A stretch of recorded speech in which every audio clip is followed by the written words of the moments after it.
There's one. That one locked up on it pretty decent. Can't tell if I got him good or not. Yeah, he's good. It's a better fish. Healthy guy. Look at that. Belly on that sucker, guys. Chatterbait to the face. Well, now we're making some TV, baby. We're getting there. We're getting there. You gotta have a start to have a finish.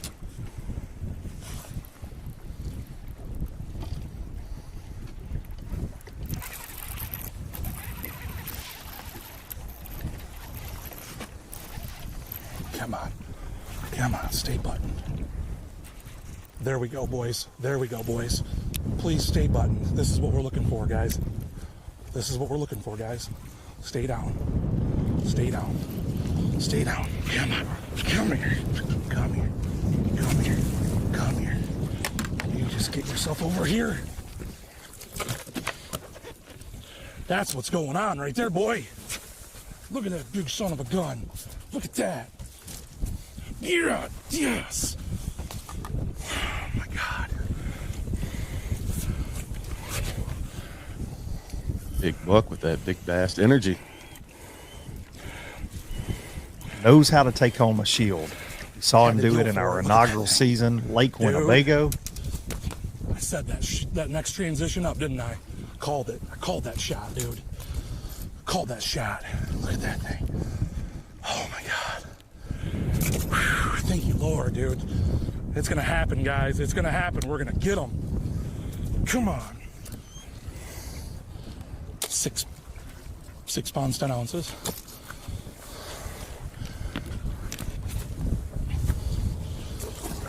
Here. 610 this week on Santee. You might need to put it on full float. I have good enough grip on this here. You tell me. Does that help? What do you think? What do you think about that? You could almost eat him. Look at this side. That's a post, dude. Look at this. That's a post-spawn fish. This fish has already came off, I'll bet. Either that or it's just not fed up here. Look at the size of that thing. Holy cow. All stages of the spawn going on here. Give me some of that. That's some TV right there, dude. I lost one about this big for the cast before. I got to get back in there. Heavy pre-spawn tournament, though, and these are staging areas you're seeing buck, and you'll see a lot of our anglers in that one today. locked up on it pretty decent. Things are changing. Can't tell if I got him good or not. Yeah, he's good. It's a better fish. Healthy guy. Look at that. Belly on that sucker, guys. Chatterbait to the face. Well, now we're making some TV, baby. We're getting there. We're getting there. You got to have a start to have a finish. Good logic. No doubt about that. Buck Mallerie absolutely putting on a show on day 2. Not as much weight as day 1, but Buck's always somebody we look forward to spending a day in the boat with. Good energy. That PMA, as our buddy Gerald Swindle talks about. Staging fish versus spawning fish versus post-spawn. We see Buck with a post-spawner there. Will we see a change today with this weather? So that's kind of been the story of our week. When is it not? In professional bass fishing, delayed the start of the event, crazy winds on what should have been the first day, Thursday. So we kicked things off on Friday. Friday was Chamber of Commerce weather. Yesterday, windy, a little bit of a change, a little bit tougher day. The guys woke up this morning, a northeast wind, a little cooler, a little colder.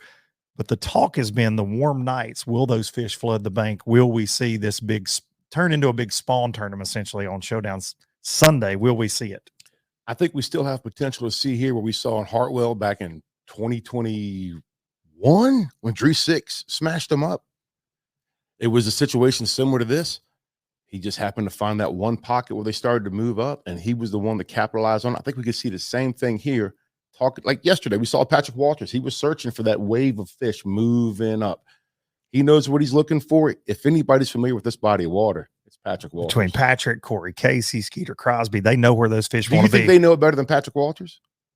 We'll see. We'll see today. They get their chance to see who's the Santee King this week in the NPFL crew.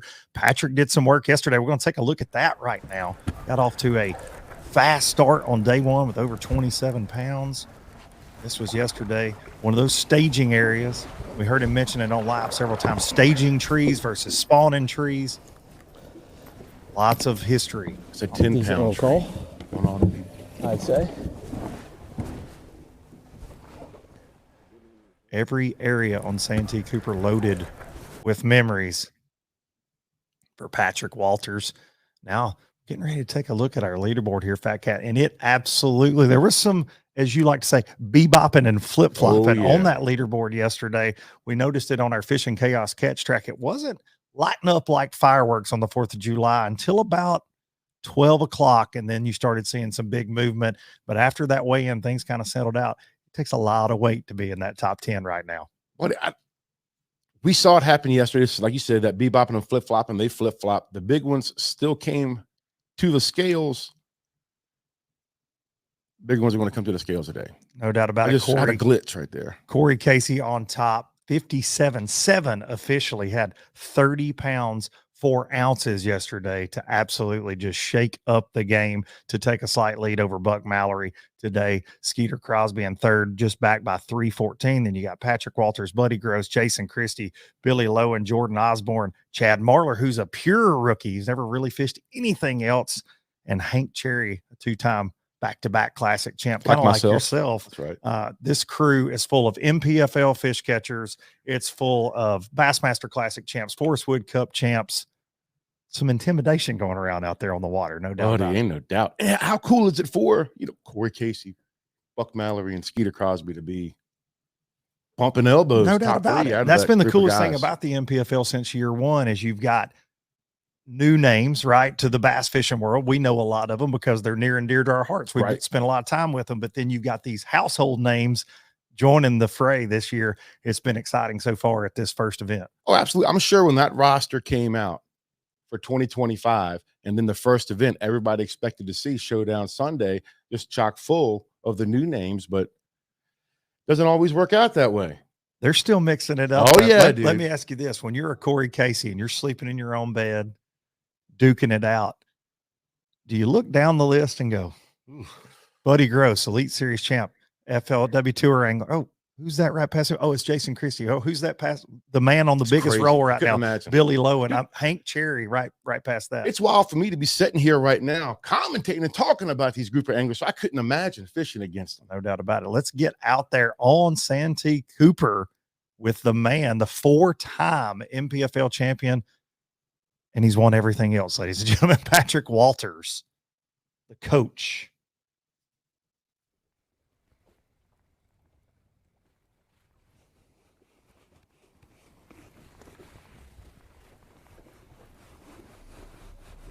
All right, day 3. We made it to day 3, but so did everybody.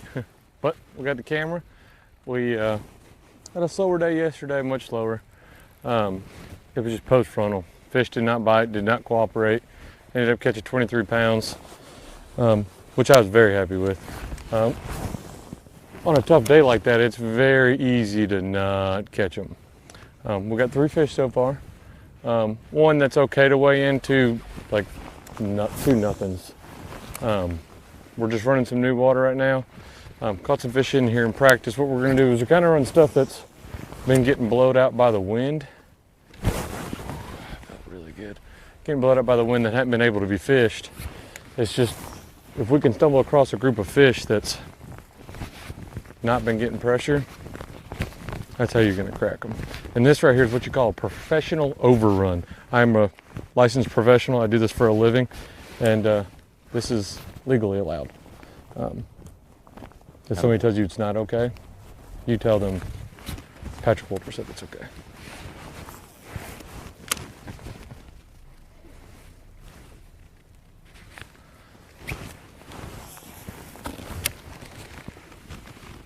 Tell him the coach sent you, he said. You know a thing or two about backlash, don't you? Best person at picking them out that you've ever met. Should For my friends, of course. Yes, sir. had one. That's what we're going to run some different friend. water. Yes. Kind of kill a little bit of time. We got a long day today. We're doing it at 6:30. We're actually going to run some stuff I hadn't even hit all week, not even in practice, just old school faithful stuff. It's always been good. It's never been big for like good for mega bags, but if we go catch one good one at every spot, then it'll be really good. We just got to really see how these fish are, see what they're doing today. If they're chomping or they're just being weird. That's why I want to catch them fishing. I don't want to have to go to a spot or do anything like that.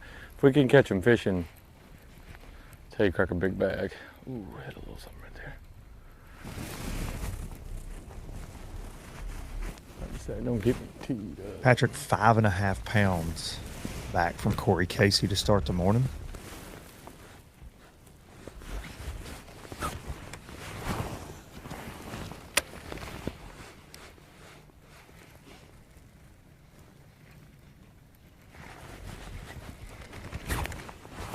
Those of you at home, if you've never been to Santee, Cooper, yes, everything does look like it's got a bass by it.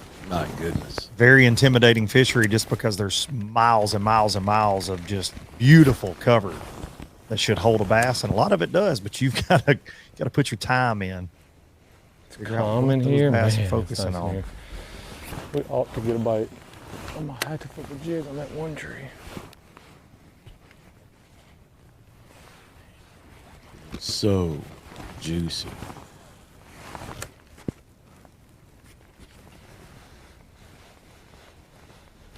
We get a bite in here. I think it's gonna be a 4.5 pounder. Let's go. It's just, that's what it feels like.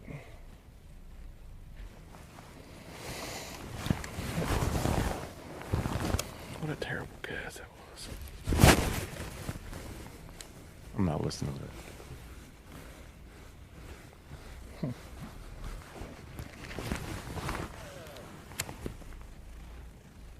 One of the best in the business with forward-facing sonar showing this week. Oh, yeah, by the way, I don't need that to be in contention for my 5th shield. Lock her down. Forward-facing sonar not allowed in the 2025 season in practice or competition.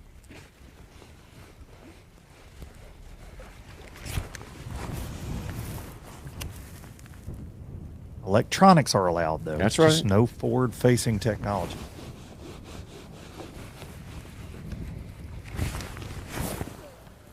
Trying to do our part and help everyone. A lot of guys were getting scoliosis, having bad neck issues, so we decided to go the other way and be preventative and help these guys. Chiropractor bills are costly. They are. Too far.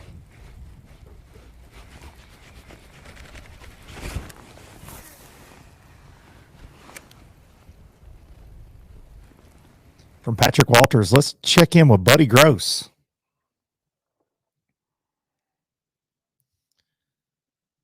Former Elite Series and FLW Tour champ Buddy Gross.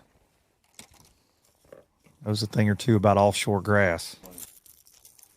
Using a combination of lures, looks like, too. It's been slow. So far, we've not done anything like I expected. We've had two short strikes, but no bites. Most of my stuff comes late though, so I'm not real worried about it yet. Everything that I've been catching has been after 12 for the most part. I'll get 1 or 2 key bites usually before 12, but it gets better after 12, and we got a long day today, so we got something to work with anyway. I'm not sweating it yet.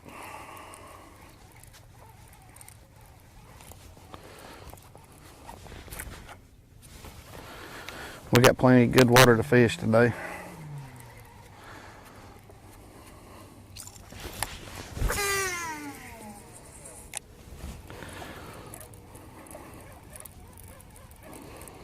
But he doesn't We check just got to in locate them. until They've been 6. moving around on me. I've not had that place like, Heard some of the guys talking, they rolled up and catch them 9:30 and all that. And that's not us. We got to work all day.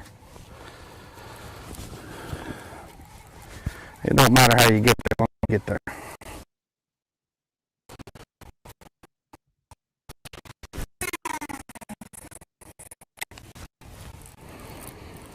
We're just gonna work super hard. It's been a long time since I had a camera in the boat.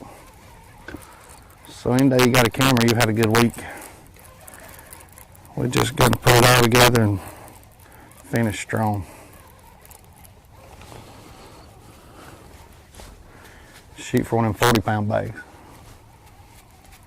There we go.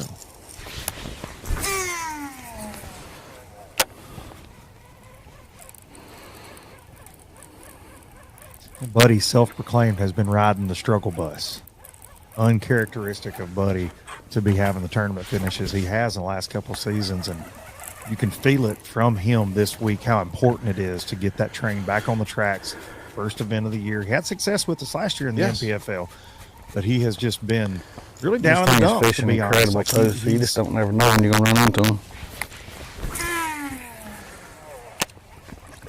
Fishing a little bit different. When I'm out here like this, we're not fishing for a bunch of bites. We're fishing for the bite. It's a little bit of a risk-reward deal, but let's just hope it pays off one more day.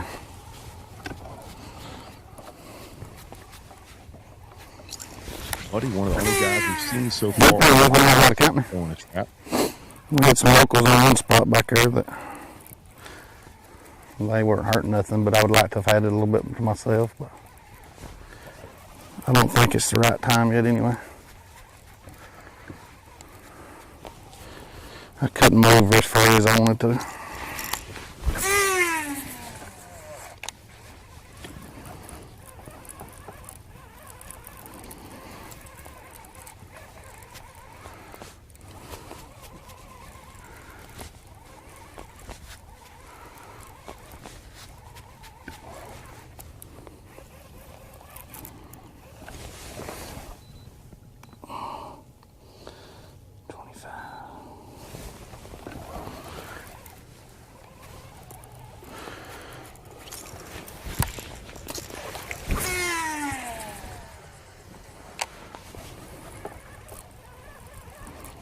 Very fortunate with live fishing to get to watch a lot of experts at their craft. And if Buddy is not the best offshore shallow grass fisherman that I've ever been around, he's definitely in that top tier when it comes to trapping. And that's just that Chickamauga. He's got a ton of success on the Tennessee River, lakes like Chick, Gunnersville, Pickwick. Lives for this type of bite. Showing it this week.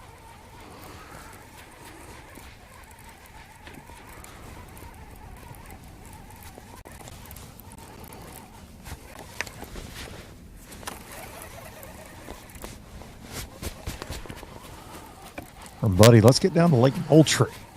Check I in haven't with fished here at all. Look, Mallerie.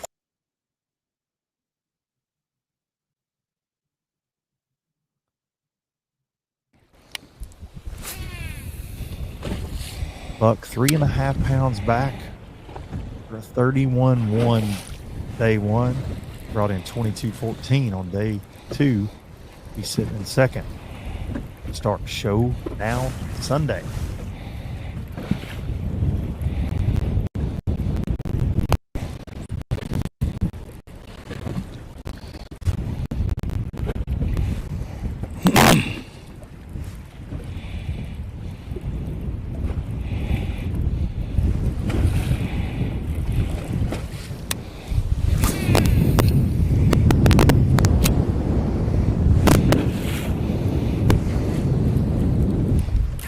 There's one.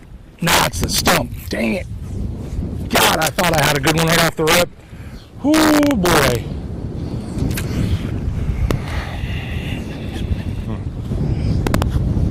If you were paying attention a little earlier to the clips from yesterday, I just threw me off my game. I was sitting there trying to think about what I was going to say. Morning, everybody. So you can see I found my favorite stump again. But as my 2-year-old would say, that's okay, Dada. That's okay. Man, we got a whole lot different lake today. We had a pretty crazy bumpy boat ride coming in here. This is actually as crazy as it seems, very favorable for what I'm doing. I prayed super hard to have dirty water. God gave me dirty water. I said I wanted wind. God gave me wind. And he gave me 2 daughters, so he already gave me patience. So we're going to figure this out today. We got a long day out here.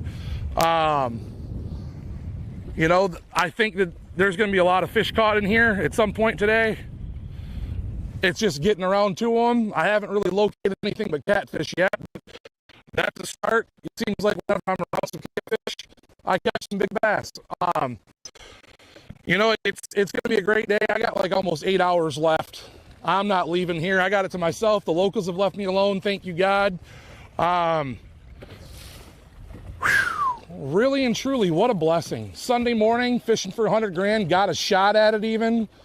I don't know how I could really be any happier. We're going to get out here, put our head down, pick it apart. Super slow, super methodical.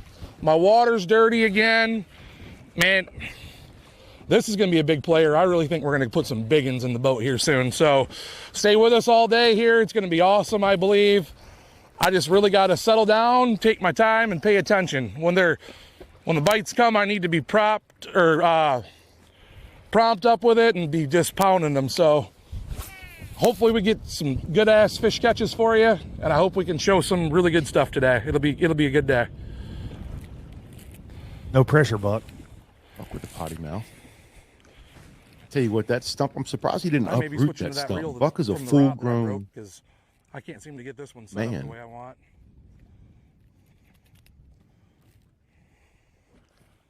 From Buck over to his roommate, Skeeter Crosby, who on the first morning put the first 20 bag on that catch track powered by Fishing Chaos in the first hour on the first day there. And yesterday got off to a fast and furious start, 28 pounds in the first couple of hours for the local pro. Well, as you can see, definitely got plenty of clouds. Definitely rough on my spot. A little tough to get on the stuff. Having to put the wind at my back, try to get these waypoints lined up to fish this stuff. I'm fishing a bunch of structure right now.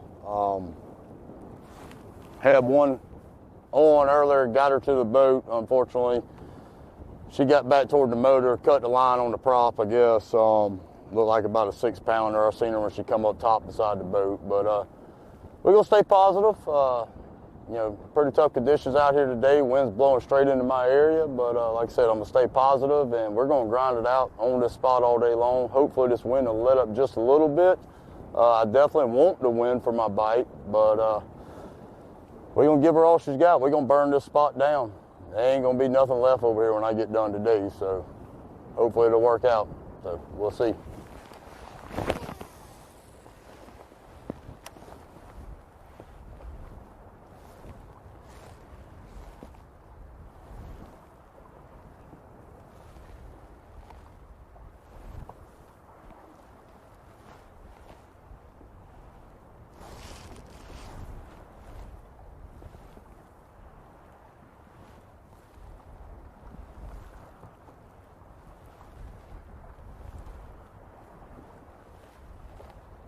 Skeeter was fired up after that day 2 weigh-in, sleeping in his own bed with a chance to take home his first shield and 100 grand. Has his family on hand with him. A lot of folks cheering for him out there in the crowd. Him and Corey Casey and Patrick Walters. I mean, they like to see the hometown crew do well around here. You talk about a crowd. Son, John C. Landing yesterday was packed. Strike King brought the heat, man. Good times out there. Make sure you guys are coming out today. Weigh-in today starts at 4 p.m. because of the daylight savings. Big Al McCullough bringing the boom, along with all these anglers that bring the meat to the stage.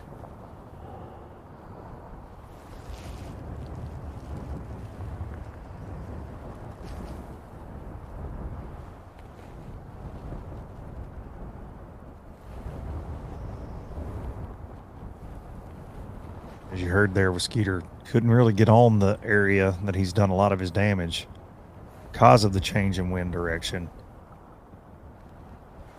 In these multi-day events, making changes, keeping up with the fish, especially this time of year, they're on the move, seems like by the minute.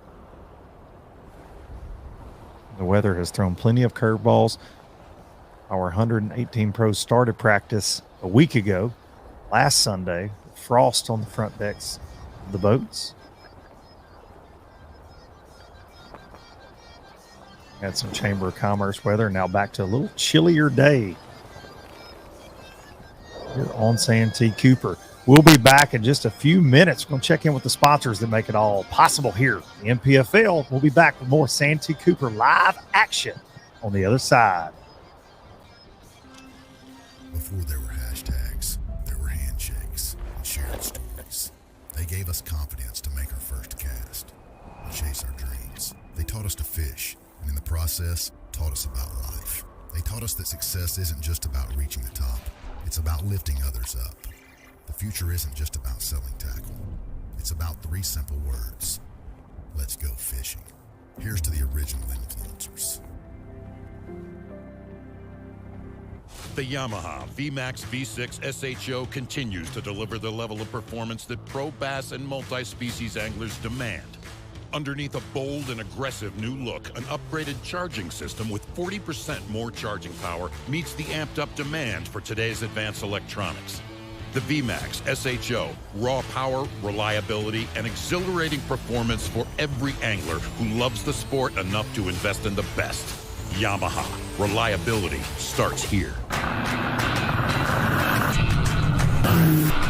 Since 1971, Basscat Boats has innovated, persistently thinking outside the box, never abandoning their roots or the commitment to quality through their process. Clearly visible in the new Puma STS, their design and development continues to evolve, improving performance, enhancing the angler's experience, and broadening the appeal of the sport they have dedicated their lives to. Basscat Boats. Feel the rush. We're off the clock to clock more fish, to fill our live wells and empty our coolers, because there's more to explore. The latest Humminbird fish finders work fast, see clearly, and know all the best spots. They fish even smarter paired with the Minn Kota and break down the water like never before. If you like your plans loose and lines tight, then it's time to explore. Only with Humminbird. All right, guys, no insurance talk on beach day. I'm down. Yes, please. Don't get me wrong, I love my RV, but insuring it is such a hassle. Same with my boat. The insurance bills are through the roof. Be cool. I wish I could group my insurance stuff. Like the house, the car, the RV. Like a cluster, an insurance cluster. Yeah, I doubt that exists. The bundle! It's a bundle and it saves you money! Hi, I'm Will from Progressive and I couldn't help it over here. Super fun beach day, everybody.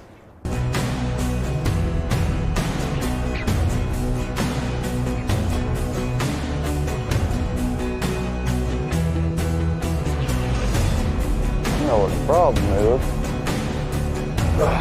It's 9:30. I got a reminder. Got the rubber key cap. Rub my rah-rah.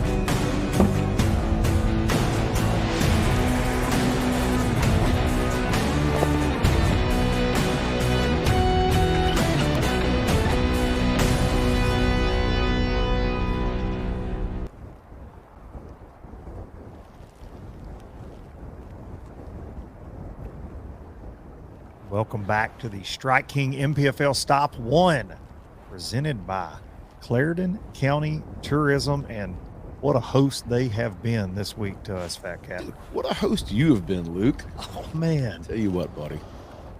What's your Venmo?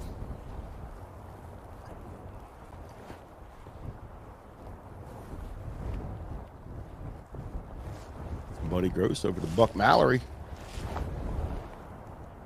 Buddy sneaky. He doesn't want to see what he's doing out there. Amen.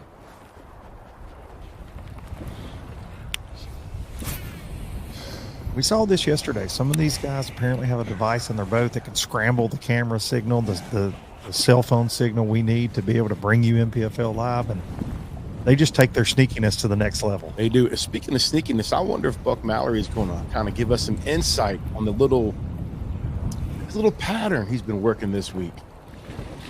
Looking forward to see if he exposes that to everyone out there. If not, I probably will when it gets towards the end of the stream. Record-breaking pattern. Absolutely. How good was that energy after he weighed in? Buck was fired up. Yes, he was. Day 131. To just start the weigh-in off. Bang. The gal has said there's the boom a lot this week. He's boomed out on the boom meter. The scales are boomed out. Like, have mercy. So many big bass have been weighed in this week here at Santee Cooper, and it's not even fishing at full potential. Weather we had come in. Hey, during practice, these guys had frost on their boats. It was in the mid-20s in the mornings. And yesterday morning, it was in the low 50s. We're getting that warmer weather for the past couple of days, and it seems like today's going to be more overcast. Had showers this morning. Which means the bass don't know whether they're coming or going. It's got it all messed up. It's been that kind of spring so far all over the Southeast.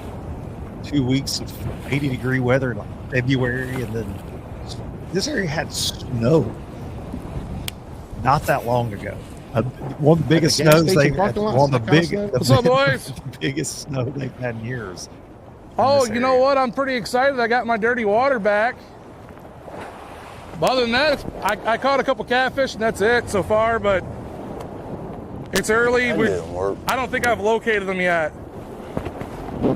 I'm fishing like a little bit here and all across here, and we'll see. I'm gonna get on them sooner than later, I'm sure. But right this second, it just seems like I'm just wandering. You know what I mean?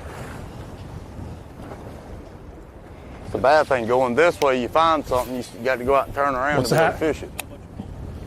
I had a catfish at the boat, great big one like this big, snapped my rod.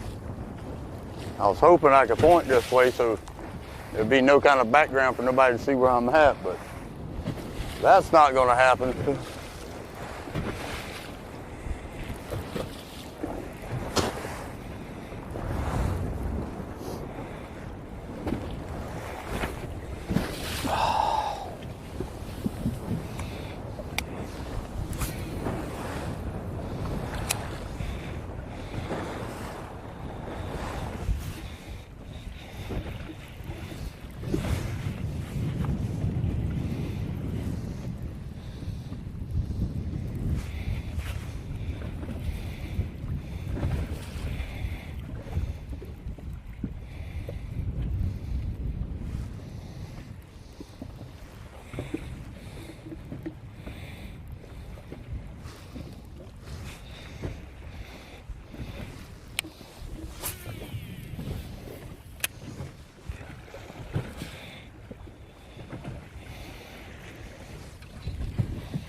A little bumpy ride back 8 hours from now from our anglers that have traveled to Moultrie. Looks like it's wind direction today. Them boys had a bumpy ride yesterday too. Have mercy. Started out pretty smooth in the morning, but as the day went on, the wind picked up, and the guys were talking about that it made the long runs. It was a 45-minute run in the morning was an hour and a half on the way back to the house yesterday. That's been the theme all week about Santee, how it's such a great fishery, but if you don't keep your nose clean and you stay in the right place, you get your feelings hurt real quick out here.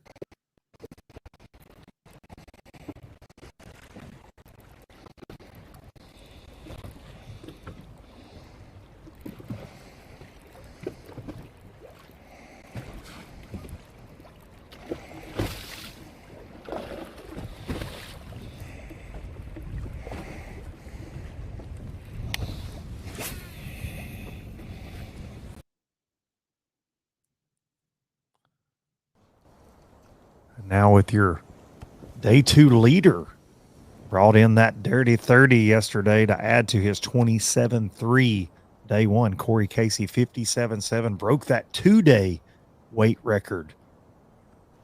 NPFL. Of course, all events are 3-day events. The entire field fishing all 3 days, no cuts. The top 40 take home paychecks. With your winner taking home $100,000 today and an NPFL shield. And we are out of here. All right. Attaboy. Got to drain the main vein.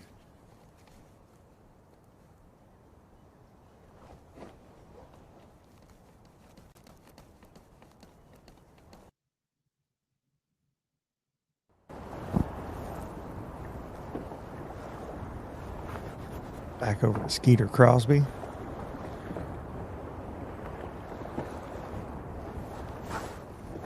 If you tuned in yesterday, you know this area is the place that cell phone signal really doesn't find you out there on Santee Cooper easily. And sometimes camera connectivity can be a little tricky, and we apologize for that. If you're a Corey Casey fan, his camera has been in and out all morning long. He had to take with a break. And he had was some taking business a to break, handle, as he told us there. Easy, Skeeter.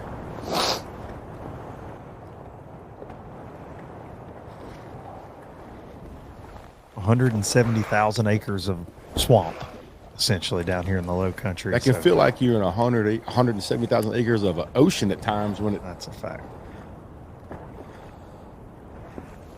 Skeeter told me yesterday he was fishing old school. There's throwing a big worm, throwing a lipless. I'm here for it.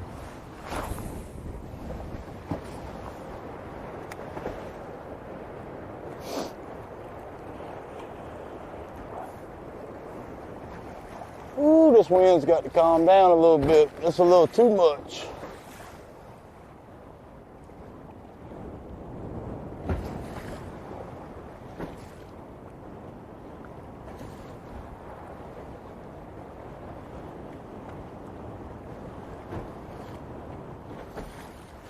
Oh.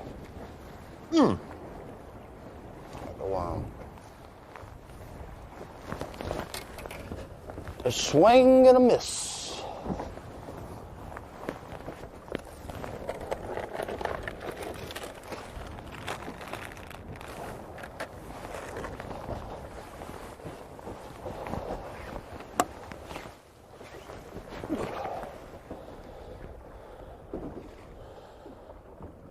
Wouldn't think I'd be getting a worm bite with these kind of waves rolling in here, but he definitely bit it on that stump.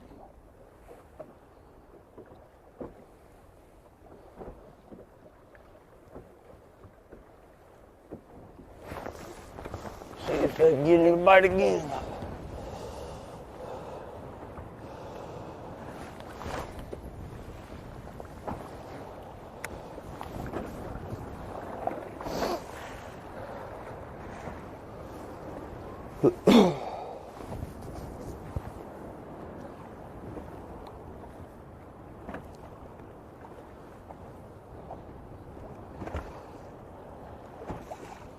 Back to the old worm dragging days. Nothing better than not having to stare at a dot all day long and throwing a stupid minnow.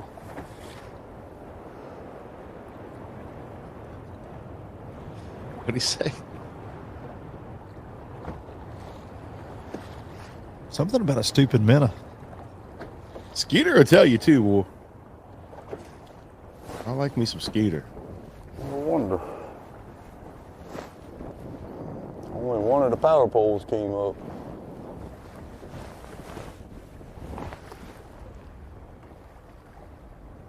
Oh, crap.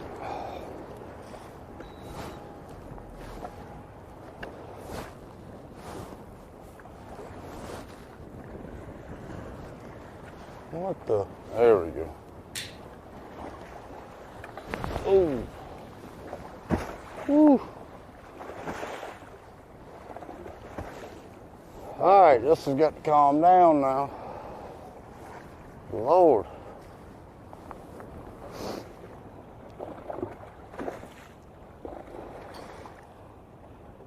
Got to find my stump. Got lots of anglers on the move already this morning. Trying to settle in. Corey Casey and Patrick Walters, two of the local I was favorites. wondering why the boat wouldn't never turn her straight. I didn't know one of the power poles didn't come up. Currently making big moves right now. Santee Cooper.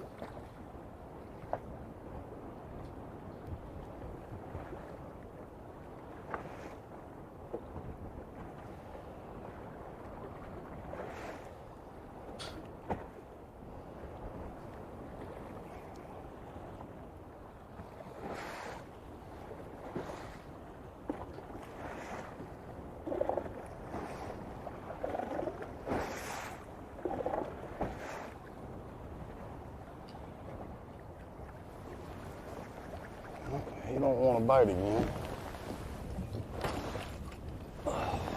Let's check back in with Buddy Gross. Start of the day in 5th place.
He does. Do you want me to ask him something?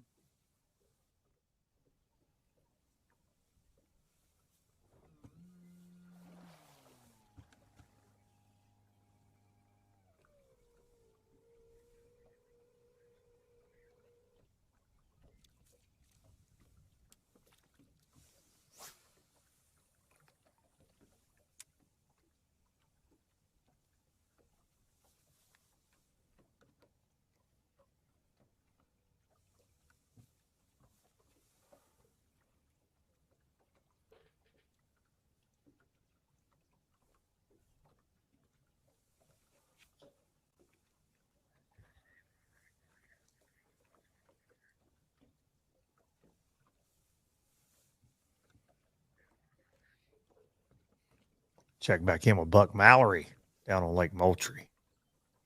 Ate it the way you wanted it to, about ripped the rod out of my hand.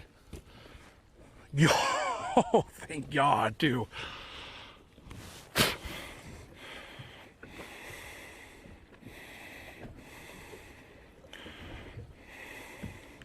Thank you, Lord.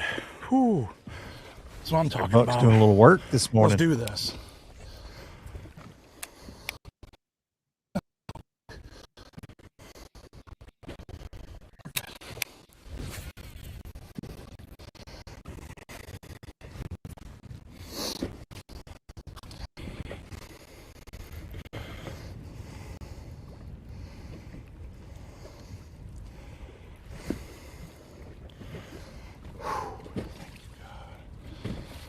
Let's go. Let's go. Let's go. Let's go.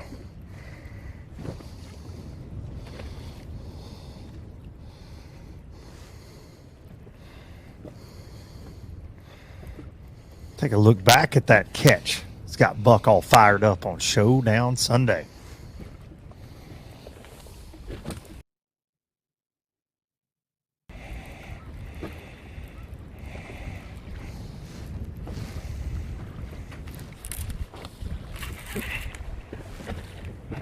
Catfish.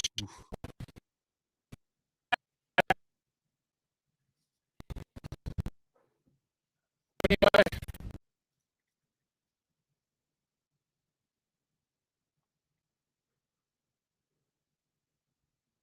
old bass, dude. Big old bass. Come here. I need this fish. I need this fish. Come here. Come here. Yeah. Attaboy. It's a starter fish, baby. Holy shit, I thought that was a catfish. Dude, I horsed the hell out of that. I thought for sure it was a cat. That was dumb. My boy's pumped up, son. We saw him catch a few good catfish yesterday. You had 40 pounds on 3 cats. I can't, I'm moving too much. Hold on. Come on. Clear. Healthy. I'll take that for now. Let's just see where we're at here.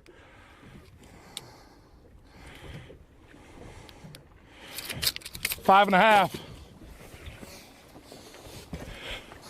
The right ones live in this area. Very popular area on Moultrie. A lot of tournaments. I'm just have gonna been tell won you. here over the years.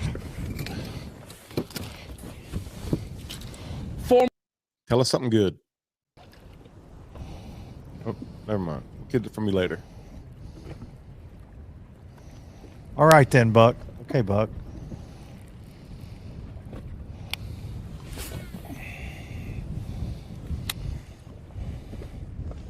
Thank you, God.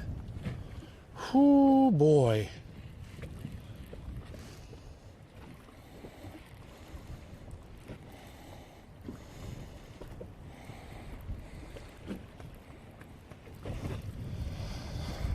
Oh boy, that was awesome. I just got a good starter fish here to get it moving, a 5.5 pounder.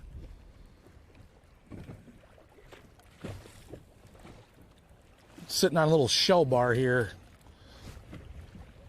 Sure hoping that I can line up on whatever it was that I hit down there to get him. I want to give it a little bit of time. I'm afraid that, or I shouldn't say afraid, I'm hoping that there's a few that are sitting together here, you know. You got to give it a shot. I'm trying to really, really be meticulous here today. I really think that with this dirty water, I'm going to have to basically hit him in the face. But those are the ones that I need. If I get 4 more of those, I'm going to make it hard on them boys. I'm just going to tell you. And I know they live here. I've seen it. I've seen it firsthand. So that's exciting. I'm pumped up now, boys. I am pumped up. Got me all fired up, man. Giving me goosebumps out here, and it's not just because it's cold. If I could figure it out, just dial it in just a little bit. Unfortunately for that one cast, it just really wasn't focused to where it went when I slung it in the wind, so I'm gonna have to hunt and peck a little bit here to find that hard spot. But whatever it was, man, that fish hit it. He hit it the way he wanted. I thought it was a catfish again. I had the photographer over there watching me. I was like, don't worry about it, it's just a catfish. I started horsing it and he came up by the boat and I about had a heart attack. I'm like, oh my God, it's a bass. So maybe that was a lesson to stay on my toes. Noted. Let's freaking go. I know they live here. There was never a thought of whether they were here or not. It was whether I could just hit them on the head and not have a bunch of pressure. And we got the not pressure. Now I just got to hit a few on the head. Get a few to just take it and get it. This is the bait that I caught 31 pounds on. Same exact color, same trailer, same everything. It's a confidence thing for me when the water's dirty. Pick up a black and blue, they choke it. A 150 grand at Winnebago with black and blue. Something about it just feels good to me. This bad weather, I'm hoping, I don't ever want to wish ill on anybody, but I'm hoping it makes it tough on everybody else. I fish the Great Lakes at home. Wind doesn't bother me. Cold doesn't bother me.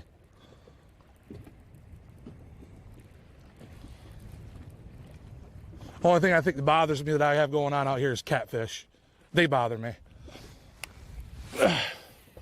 Just because they get my heart going too much for what they are. Take that out of it, they're fine too. Let's go. Let's go, let's go.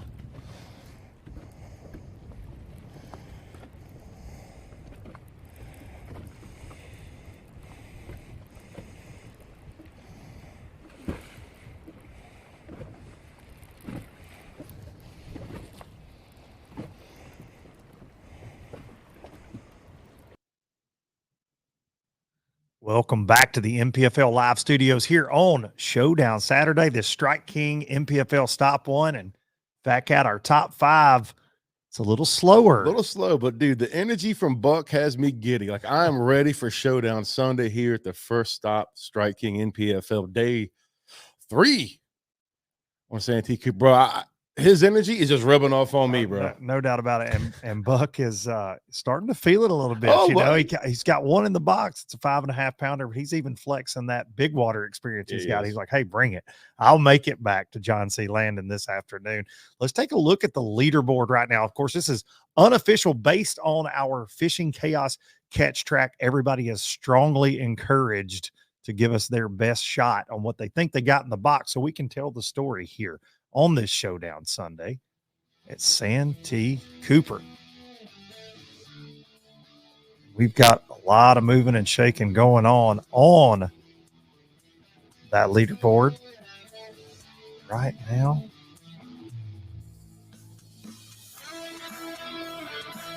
Everybody was disqualified. Everybody. I think, Fat Cat. Yep, they left. Gummit, they all left. Caleb Kuphall, though, making a big push here on Showdown Sunday. We've seen that on the catch track, taking that top spot so far this morning with a couple of other rookies, Jason Christie and Bill Lowen, in close pursuit after that shield there. And one of the biggest weights, it's up here right now. Well, he does have a fourth one now, but Brandon Perkins has 4 for 18. He's had 19 pounds on day 1, 19 pounds on day 2.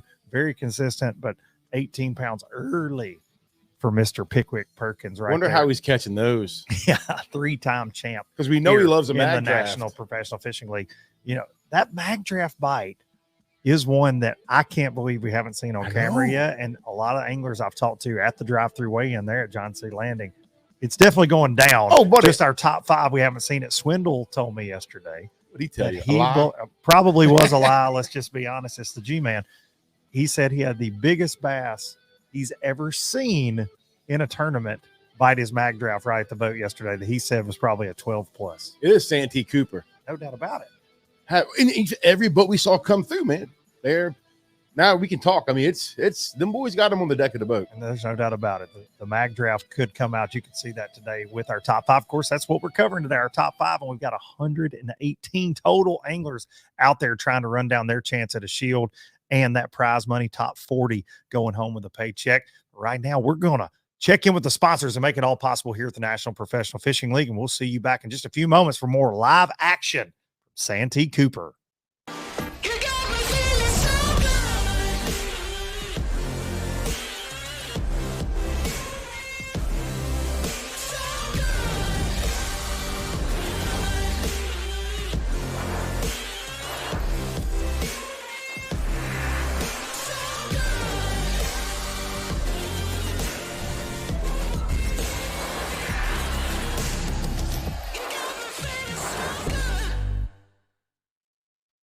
The Yamaha VMAX V6 SHO continues to deliver the level of performance that pro bass and multi-species anglers demand. Underneath a bold and aggressive new look, an upgraded charging system with 40% more charging power meets the amped-up demand for today's advanced electronics. The VMAX SHO, raw power, reliability, and exhilarating performance for every angler who loves the sport enough to invest in the best. Yamaha, reliability starts here. The newest addition to the Basscat STS family is here. Introducing the Caracal STS, showcasing aggressive styling, paired with enhanced performance and a continued dedication to raising the bar. Measuring in at 20 feet 2 inches with an ultra-wide 96-inch beam and rated for a 250 to 300 horsepower engine, the Caracal STS boasts agility and speed and is finished with premium features to satisfy any angler. Bass Cap Boats. Feel the rush. Epic only gives you one shot. So come armed with the Quest series. Minn Kota's toughest motors yet. Go where the fish are worth the fight. Where chaos is the cost of entry. Where the highlight reels happen. Motors that never let up, so you're never let down. The bigger the question marks, the better the quest.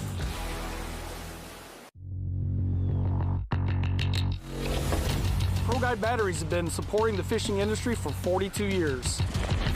The future of fishing is lithium batteries. ProGuide batteries has joined the lithium world. Get all-day reliability with lithium ProGuide batteries.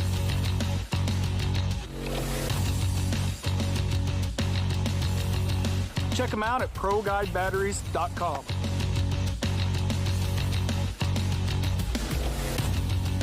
When it comes to finding jigs, spinnerbaits, and buzzbaits, keep it in the USA. Go with Epic. Epic's tackle is designed by fishermen for fishermen, with hours and hours of thought behind it. That's why our tungsten weights keep your line from fraying, cast after cast. Whether it's saltwater or freshwater, Epic's lure designs will give you the edge on your next big catch. Epic, veteran owned. So check us out, America. EpicBaitsFishing.com.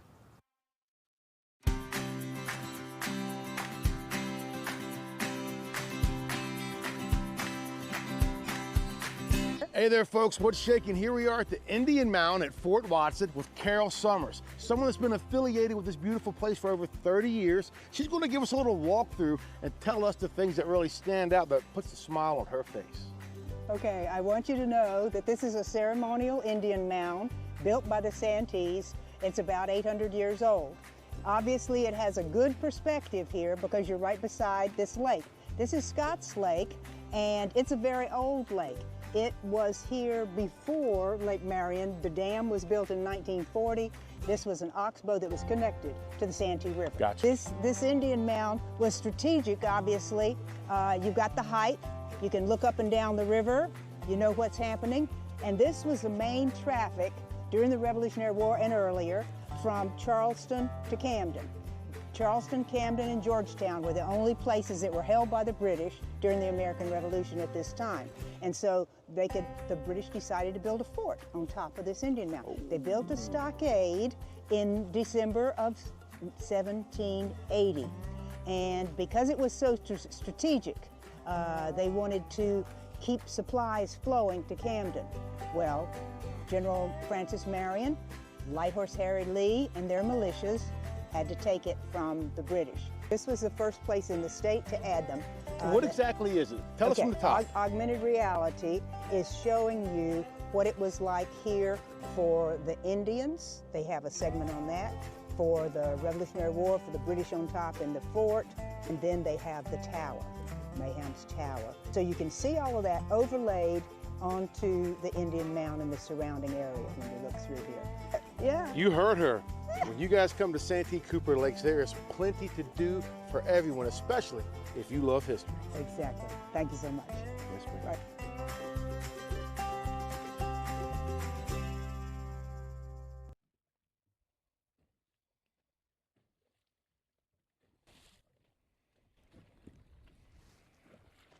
Welcome back to Lake Moultrie. I wasn't on live, was I? Mallerie.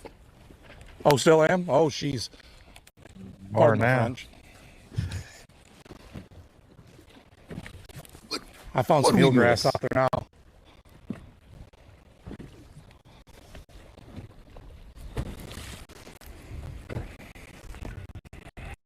When he gets pumped up like this, all I can think about. I got grass down there. I like that. Slow roll this joker. Maybe get in there. Get something on it.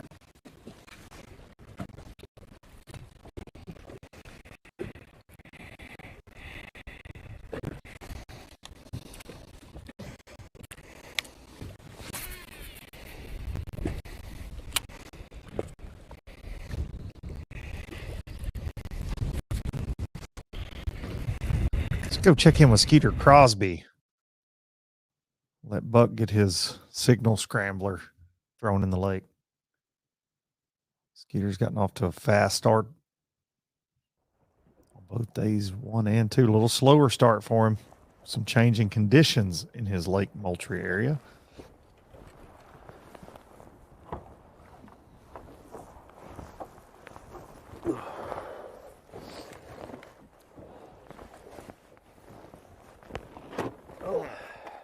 Change out some hooks. Got one of them. What's in the box? Got it hung up on a stump, so.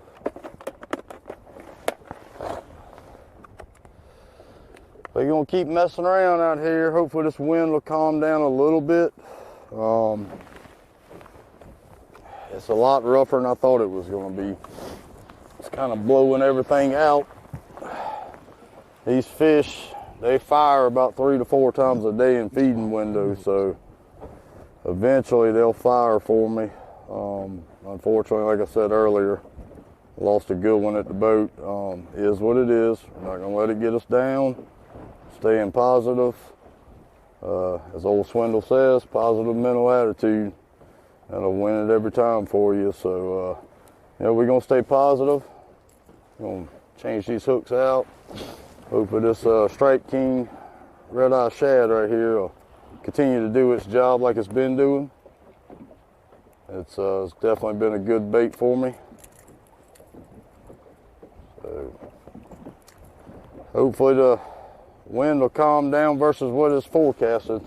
It's definitely blowing worse than what they're saying. So, but Lake Moultrie is definitely, any wind here, it's going to get rough. So we know how long it's going to take us to get back this evening. We're going to give ourselves a little bit of extra time. And like I said, we got all day. We're going to stay on this spot until these fish get in a feeding frenzy and start eating. So hopefully it'll work out. Either way, it's been a good week. Definitely enjoyed it.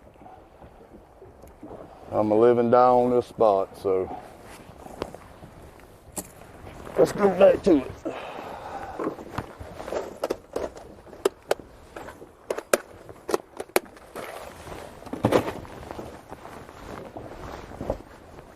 Check back in with Buddy Gross.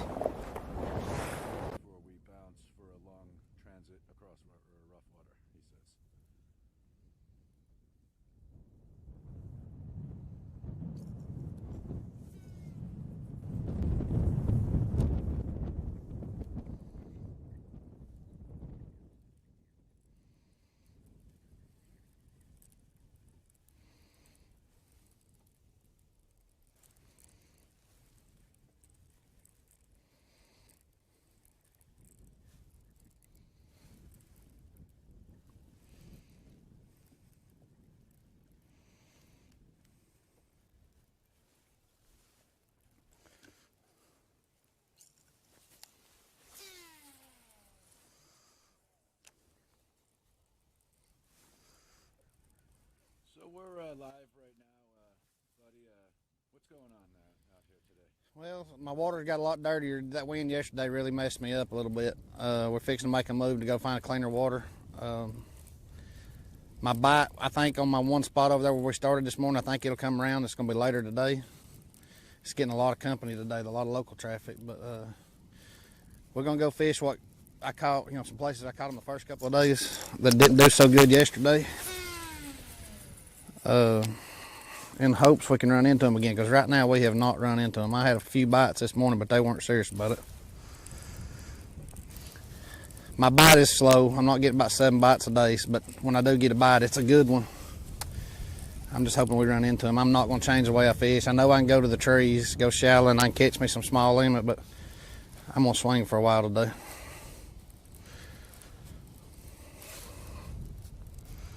It's not exactly how I wanted this to go down, but it is how it is going down, so we're going to have to take what we dealt with.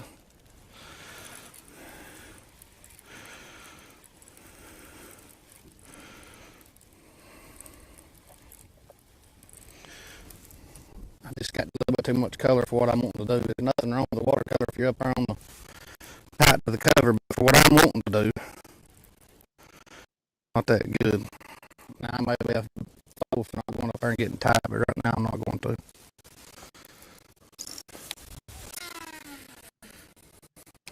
Check in with Patrick Walters. The coach has been running around trying to get settled into a new area. Looks like we have just that. He's taking it to the bank. Have mercy.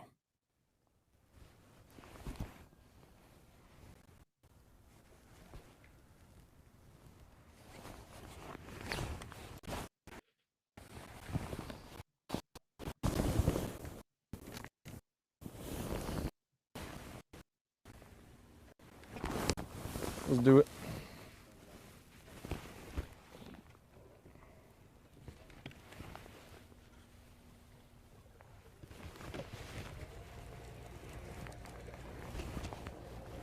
I wish you'd go ahead and catch a 9-pounder real quick. That 9-1 on day one.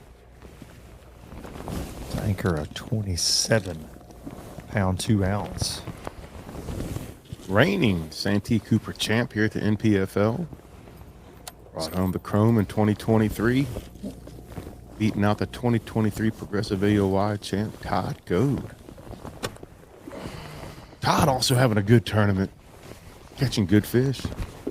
He had 2 8-3s yesterday.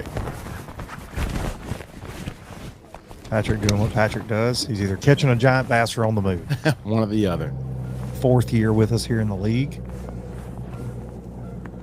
want to talk real quick about what your plan is? Yep, we're gonna work our way down lake now. Mainly just trying to catch a few bonus fish right now. Fish some pockets, really just kind of a mixture of everything. We're gonna run towards my better stuff where I've been catching my fish, and then I didn't want to get down there too early because the fish hadn't been biting early. Catching a couple fish on the starting hole in the grass. Really, the grass is about the only thing that's been first thing. The trees and wood, spawners, stumps, all that's been 10:30, 11 o'clock on to the afternoon. So we got a super long day today. That's why I kind of want to fish. Hadn't fished this stuff all week. Really just wanted to kind of get it off my mind. Come check it. So now we're gonna ease our way down lake a little bit, get towards kind of the middle lake to the bottom, and just go fishing. There's a lot of good stuff I want to check. We got to check where we've been catching them, which has been very good. But also I got some new stuff that I hadn't checked yet, that if we find them there, that's how you're going to catch them. So for the first 2 or 3 hours, we're going to kind of try to swing for and catch a big bag, like a 30, 35 pound bag, like a big bag. And then after that, we'll, once the fish start biting, we're gonna go fishing and catch what we can catch. You know, and when I mean catch what I can catch, that's shooting for like the 25, 28 pounds. And you got to catch them fishing. It's not always a one cast deal. Sometimes it is. You know, if you got a grass patch, a point, you can do it this afternoon. Put as many fish as we can, trees. When we go by, we're gonna throw at. What we're gonna do is just for a little bit. It's Sunday. It's spring. Pollen's in the air. And the geese are honking. Good day. Good day. Excited about it.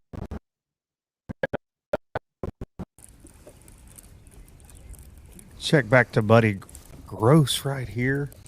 Good stuff from Patrick. Talking about finding these fish. You got to catch them fishing.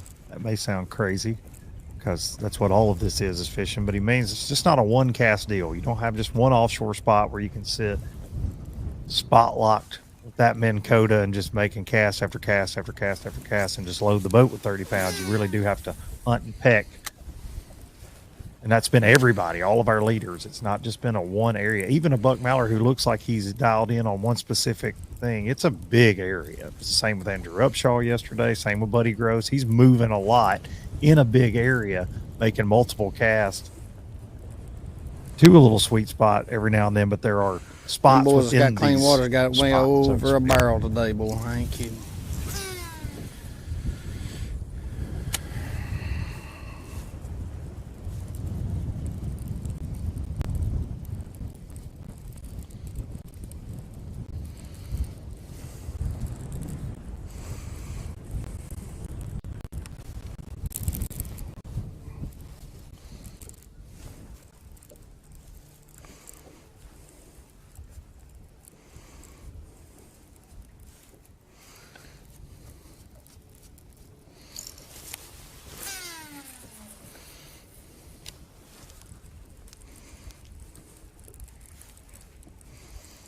Give me a sign. Let me know I need to stay, boys. Come on.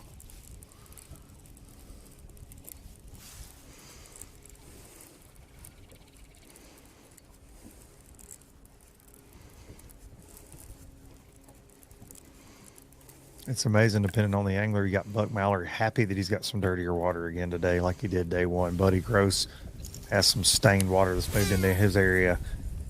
Thinks it just throws his whole program off. And he's not that far from Buck, the way the crow flies.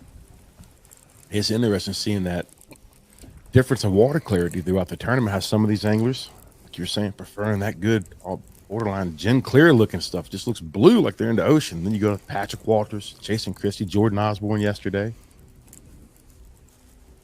searching more in them cypress trees.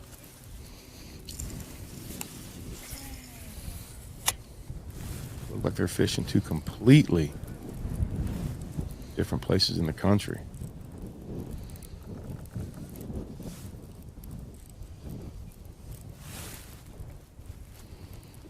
If you say it looks like, oh, they're fishing a different lake. Well, maybe they are fishing a different lake. Two different lakes to make up Santee Cooper Lakes.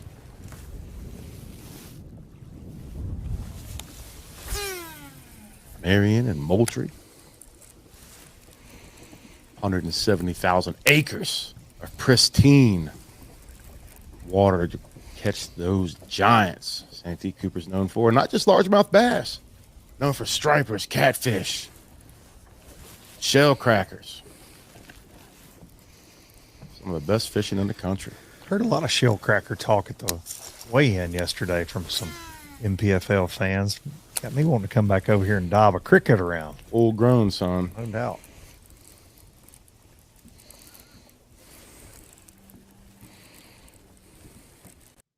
Get yourself down here to Clarendon County and have a good time. Catching whatever you want to catch. Let's check back in with our day 2 leader, Corey Casey, the hometown hero. A lot of Corey Casey fans at the drive-through weigh-in yesterday. Sir. Corey dropped that dirty 30 yesterday, 30 pounds, 4 ounces. We saw Skeeter Crosby earlier out there in the open, just rough water. Going so far. Transition over here to Corey Casey. Terrible. He's fishing a farm pond right now. But we got a long day, so just keep moving, grinding. What's the bait you're using today? You using a jig or a Carolina rig? What are you using? All right, now I'm just throwing a wacky rig around some grass, trying to catch one waiting to spawn. How's the water temperature in relation to the bite, you think, today? I don't think it affects it too much. It's the same, if not even a little bit warmer, actually, than what it has been. I think they're just moving every day right now. Overcast probably doesn't help too much.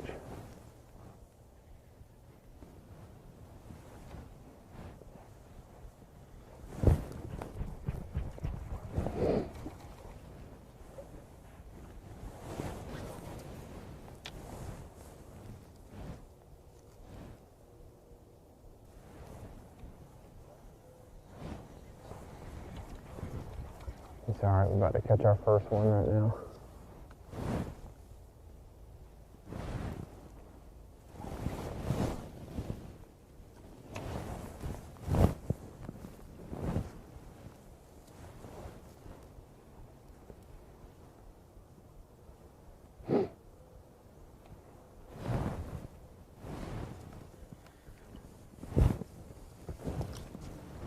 A wacky worm on Santee Cooper around all this heavy cover on a spinning rod with light line has been a very popular deal over here for many, many years. A legend over here, Ken Ellis, legendary guide. He's won so many tournaments, made this popular. years ago with a wacky trick worm and 8-pound line catching giant bass before wacky worms were cool all over the country. Were they ever really cool? Listen, you catch 30 pounds, 4 ounces. I don't care if you catch them on a beetle spin. It's cool. You're right. Spinning rods get too much hate. Well, not these days. Now, one time they did. These days, it's become... I see a lot of giant it's become bass well get more caught. accepted. The equipment's so much better now with the braid. There was a time where you were fluorocarbon rod. ridiculed. They would beat you down for fishing with a spinning rod. These days, like you're saying, it cashes more checks than anything else. I think we're going to see a little bit different approach this year, though. We're going to see more of those power fishing styles here at the NPFL with no forward-facing sonar. What do you say?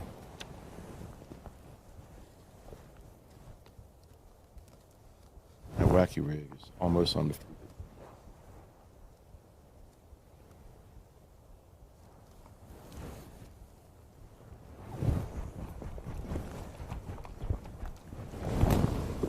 Just got so many different stages these fish are in. That wacky worm, it's so good on those pre-spawners that are up there ready to make a bed, the fish that are on the bed, and the fish that are already finished spawning that are just laying around recuperating. A lot of times that thing gets a bite. It's dangerous once you move into the months of March and April all over the country. We'll probably see a lot more of that at our next event too coming up, Lake Norman. This is our first event, 6th event season here in the 2025 National Professional Fishing League. And what a place to kick things off here. Santee, Cooper, Clarendon County, South Carolina, down here in the low country. We've seen a lot of giant bass, which we expected, but did you expect it to be this crazy? But no, not at all. We had that back in 2023. Quentin Capo broke the record, dirty 30 flat. I didn't expect to come back to here and have it just broke over and over and over. It's been a heck of a tournament so far, man. It's been a little bit like a broken record so far, indeed. There's the boom. There's the boom. There's the boom. Just meat, just 6-pounder, 7-pounder, 8-pounder, just multiple 9s. And we had the NPFL record, 10-9, tied by Harmon Davis with, Jesse Wise caught it at Lake Amistad. It's Santee Cooper, man, it's built different. We are kicking off in the Carolinas, though. We're going to go to North Carolina up next. Lake You Norman. were trying to talk about North Carolina, Lake Norman. I'm just rambling like always. You just take a look right here at the remaining schedule we have here. Stop 2 will be at Lake Norman, as we've mentioned. Up the road be a spotted bass, largemouth catch fest. We are guaranteeing that there. That place is loaded up. Half the field is from daggone North Carolina. We got a lot of Lake Norman experts, to say the very least, in this field. We liable to get a daggone steel cage set up for them boys because they're going to be tussling. Yeah, you might have to referee up in the parking lot at that one. Stop 3, Douglas Lake over there, beautiful East Tennessee. Rumored to be attending Dolly Parton. We're not sure. It's right there outside of Dollywood. Stop 4, Lake Kuphall in Oklahoma. We had our closest NPFL in history over there. Will Harkins and Luis Fernandez actually end up in a tie. Lewis taking that home after winning the tiebreaker. That was a September tournament. Going in June this year, going to be a little different setup for the guys. Great fishery, great area. We like being there in Eufaula, Oklahoma. Stop 5, that beautiful St. Lawrence River out of Messina, New York. And again, no forward-facing sonar allowed this year in 2025. Expect to see giant smallmouth get caught in the current of the St. Lawrence River. Logan Martin, Coosa River. So wind things up in this 2025 season in September. You just told a lie. We will be using forward-facing sonar in 2025 at the 2024 championship on Lake Hartwell. That is true. So our qualifiers made it last year under the rules where they could use forward-facing sonar. So at that championship at Lake Hartwell, they'll get to run it back, as my kids say all the time, and they will get to use forward-facing sonar there in beautiful Anderson, South Carolina. We cannot wait to bring you the action at all these events. We appreciate everybody tuning in this morning. We're going to take a quick break. We'll see you back on the other side for more live action. Santee Cooper. Before there were hashtags, there were handshakes and shared stories. They gave us confidence to make our first cast, to chase our dreams. They taught us to fish, and in the process, taught us about life. They taught us that success isn't just about reaching the top. It's about lifting others up. The future isn't just about selling tackle. It's about 3 simple words. Let's go fishing. Here's to the original influencers. The Yamaha VMAX V6 SHO continues to deliver the level of performance that pro bass and multi-species anglers demand. Underneath a bold and aggressive new look, an upgraded charging system with 40% more charging power meets the amped-up demand for today's advanced electronics. The VMAX SHO, raw power, reliability, and exhilarating performance for every angler who loves the sport enough to invest in the best. Yamaha, reliability starts here. Since 1971, Basscat Boats has innovated, persistently thinking outside the box, never abandoning their roots or the commitment to quality through their process. Clearly visible in the new Puma STS, their design and development continues to evolve, improving performance, enhancing the angler's experience, and broadening the appeal of the sport they have dedicated their lives to. Basscat Boats.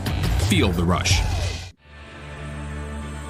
We're off the clock to clock more fish, to fill our live wells and empty our coolers, because there's more to explore.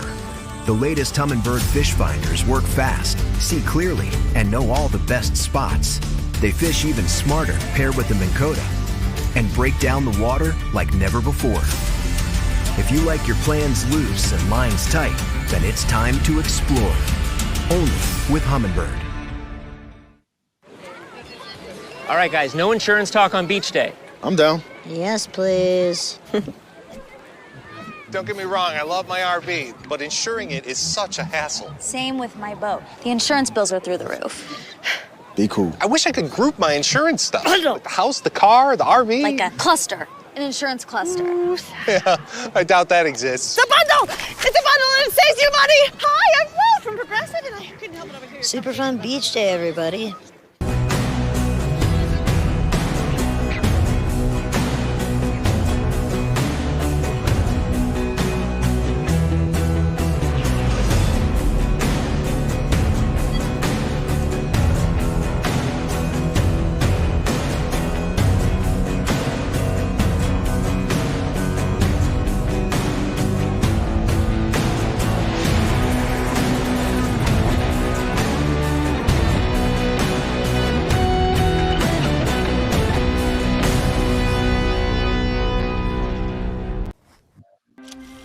Before there were hashtags.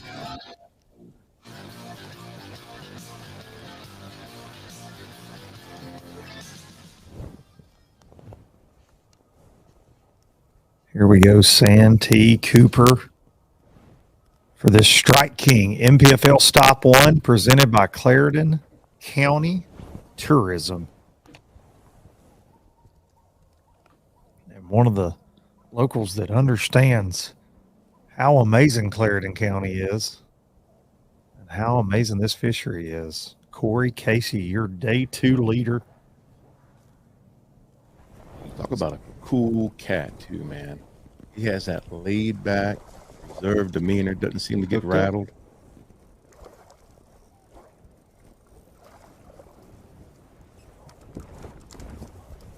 One 14-inch minimum size limit It's a bite. this week here at Santee Cooper. Corey, a measuring board hasn't been that important. He had 27.3 on day 1 and 30 pounds 4 ounces yesterday. Doubt he's measured very many of those. Oh, yeah. We didn't zero. Yep. We didn't zero. Got his first one in the box. Goal number 1. 0.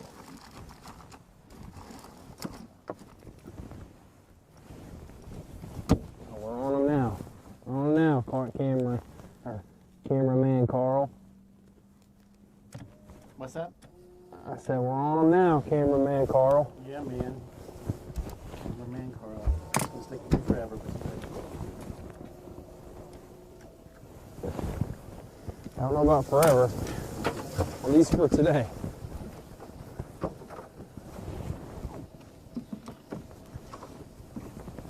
what that one weigh? Oh, 1 pound. Very small.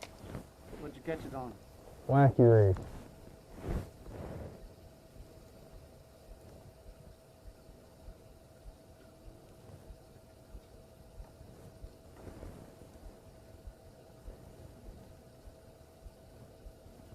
Something interesting I'm noticing right here.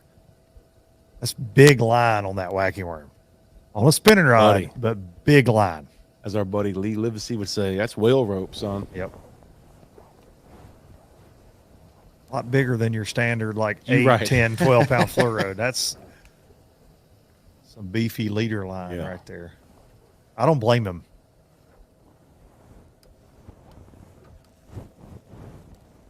Between the type cover you're getting these giant bass to bite in and around, plus that the fact that they are giants. That's right.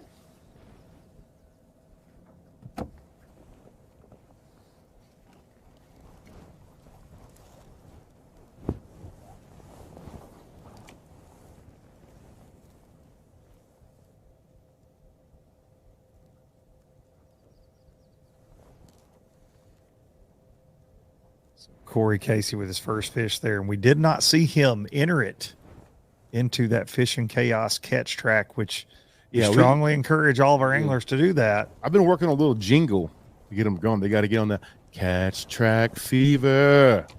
I see it, catch track fever. Do you think that will encourage or discourage people from using catch track? Why don't you shut up, Luke?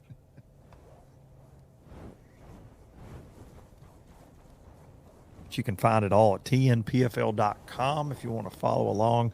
We are only covering the top 5 with live cameras. Doing our That catch best track powered by Fishing Chaos to give you the down low on all the anglers. Well, almost all of them. The ones that are putting their weights in, which been doing a pretty good job here in 2025.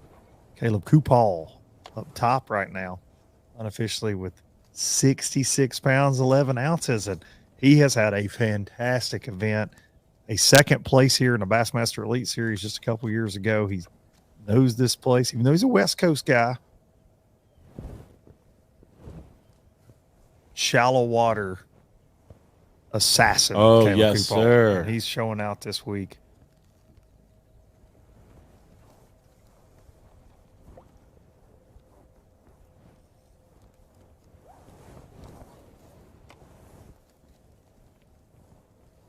Corey Casey yesterday at the weigh-in, John C. Landing. Strong support system for Corey.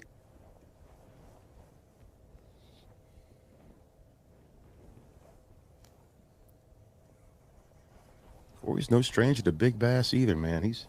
He's been a big bass winner of one of our tournaments as well.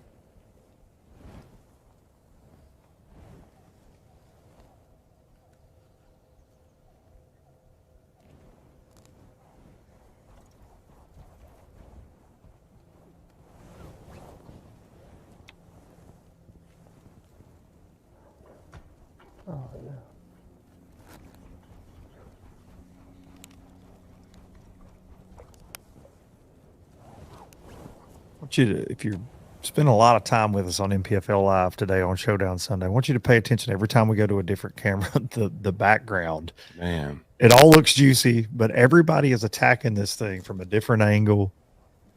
Where you have Corey here up in the, just on an actual hard line of the bank.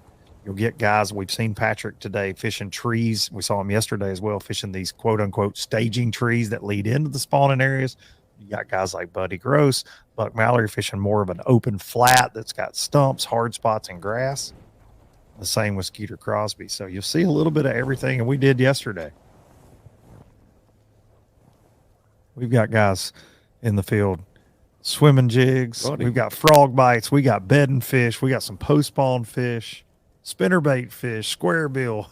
A little bit of everything going, flipping. I will say, a lot of bladed jig. A lot of bladed jig fishing this week. Yeah, I would say if you had to pick one. Absolutely. Thunder cricket's been a big thing, that's jackhammer, right. but that thunder cricket, you've heard a lot of guys talk about that Strike King thunder cricket. Let's check back in with Coach Patrick Walters. Here on Santee. Cooper. Walt. Victory here in the league in 2023. One of his, oh no big deal, 4 trophies. Have mercy. 4 shields this man has won.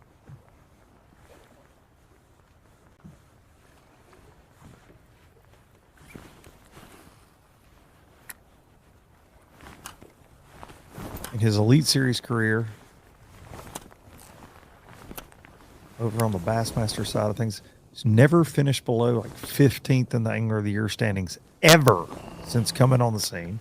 Was a college champion. He's won Bassmaster Opens, 4 victories in the NPFL. Got those Bassmaster Elite Series blue trophies.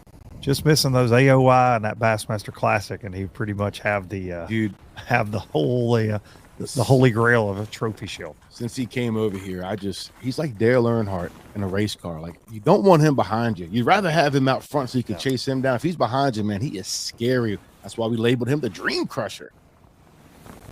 Yeah, man, last lap, no lock of hubs to dump the clutch and pull the slingshot like Ricky Bobby and come on around you.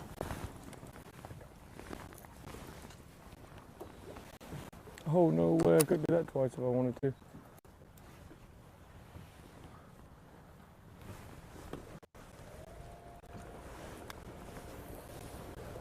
We're Santee Cooper Patrick's backyard here. He's dialed when it comes to shallow water, big, large. He was literally fishing in his backyard, his old backyard, yesterday. A little bit better. By the old red barn. Said his family just recently sold it. Been in the family for 18 years, he said. Like we talked about yesterday. Could you imagine growing up, Santee Cooper in your backyard, cutting your teeth? No wonder the guy's so good. You live? I'm just fishing around at a second looking for a group of them. A new wave pushing in or a wave pushing out?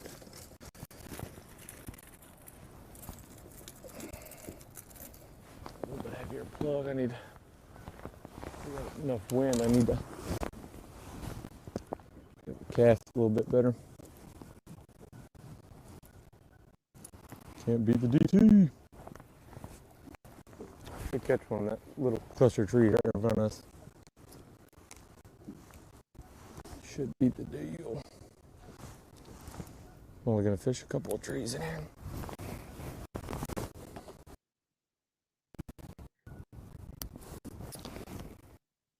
All right, let's jump back to Corey Casey. Day 2 leader.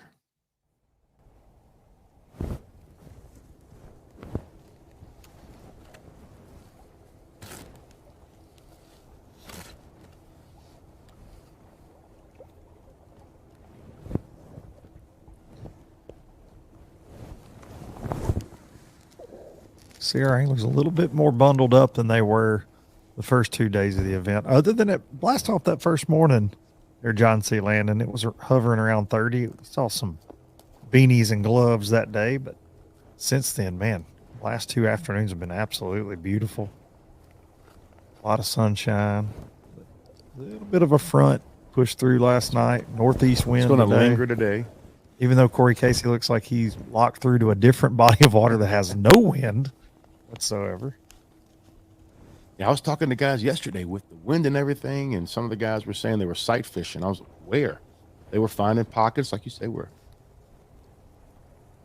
protected, and they were able to look at a few of them. Plenty of little nooks and crannies on 170,000 acres of these swamps. Got a lot of ponds that you can meander back in that don't get impacted by the wind as much. Meeting in rough water.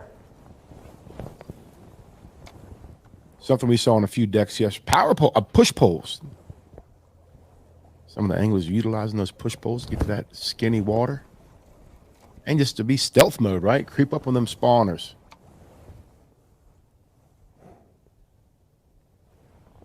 I normally just use my rod. I'll take like a 8-foot swim bait rod and just use that and push myself along in that skinny water.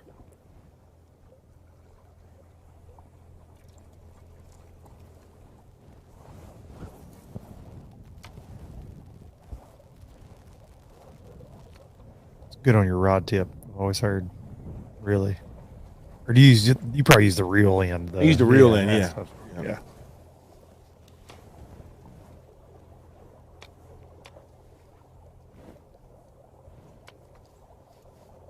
Be lying if I said I haven't used a net in that similar situation before when I didn't have a push pole. Absolutely. I like to get in the dirt sometimes. Get Somewhere in the push poles in their garage, sometimes you have to improvise.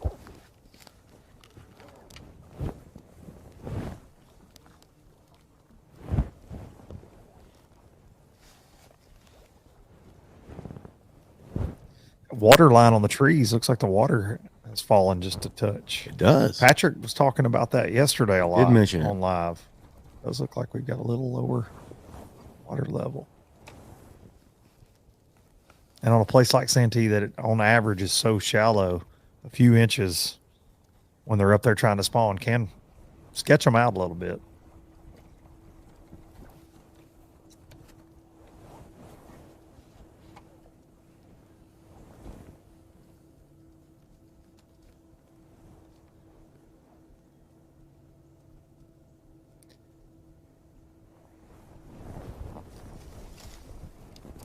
Oh, hooked up.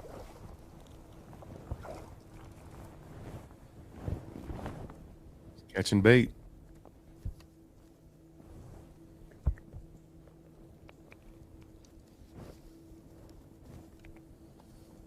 I'm just going to say that's a brave little bass swimming around just out in the open at Santee Cooper. Big one.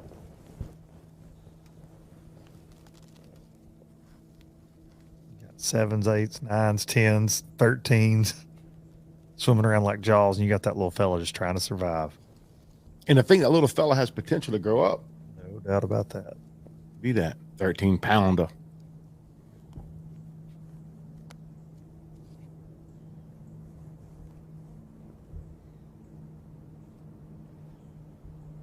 Florida strain largemouth, primarily here in the Santee Cooper Lakes. They all grow big. Any species of fish grows big in Santee, son. No doubt about it. Those Florida strain bass, man, they got a reputation for a lot of things. Obviously growing fast, but then they get a little finicky at times. Mm-hmm. Changes in weather. We've seen that covering Florida tournaments over the years. It's no different here. They get a little.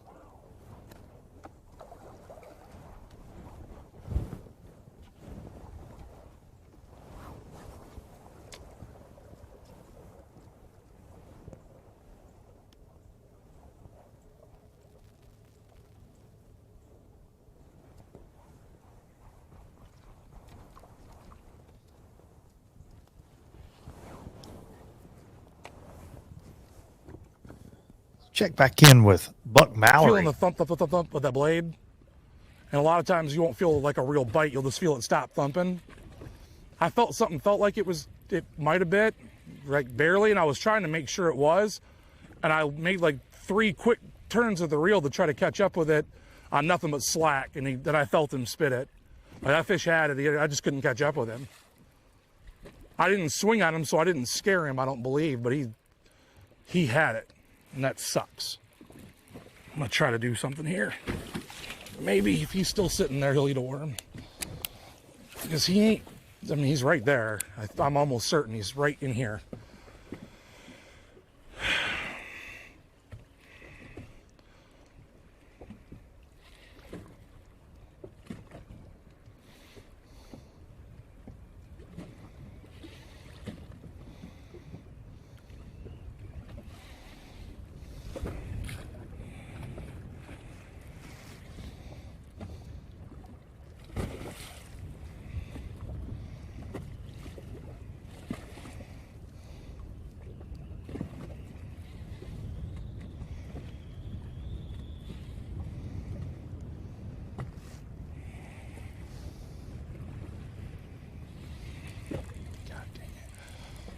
Them big ones are smart. They're smart. They don't get that big for no reason. What a pain.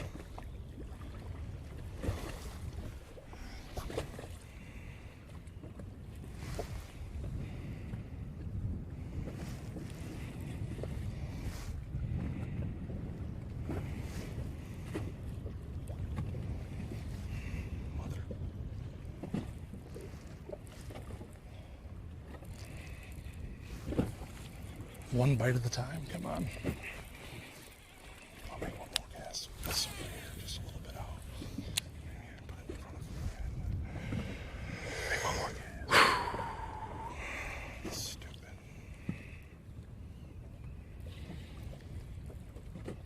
Great look at Buck's area there and how open it is compared to some places we've seen Corey Casey and Patrick Walters this morning. As Patrick mentioned earlier, he's trying to intercept a wave, whether they're coming or going. He thinks they're headed to the bank. Buck trying to do the same right here, though. Intercept fish that are coming and going. We saw him catch both pre-spawners and post-spawners here yesterday. And some good catfish. Heck of a catfish hole where he's at. We saw him wrestle a few of them yesterday.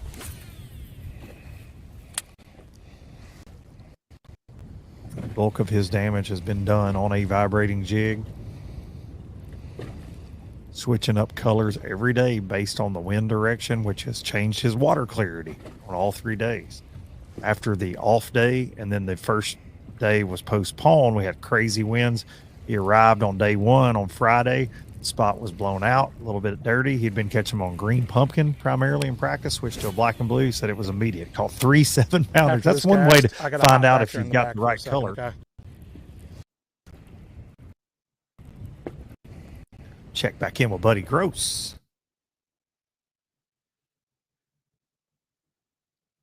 You can see just beyond him there too how expansive some of these staging type trees that we've heard Patrick Walters talk about so much this week leading into an area.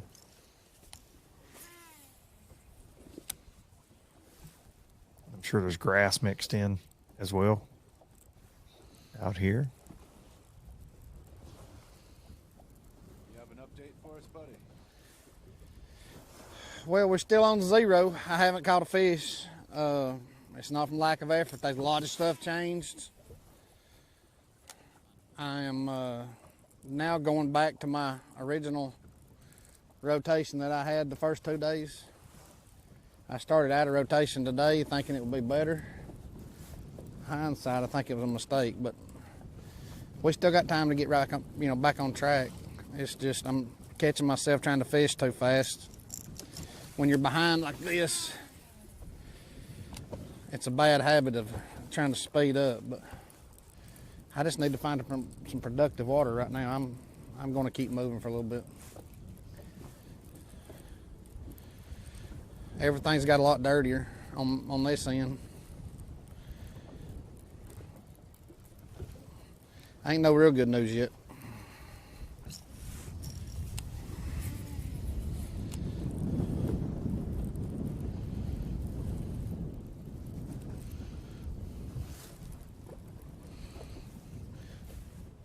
We've been doing this for a long time here in NPFL Live. Stumps, you'll tear your trolling motor off when it's got this dirty. I've been fortunate. Them other guys have been fishing in the dirty water, but I've been fortunate to be able to get around pretty easy. Now I'm going to have to kind of snake through here today.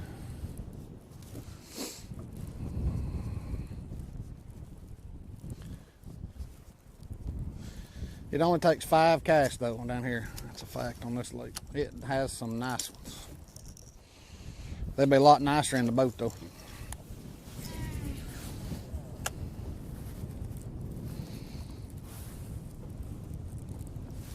In 5 years of doing this, it's always amazing when you get these guys that are in contention. They always feel like if they're not catching them right out of the rip on Showdown Saturday or Showdown Sunday like we have this week, that they're behind the 8 ball. But for our top 5, little stingy on Santee so far. Now we're seeing big moves on that catch track, but 5 guys that we're getting to be in the boat with today, little slow so far. So it's easy to give into that too. You got to think like a guy like a Skeeter Crosby who's jumped off to a huge start on both the first 2 days. Nothing in the boat yet. Buddy Gross, 0. All 3 days have been significantly different. First day, beautiful. Couldn't ask for a better day. Wind really ramped up yesterday, For all and then the this folks morning at home overcast. watching, I am trying, I promise. My wife's going to get a nail job morning, after the day. She'll have them all chewed off.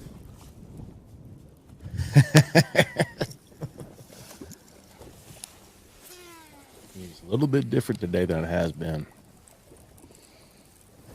Showers this morning. Wind direction shifted.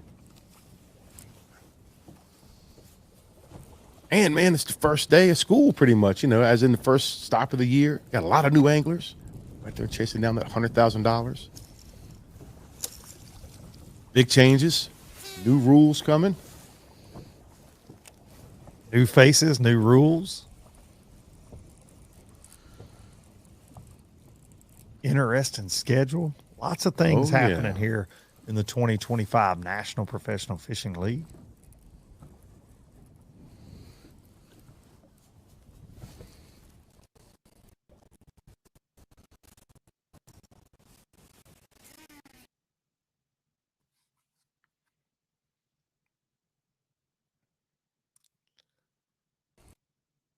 As we talk about that 2025 season with all the changes, we got those 3 letters out of here. FFS.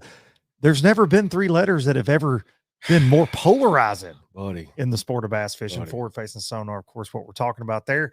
And there's no scoping, only hoping this year. Our 118 anglers signed up for the opportunity to fish without forward facing technology. We can, however, electronics, whether it's side imaging, whether it's Lake Master mapping, Humminbird 360, you can use electronics. You just cannot use Etch-a-sketch. You can throw a Etch-a-sketch on there if you want. Yeah, you could absolutely do that.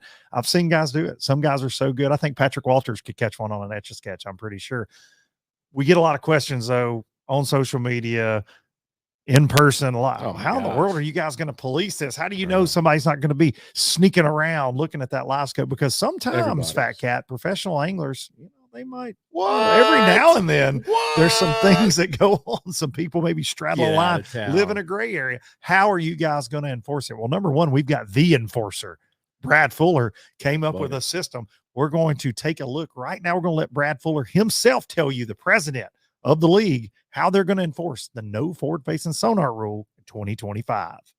Hey guys, Brad Fuller with the NPFL. So we've had a lot of questions on our social media and throughout the week as we've been here is how are we enforcing the no forward-facing sonar in the NPFL? Well, I'm going to show you our process and talk a little bit about it. So the first thing we did was we came out and we gave all the anglers these orange boxes that encapsulate the cable ends. So all the anglers installed those, and then we implemented a process by which we can track the serial number of the lockout devices themselves. So we're on Scott Wiley's boat. We're going to do spot checks throughout the week, and we're going to show you how we do the spot check. So Scott's got his boat here in the boatyard from Bass Cat and getting a little bit of work done to it. So we figured we'd do a spot check with you guys here while Scott's waiting to get some repairs done on his boat. So every angler has to have this on, and you see here there's actually a key tag with a serial number on it. So when the anglers install these on every event, we send them a form where they can submit a photo of this lockout device with the serial number tag visible. So Scott installed this 2 or 3 days ago. So I'm going to look at this tag number. Yep, I've got it 645. And then I go to the photo that he submitted on the install that he has to have submitted before he can go on the water. And I'm going to look, yep, 645. So I know that Scott Wiley installed this. He sent me the photo before the event started in our database. And then when it populates that database, I have access to that for the entirety of the event. So we're here on the off day. I'm doing a spot check on Scott Wiley's boat. I go to his form, I go to our database, and I verify that the serial number here matches the serial number here. That means that Scott has not tampered with this. It's as it was configured prior to practice, and we'll do these throughout the event until we have the whole field covered. And that's how we'll make sure that the forward-facing sonars and the NPFL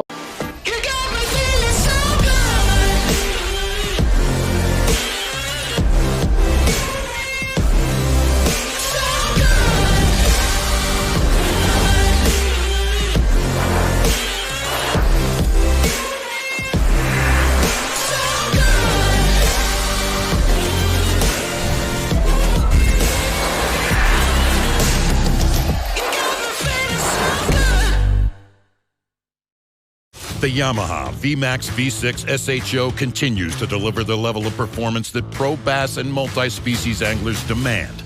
Underneath a bold and aggressive new look, an upgraded charging system with 40% more charging power meets the amped-up demand for today's advanced electronics. The VMAX SHO, raw power, reliability, and exhilarating performance for every angler who loves the sport enough to invest in the best. Yamaha, reliability starts here. The newest addition to the Basscat STS family is here. Introducing the Caracal STS, showcasing aggressive styling paired with enhanced performance and a continued dedication to raising the bar. Measuring in at 20 feet 2 inches with an ultra-wide 96-inch beam and rated for a 250 to 300 horsepower engine, the Caracal STS boasts agility and speed and is finished with premium features to satisfy any angler. Basscat Boats. Feel the rush. Epic only gives you one shot. So come armed with the Quest Series. Minn Kota's toughest motors yet. Go where the fish are worth the fight. Where chaos is the cost of entry. Where the highlight reels happen. Motors that never let up, so you're never let down. The bigger the question marks, the better the quest.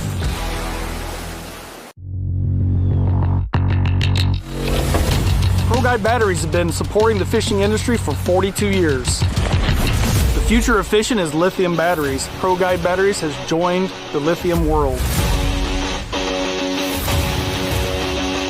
Get all-day reliability with lithium ProGuide batteries.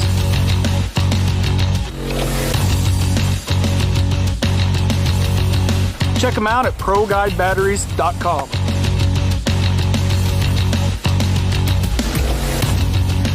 When it comes to finding jigs, spinnerbaits, and buzzbaits, keep it in the USA. Go with Epic. Epic's tackle is designed by fishermen for fishermen, with hours and hours of thought behind it.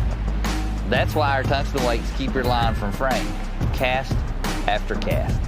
Whether it's saltwater or freshwater, Epic's lure designs will give you the edge on your next big catch. Epic, veteran owned. So check us out, America. EpicBaitsFishing.com. Welcome back to Santee Cooper. Santee Cooper's own Clarendon County boy, Patrick Walters.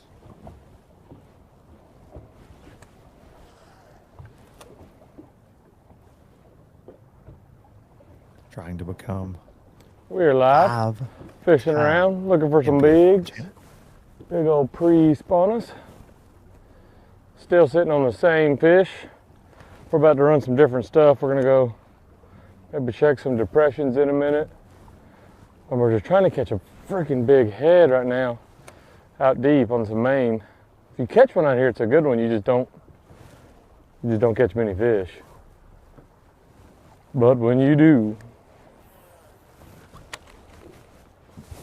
I'm gonna hit those couple trees right there.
I got a bite right here. It's gonna be a good one. The number of bites you get on Santee Cooper a lot this week. And it's not one of those places you're going to come catch 20, 30, 40, 50 bass in a day. Yes, those days exist out here for sure, but these big bags you're seeing our leaders bring in are the result of a 5, 6, 8 to maybe 10. If you catch 10 in a day, and like Patrick said, I think yesterday on live, if you catch 10 in a day, you're probably going to have 25 plus because you've been around the right ones. So the right ones. Talking to the guys that have been catching a bunch of fish, they're the guys bringing in the 14, 15 pound bags. For sure. I'm around them, man. I'm catching them. Shit, I've caught 30 or 40 today, but not one of them was over 3 pounds. Just waiting on them to cut loose. I don't know why you can't really catch them on these trees early. So weird. Let's go check this hole real quick. We're not going for it. We're just gonna go ahead and take maybe, not even a mile. And it shouldn't be rough.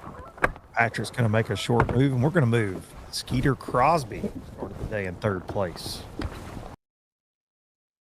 Another one of those Santee locals. Put the first 20-pound stringer on day 1 into that catch track. Got off to a fast start. Same yesterday, over 28 pounds in the first hour.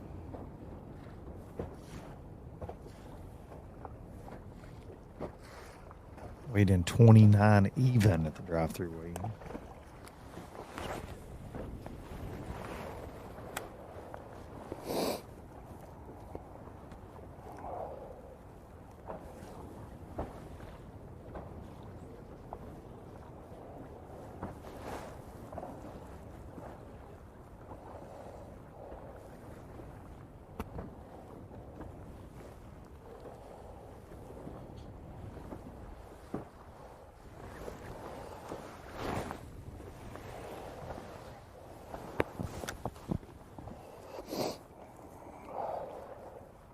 Skeeter primarily been focusing on an offshore area in Lake Moultrie.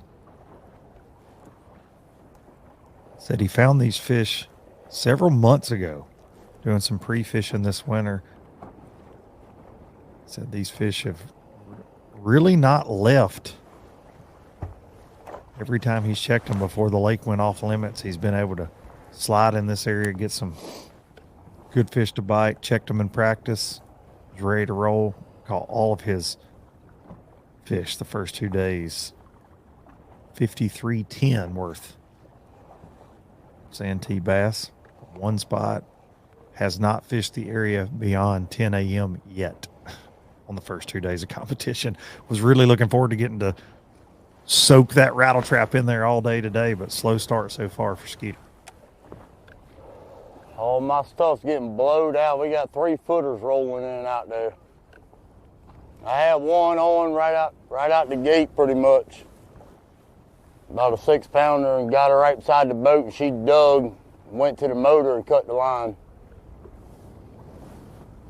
But that's the only bite I've had out there. I mean, you ask him, if I put the nose in the wind, trolling motor's coming out the water, it wasn't supposed to be this bad. It don't even show it to being that bad.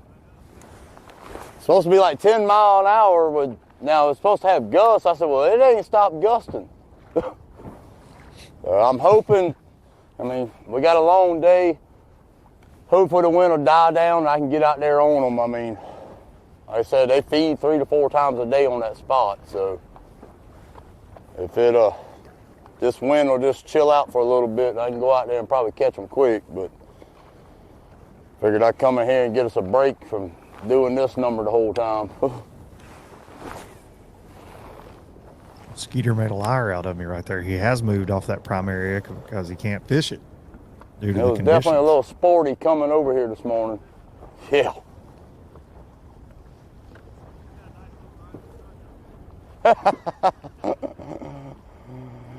I think it took us 39 minutes to get here.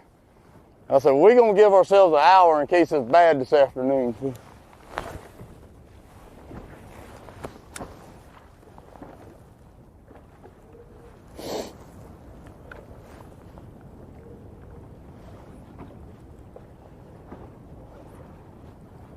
Y'all been over there and seen Buck? Is he catching them? He's probably getting blowed out over there too.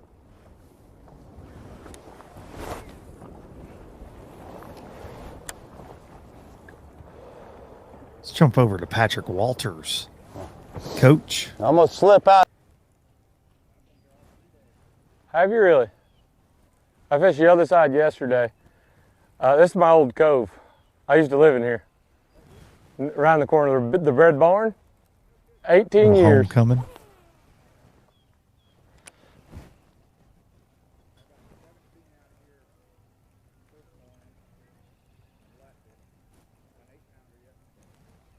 No way. That's why I didn't come to it yesterday. I went and checked another one and I didn't get a bite in it. So I was like, man, maybe they're just not in them. I don't know. Yeah. Well, I literally started here for their practice. Like, this was the first spot I came into and they just didn't go. So I was like, maybe it's just not the deal.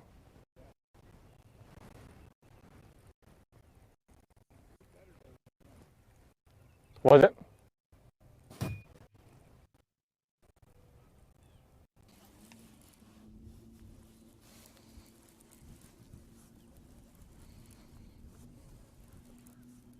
Buddy Gross.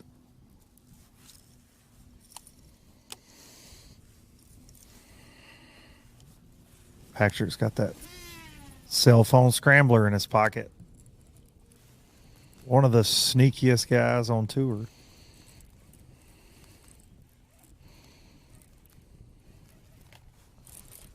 Buddy looks like he's moved. Oh my gosh, I thought we had one. Oh. Come on, buddy. Thought it finally gonna pay off. Scared us to death. Not as scared as he probably was. Not today. All the anglers are seeing on camera today don't have to check in until 6:30 p.m. Man, that narrow tricked me. I ain't hit a stump in this one yet. This is the first one.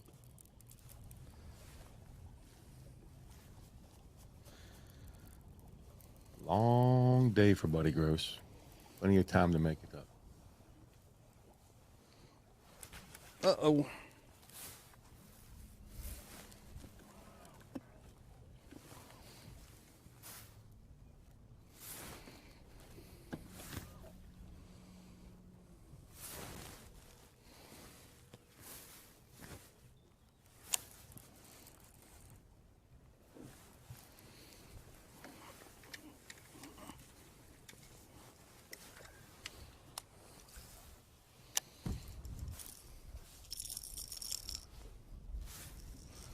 Thought we had our first bite, but I got my first stump of the day.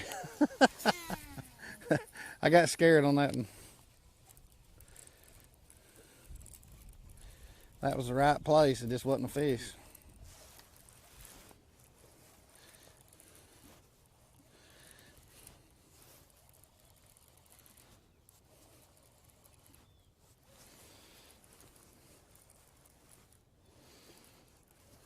We're gonna run into them sometime today. They can't help but react shortly.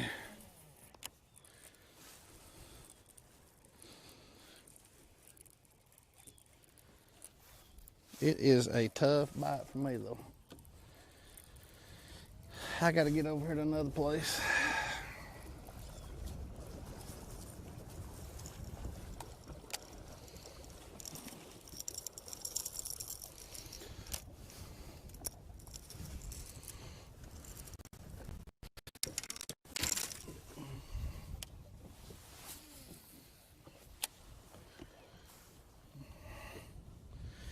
I hadn't fished much cypress trees. I'm just trying to make sure I hadn't missed something where they pulled up on them.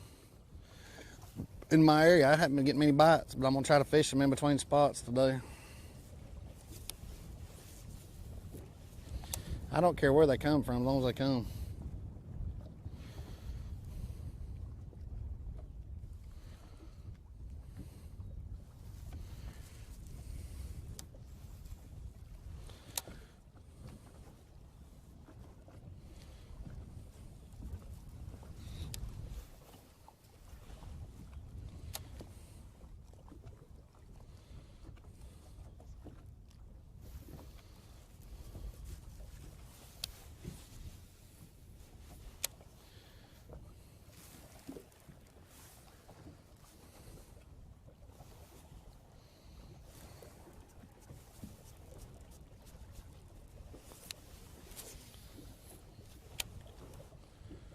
From Buddy Gross, let's check back in with Patrick Walters.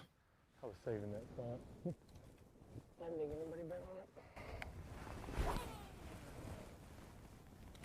Always has all the rods and reels he owns on the front deck.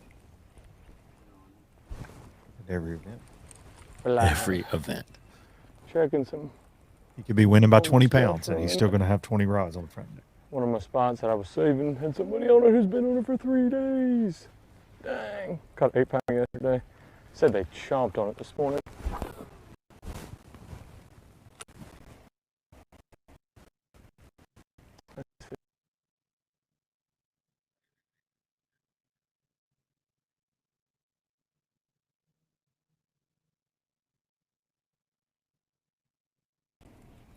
Ought to be one in there.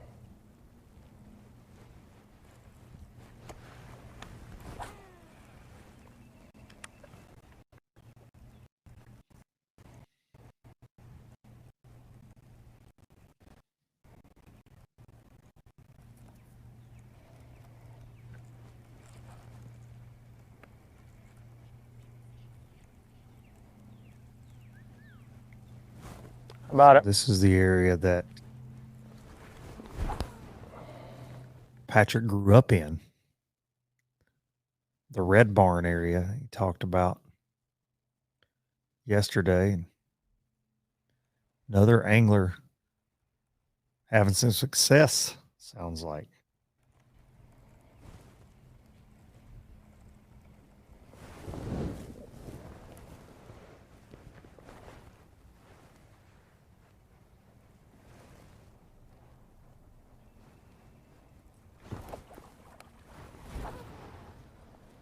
Some of our anglers in the top 5 making big runs right now around this 170,000 acre fishery consisting of 2 giant lakes, Marion and Moultrie. Big Bass Factory.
Tuning in this morning and you're asking yourself, where are all the giant bass? Where are those Santee Cooper bass? I've seen the standings every day after the weigh-ins.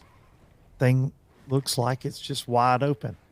A lot of the bites have been coming later in the day.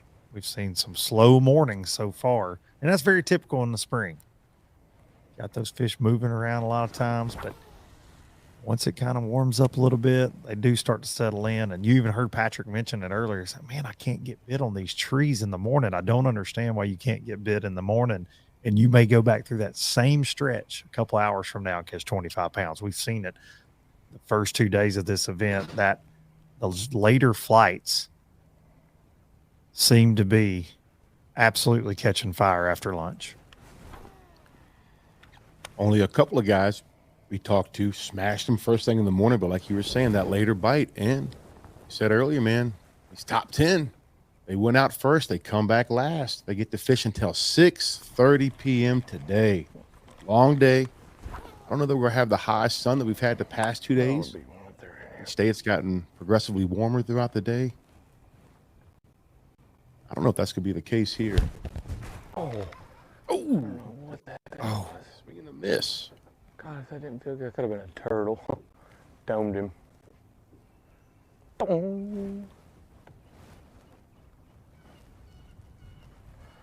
If I can there one more time. It might be pushed all in there with the wind.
Patrick hauling water right there.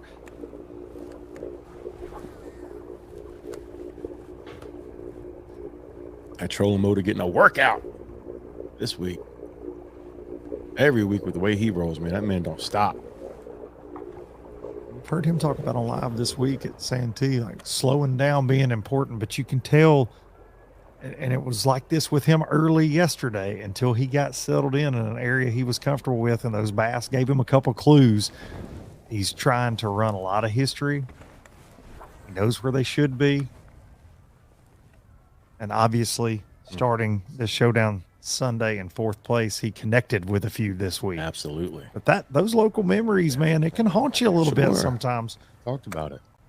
Especially if it's slow and you're not getting bit, you're thinking, oh, well, we heard him say that 10-pounder tree. He's got that's right his little pet places, and it's the same with Corey Casey for sure.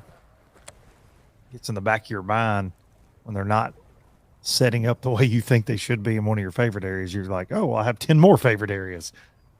Get to burning some gas. Of course, all of our anglers fishing for $100,000 in first place money today. And that prestigious NPFL shield, Luke. If the winner of this event happens to be in a bass cat, an extra $27,500 son coming their way. Want to feel the rush. Kind of a tournament within the tournament. And a tournament within that tournament, because also the highest place, if a bass cat angler doesn't win the tournament, the highest within the tournament wins $7,500. Not bad for running a heck of a bass boat out there. Not bad at all. Bass cat been making big moves, been around for a long time.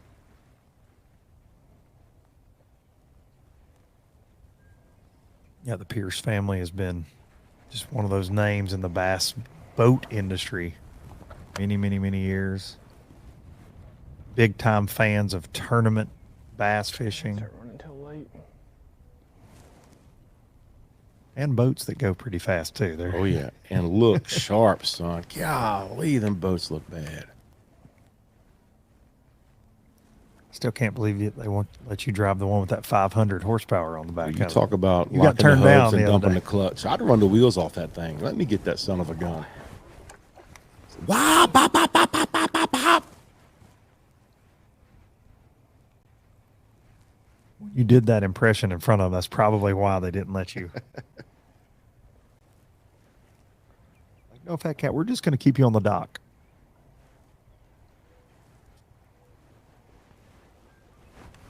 I'm going to jump back over to Buddy Gross. No, I Buddy having a very consistent You'll event stomp, I'll know. so far. Almost 25 pounds So on I'm day into one. one of my better areas right now that I've had all week. Still no to bite. So all I can tell you is we're going to have to bear down and fish hard to try to get us a bite, because I don't know what's changed, but it has definitely changed for me. And it ain't good.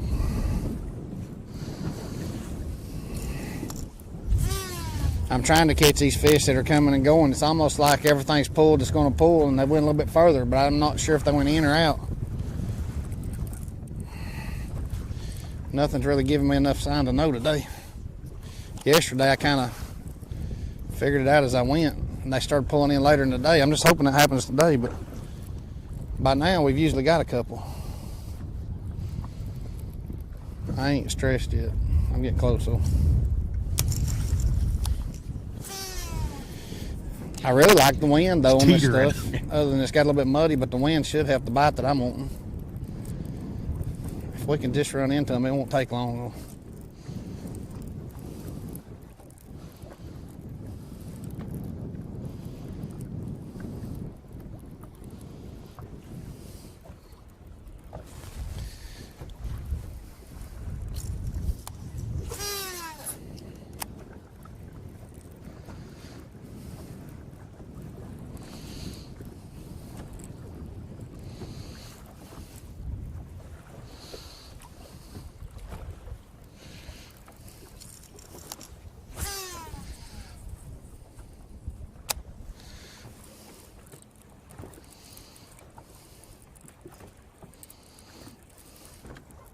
Check back in with Uncle Buck Mallerie.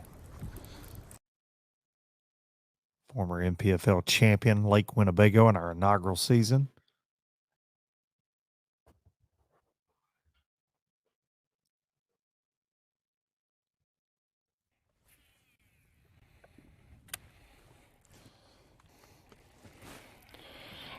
Welcome back, guys and girls.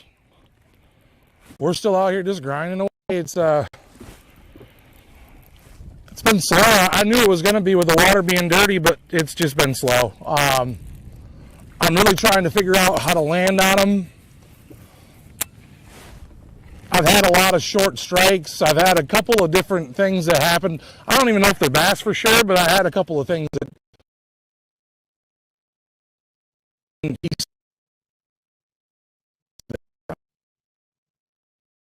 so I think it's going to happen. I really have confidence in this. I hope nobody at home thinks that I'm losing my focus or my confidence. I guess what I was trying to say there. I'm here, head down, grinding. We're gonna get it. It's gonna happen. It's just gonna be a little later than normal. That's okay. We got all day. I'm bound and determined to at least make a damn good run at this this shield. So we're gonna keep on keeping on. It was awesome to catch that big one. It was awesome that one of the photographers was here when I did.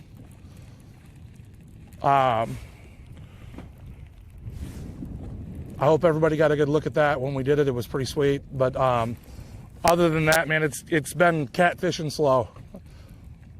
But I'm kind of glad that the wind's dying down a little bit. I feel like I can actually mill around now. I've been blowing around so bad that I've had to fish things weirdly. I was almost like back drifting for walleye at one point out there just to try to get myself lined up somewhat close to what I wanted.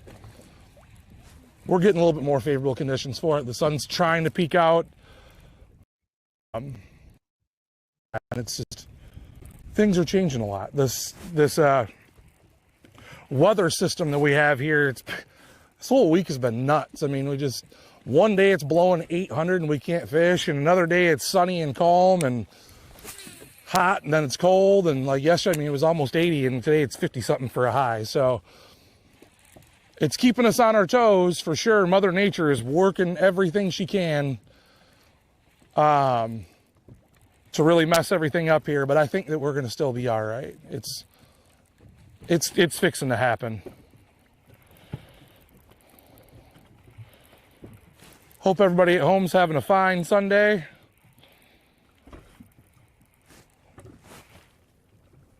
My cameraman and I, we're having a good time out here. We're cutting it up a little bit. It's talking about how everything's just nuts with the weather, and you know, fishing for 100 grand in swinging distance of it on a Sunday. I mean, I don't know what else to say. I talk a lot, and that almost has me for a loss of words. So it's good. God is good.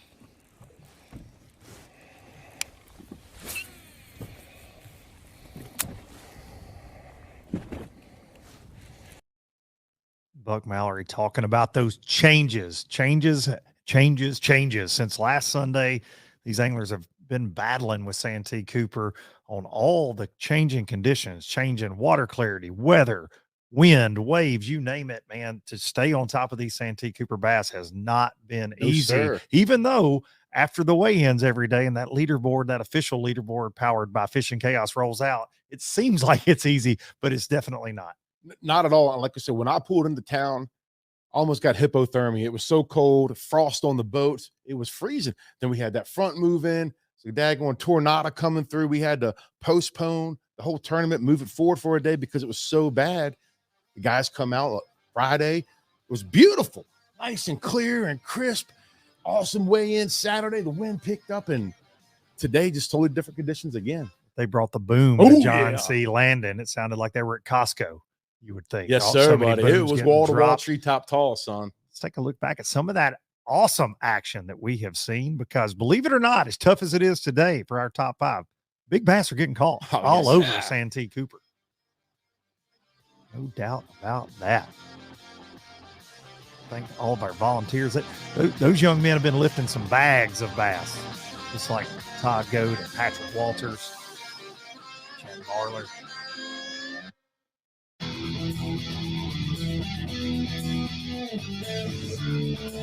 Giants.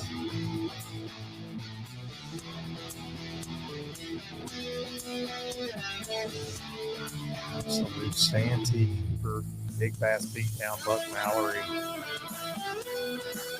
Picking things off day one, 31 pounds. Backed it up to 22 pounds. And Corey Casey, of course, taking the lead yesterday for a 27-pound day one. Brought in dirty 30 pounds, 4 ounces for Corey Casey, as you see right there. Brought the boom, as Big Al likes to say. On the boom meter, how many booms are you giving that? A lot. Yeah, but we buddy, there's a lot of booms have happened this morning. Some have been good booms, some have been bad booms. Some have been bad booms. Bad booms. Sometimes you get distracted with the job at hand, get caught up in the action a little bit, and we've had that happen with an angler this morning. We have, man. Unfortunate. Sure, it was an innocent mistake, but a very costly mistake. Well, guys, camera boat rolled up and just making small talk with them and asked about my roommate, you know, how Buck was doing, you know, was Buck catching them. Obviously, we're roommates on the road, and we both want each other to do good. Come inside here, left my main spot because it was so windy. I made an honest mistake by asking that. Was just making small talk. Simple mistake by myself. So because of that, I was technically soliciting info. So I'm DQ'd for today. So at the end of the day, obviously it wasn't the Lord's plan for me to win this tournament. So enjoyed it, had a great week. We'll get them at the next one. Tough stuff for Skeeter Crosby right there. You get caught up in that emotion. We saw the same thing in year one with a couple of anglers. We all like to talk fishing, right? And when the rules state you can't solicit information, That's a tricky part. Now, look, had he and Buck been in the same area, they could talk. That's but the you thing. cannot ask a non-competitor for information. And the Period. situation was, and it was on live there. Camera boat rolls in, one of the Twin Visuals crew, and he checked on his buddy Buck. Hey, how's Buck doing? Is he catching them over there? And where the problem can arise in that situation. So we've had some information issues in professional bass fishing lately. So we feel the need to explain this to the folks at home so you don't tar and feather the NPFL for making this decision, because it's very important. Absolutely. The rules are very we talked important. about yesterday about soliciting information, No kind of doubt. made light of it, but at the end of the day, where on a day where Skeeter is struggling, he knows where Buck is fishing. We saw him on live in the same area with Buck yesterday after he caught his weight.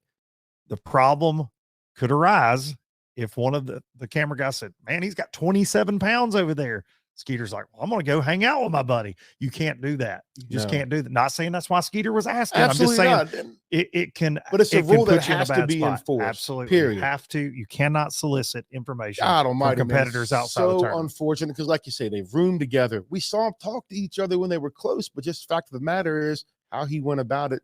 Just can't do it that way. Nerves on the final Absolutely. day, showdown Sunday, fishing for $100,000 in contention to win, and you hate to see that for Skeeter Crosby and his family. But we wanted to be sure to explain that to the folks at home. We had a lot of messages, a lot of social media. A lot of people saw it happen, and tournament director Sean Mudhole Mulall made the call there, and there you have it. So heart goes out to Skeeter and Absolutely, his family, and his but it is family. what it is. We try to honor the rules here in the Have to. NPFL, and here we are. We're going to check in with the sponsors that make everything possible here in the National Professional Fishing League. We appreciate each and every one of you for tuning in, and we'll see you back in a few minutes for more live action from Santee Cooper. Before there were hashtags, there were handshakes and shared stories. They gave us confidence to make our first cast, to chase our dreams. They taught us to fish, and in the process, taught us about life. They taught us that success isn't just about reaching the top. It's about lifting others up. The future isn't just about selling tackle. It's about 3 simple words. Let's go fishing. Here's to the original influencers. The Yamaha VMAX V6 SHO continues to deliver the level of performance that pro bass and multi-species anglers demand. Underneath a bold and aggressive new look, an upgraded charging system with 40% more charging power meets the amped-up demand for today's advanced electronics. The VMAX SHO, raw power, reliability, and exhilarating performance for every angler who loves the sport enough to invest in the best. Yamaha, reliability starts here. Since 1971, Basscat Boats has innovated, persistently thinking outside the box, never abandoning their roots or the commitment to quality through their process. Clearly visible in the new Puma STS, their design and development continues to evolve, improving performance, enhancing the angler's experience, and broadening the appeal of the sport they have dedicated their lives to. Basscat Boats. Feel the rush. We're off the clock to clock more fish, to fill our live wells and empty our coolers, because there's more to explore. The latest Humminbird fish finders work fast, see clearly, and know all the best spots. They fish even smarter paired with the Minn Kota and break down the water like never before. If you like your plans loose and lines tight, then it's time to explore. Only with Humminbird. All right, guys, no insurance talk on beach day. I'm down. Yes, please. Don't get me wrong, I love my RV, but insuring it is such a hassle. Same with my boat. The insurance bills are through the roof. Be cool. I wish I could group my insurance stuff. Like the house, the car, the RV. Like a cluster, an insurance cluster. Yeah, I doubt that exists. The bundle! It's a bundle and it saves you money! Hi, I'm Will from Progressive and I couldn't help it over here. Super fun beach day, everybody.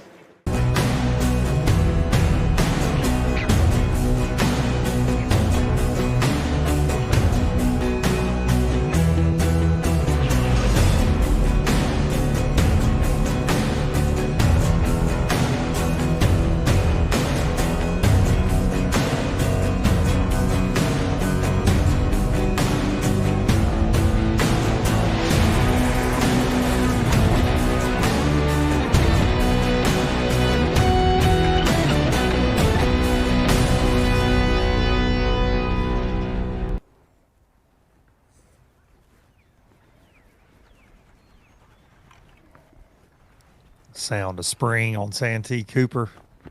And a look at one of our favorites coming into this event, Patrick Walters.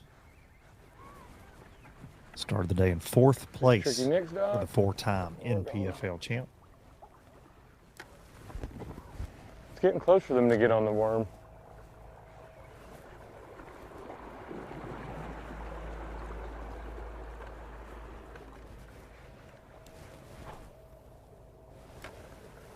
Been on the jig too much.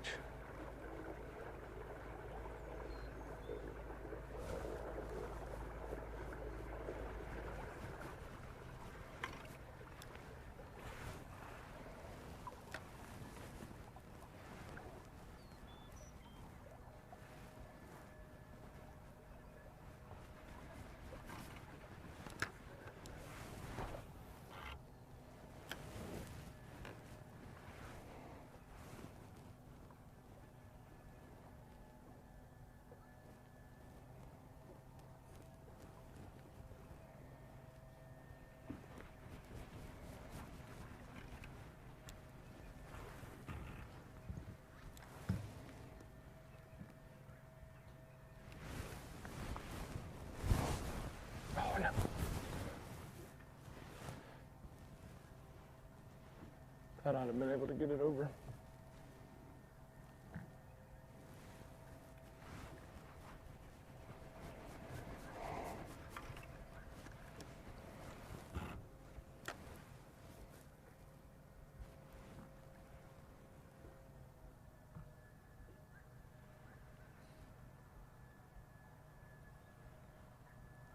Make 2 casts under this dock and we're gonna, I don't know if I want to leave this creek, which I kind of do. Patrick has not updated his fishing chaos catch track just yet. He's got a couple small ones in the boat, like but he has slipped to 13th place on that catch track. That's the best dock on the lake, actually. Wow, we get this close to it and not fish it. Then all day I'd be like, man, I probably should have fished that dock, you know. Be some shit I do. There's always. I know. Oh God. 100%. There would have been a 5 under that dock, guaranteed. Weighs in. We catch 4 big ones, weighs in like a little peckerhead. Like, oh no.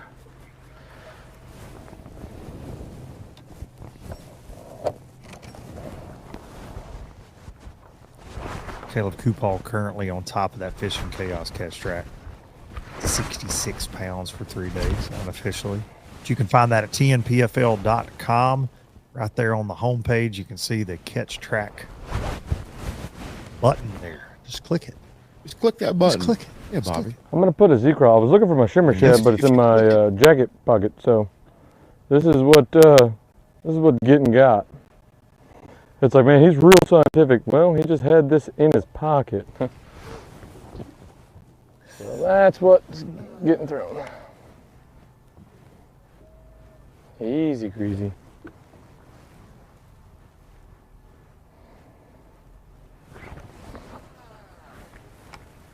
I need to change my glasses in a minute.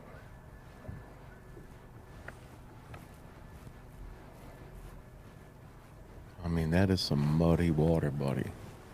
I love it.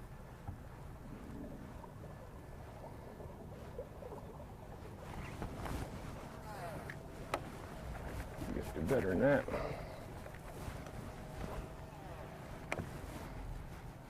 From one local to another, let's go to Corey Casey.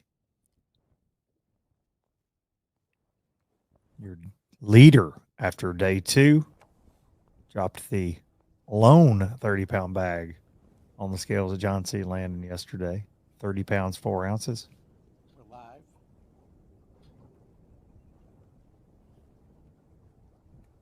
Talk about your morning bite so far. Oh, it's pretty much non-existent. I got 2 for 2 pounds, so hopefully it wasn't a morning bite.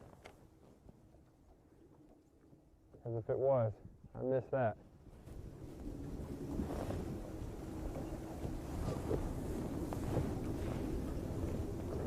And it feels like it's just been a little slow. I've had a few slap at it. and not get it. So for me, I don't know overall how to do it. Just got to make sure when they go to biting, I'm not running around like a doofus.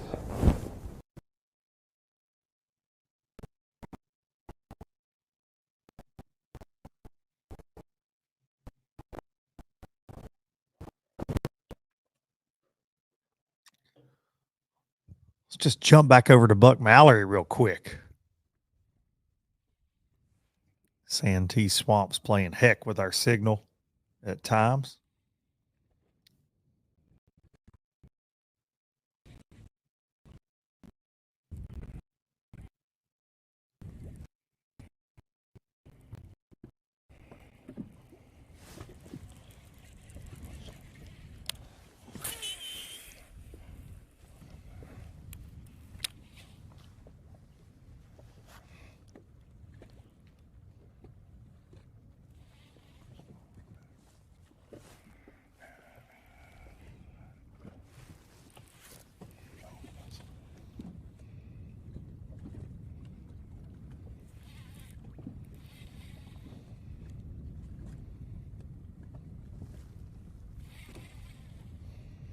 Pretty much the same background for Buck. He doesn't meander far from this little area. No, sir. We saw him yesterday. He was hawkeyeing anybody to come close too, son.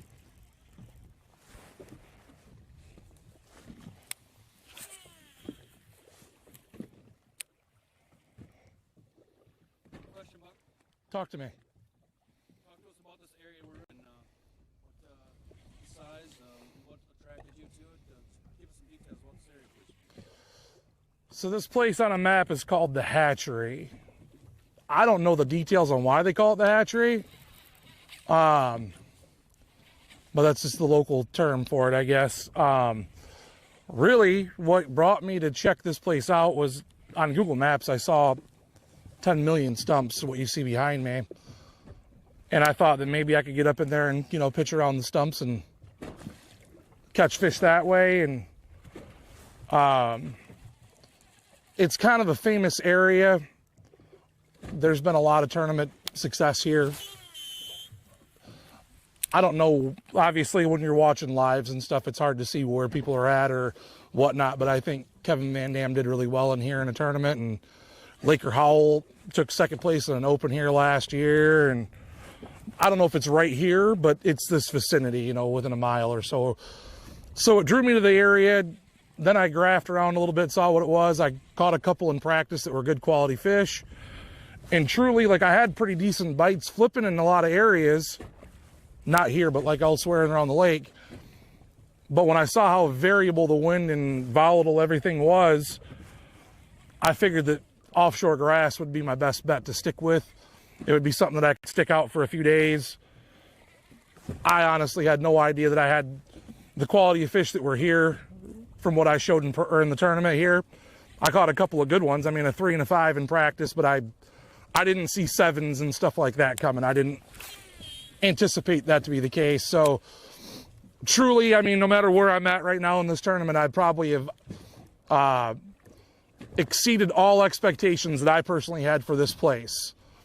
After how quickly I caught them the first day, I believe that there was a lot more in here.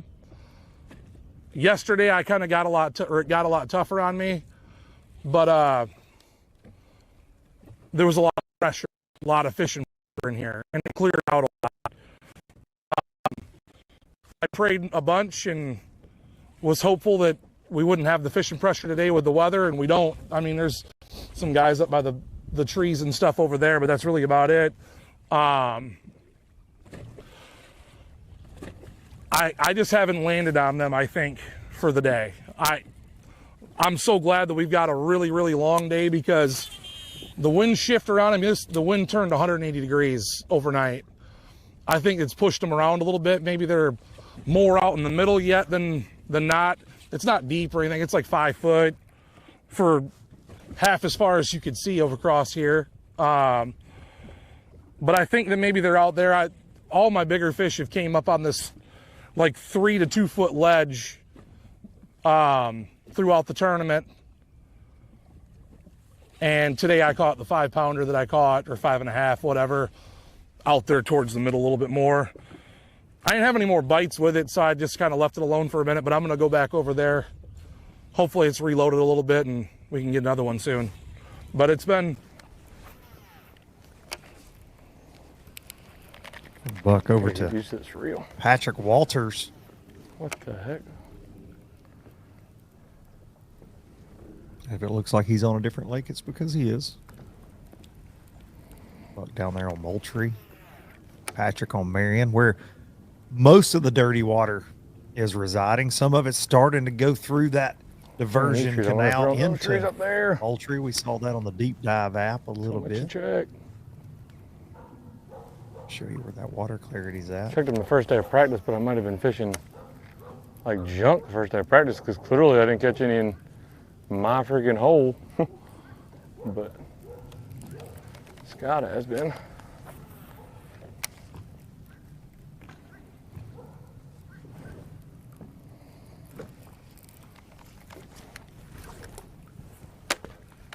Gotta check the backswing. Ooh. Tried to send it. This crawl's not gonna make it much longer. Right after we jumped over to Buck Mallerie last time, Patrick went to work. I'm gonna take a look back at that right now. Patrick Walters on the home pond, Santee Cooper.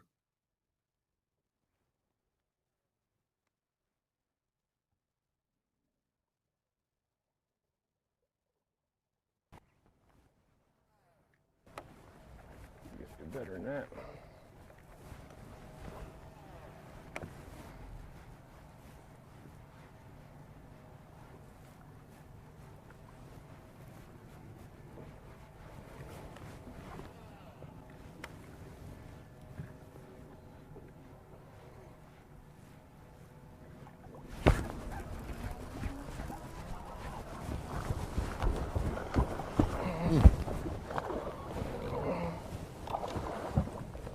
God, he bit it up. Oh, there we go.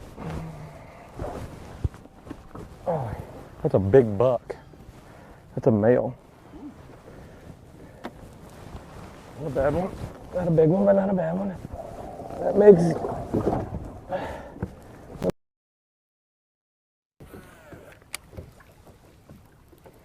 think that was the third one for Patrick this morning. You can see he's just filled a limit out. Shed a layer since that night. No big ones. We got 2, 3 somethings, like good 3.5s probably. Big male bass, and then 3 fish that have got to get cold. Got to get cold. I wouldn't mind replacing them with like some 7-pounders, but we just got 2 bites back to back pretty quick. Doing the same MO. We've been fishing slow for a little bit. Pick up a moving bait, get bit right off the rip. So it's either getting that time of day where they're starting to bite, we're getting in the right areas. Mixture of everything, I think, actually. I'm real big on killing time.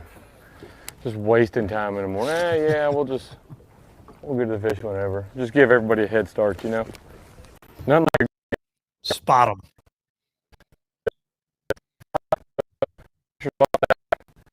I do think they're going to bite. I feel like they are going to, just because they didn't bite yesterday. Hardly at all, so. I've seen them bite not 2 days in a row, but I think they're going to bite. So we're going to keep our foot on the gas, try to cover as much water as we can, but cover water efficiently. I want to cover water fishing, not running so much. We're going to run around a little bit, but when we get on a stretch, we're going to fish it. You try to catch fish, you know, run around one spot here, one spot there. It doesn't work on Santee, so I've learned that lesson too many times. We're just gonna hunker in, try to catch us 2 7-pounders. That's what we need. I know, I think I should just run straight to my freaking best stuff right now and just hunker down in those 2 areas. Instead of just fishing, I'm just fishing good stuff, but I thought there's an area that good fish are just in right now.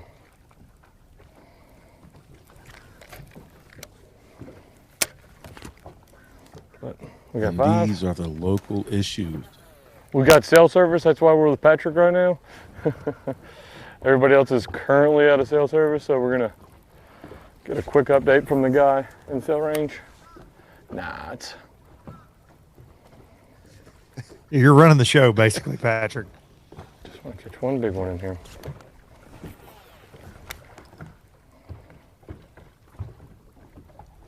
Just hearing this thought process, though. Is that houseboat you told me you bought? It is. Background It right is. there? Yeah, yeah. That's Been nice, fixing it up man. and working on it. How'd you finally spend all that money you got on something nice? Been saving up with a ton of money I make.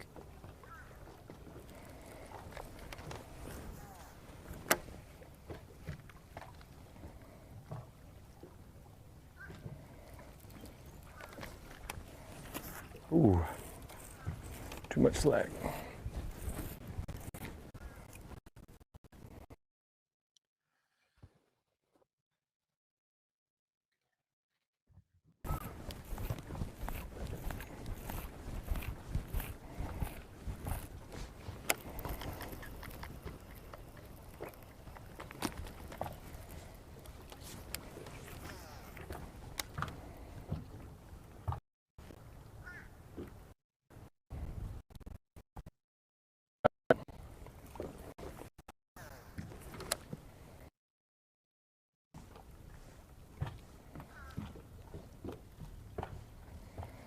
Check back in with your day 2 leader, Corey Casey.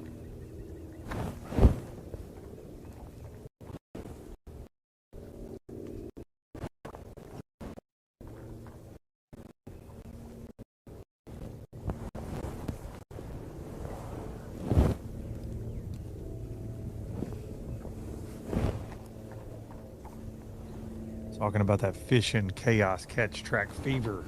Back at Hank Cherry, back-to-back Bassmaster Classic champ Hank Cherry, who will be sleeping in his own bed for the next event. Lake Norman has taken the unofficial lead. 26 pounds on the first day, 21 yesterday, and 21 unofficially so far today to overtake Caleb Kuphall on that leaderboard. Oh, yeah. Hooked up. Another small one.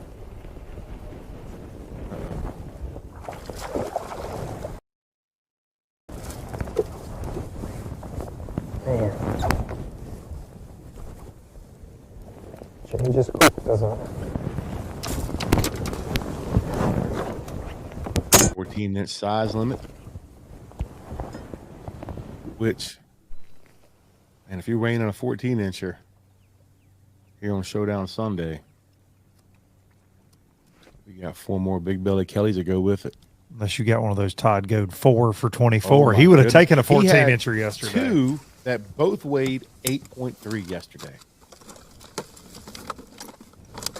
I had a 4 lead. This will be number 3 for Corey.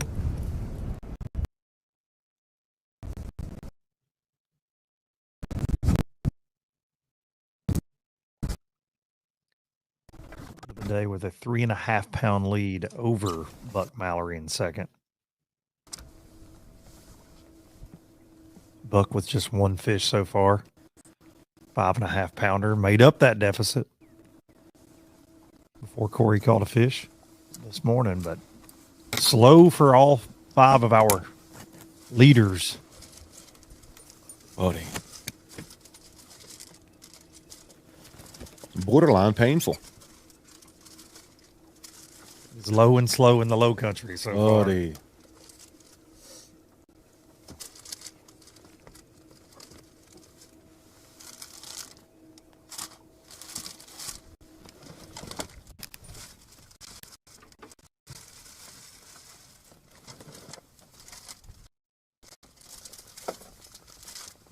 Slow on the fish catches, but Big on the drama this Whoa. morning. What's Indeed. new, right? Yeah, What's new? What's your favorite line to say? about Embrace the National chaos. Professional Fishing League. Embrace Embrace the the chaos, chaos. indeed, because you just never know when you get 118 pros running around on these bodies of water, what Right. might happen. Are you okay? Dude, You this okay? is it's the theme. Let's just be honest. This is the theme for the first tournament of 2025 season. I just want to get it all out. Like I came into this season, the 2025 season, talking about living by the 3 E's: entertain, educate, and improve. I might need a little help with that third one. Education is going to be strong in your case, But man, because you it's, think improve you know, has an E in it. We're man, we are grinding through it. We're trying to get the bugs worked out of the broadcast, trying to get all that straight. And these anglers out here, first term of the season, they're trying to win $100,000. Skeeter Crosby, home lake, man, got a lot to prove, and got out in the front, was doing stuff, man. Coming to the showdown Sunday in 3rd place and made an innocent mistake that cost him really big. Yeah, cannot solicit information. He was having a slow morning. Been getting off to a fast start the first 2 days of the event. Got a little anxious. Camera guy rolls in. He checked on his buddy Buck Mallerie, who he rooms with all over the country, but you cannot solicit information from someone that's not a competitor in the event. So Skeeter Crosby was disqualified today for that. Had an incredible event. Had a 29-pound stringer yesterday. Again, slower morning today, but he is DQ'd because we've got to stand by the rules in the National Professional Fishing League. And that information one has been talked about a lot in the last couple of weeks Absolutely. in professional bass fishing. Absolutely. And sometimes people are confused as to why an angler would be DQ'd for asking for information, but it is in bold black print. Cannot solicit information from a non-tournament competitor in most professional fishing Correct. tournaments. To Skeeter Crosby, hey man, thank you for going on camera, talking about it. He explained the situation. It is just a unfortunate situation. Yeah, no doubt about it. You never want to be caught up in that. And it's not the first time we've seen that on live. We've been through it before, and it just, man, Yeah. it's heartbreaking. Saw that year one. Because if he would have been beside, we saw Buck and him talking on the water. That's right. But asking someone that's not a competitor how another competitor is doing is, and we're just trying to unacceptable. avoid a situation There it is. where the cameraman says, "Oh man, Buck's got him," and Skeeter pulls up the trolling motor and goes to where Buck's at because he knows where Buck's at. So you have to, have to honor those rules for sure. Skeeter, we do feel sorry for Skeeter and his family, but we gotta stick by those rules. That's right, That is we for do. sure. All right, we're going to check in with the sponsors that make it all happen here in the National Professional Fishing League, and we'll be back just a few moments for more Santee Cooper action here. Strike King NPFL Stop 1.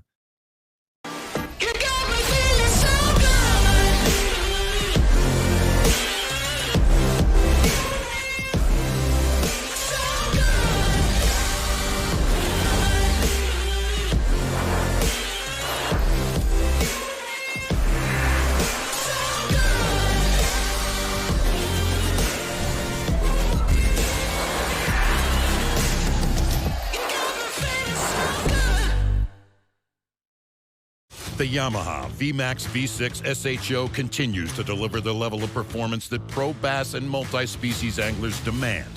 Underneath a bold and aggressive new look, an upgraded charging system with 40% more charging power meets the amped-up demand for today's advanced electronics. The VMAX SHO, raw power, reliability, and exhilarating performance for every angler who loves the sport enough to invest in the best. Yamaha, reliability starts here. The newest addition to the Basscat STS family is here. Introducing the Caracal STS, showcasing aggressive styling, paired with enhanced performance and a continued dedication to raising the bar. Measuring in at 20 feet 2 inches with an ultra-wide 96-inch beam and rated for a 250 to 300 horsepower engine, the Caracal STS boasts agility and speed and is finished with premium features to satisfy any angler. Basscat Boats. Feel the rush. Epic only gives you one shot. So come armed with the Quest Series. Minn Kota's toughest motors yet. Go where the fish are worth the fight. Where chaos is the cost of entry. Where the highlight reels happen. Motors that never let up, so you're never let down. The bigger the question marks, the better the quest.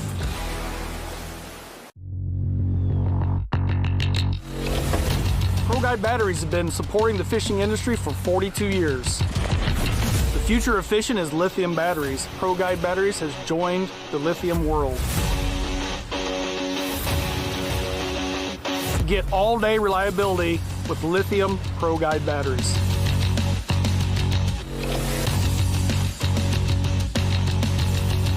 Check them out at ProGuideBatteries.com.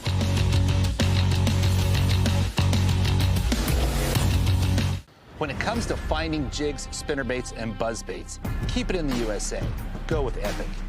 Epic's tackle is designed by fishermen for fishermen, with hours and hours of thought behind it. That's why our tungsten weights keep your line from fraying, cast after cast. Whether it's saltwater or freshwater, Epic's lure designs will give you the edge on your next big catch. Epic, veteran owned. So check us out, America. EpicBaitsFishing.com. Welcome back to the NPFL Live studio here in Clarendon County, South Carolina. We appreciate every one of you spending this showdown Sunday morning with us so far. As we went to break, we mentioned, again, this unfortunate disqualification with Skeeter Crosby. We just wanted to show you the incident so you can all see kind of how it went down, because it did go down on live, him soliciting information, whether intentionally or unintentionally, That's right, from a cameraman.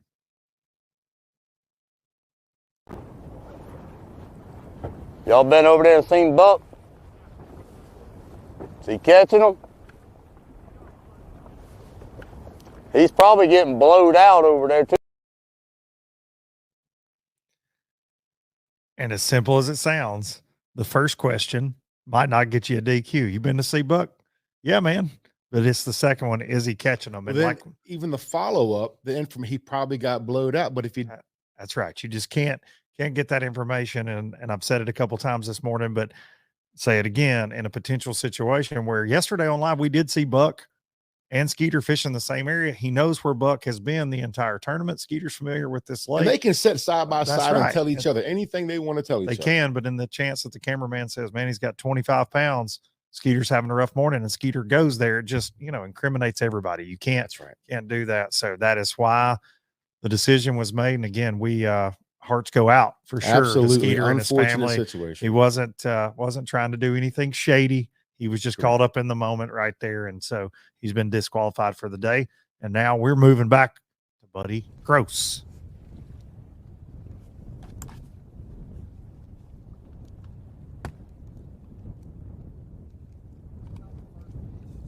Buddy fished with us last year.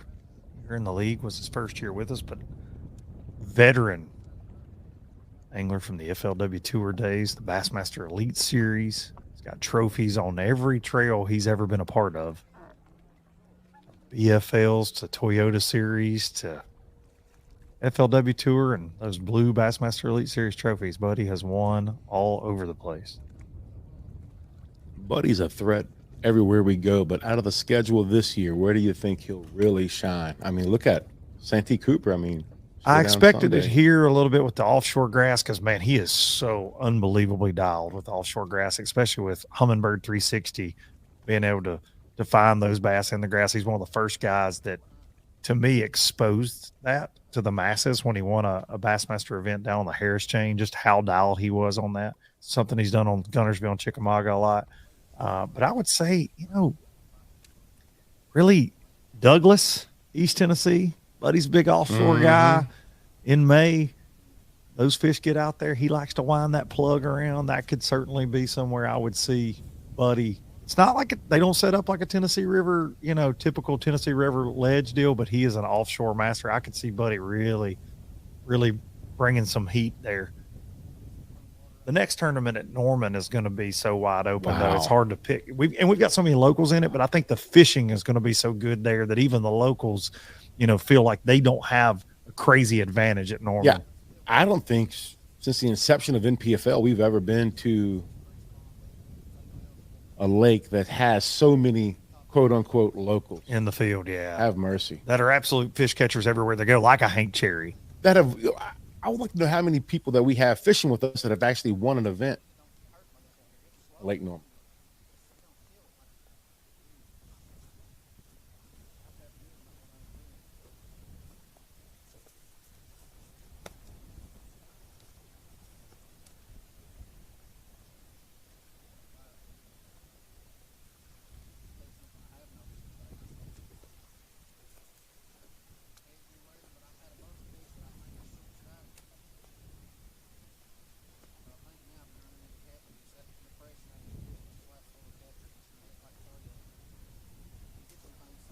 Apologize. I think Buddy's mic's not working there.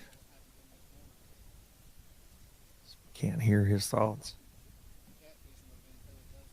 I'm sure he's just saying, listen, if it wasn't for Luke Duncan, I don't know if I'd be where I'm at today. And just keep that fat cat guy away from me.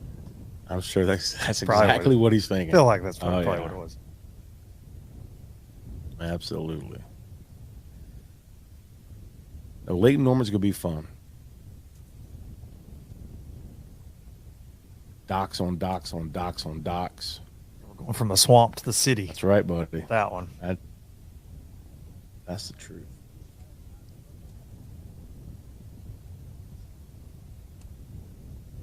A really interesting schedule. And we say this every year, though, the way we space out our events here in the National Professional Fishing League, a month between events, you fish different seasons. To win Angler of the Year, that progressive Golden Shield, you've got to be versatile. And this year, have mercy. Man, we are going to visit some very different fisheries.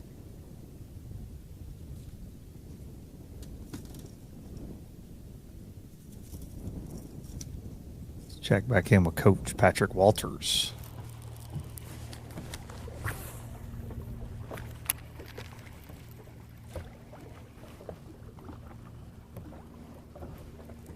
We're live. Daggone beaver hut on top of that cypress right there. In real quick.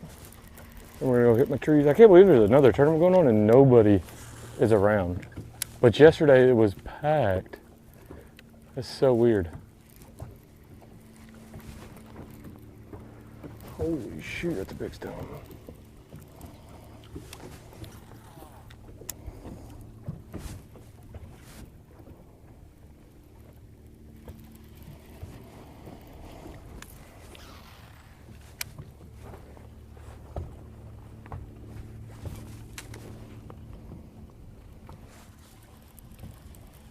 Let's run two. Check that point's really good. It's way better than this hump. This hump's not that good.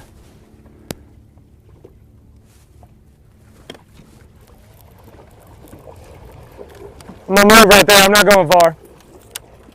I lost a hammer on a stump cranking. Like a big one. I'm gonna go try to do that for a minute.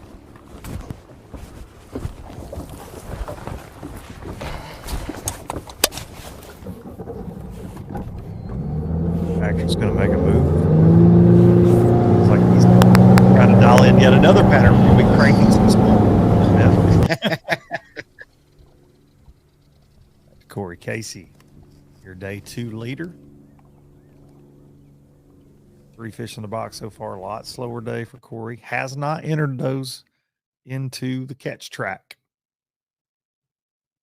just yet.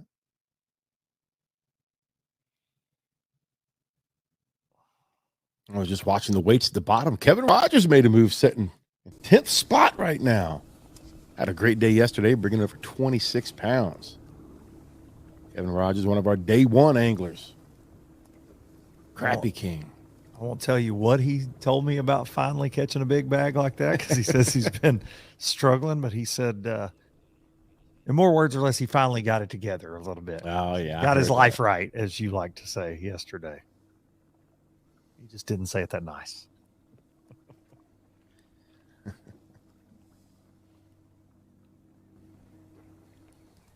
You're still in your fish.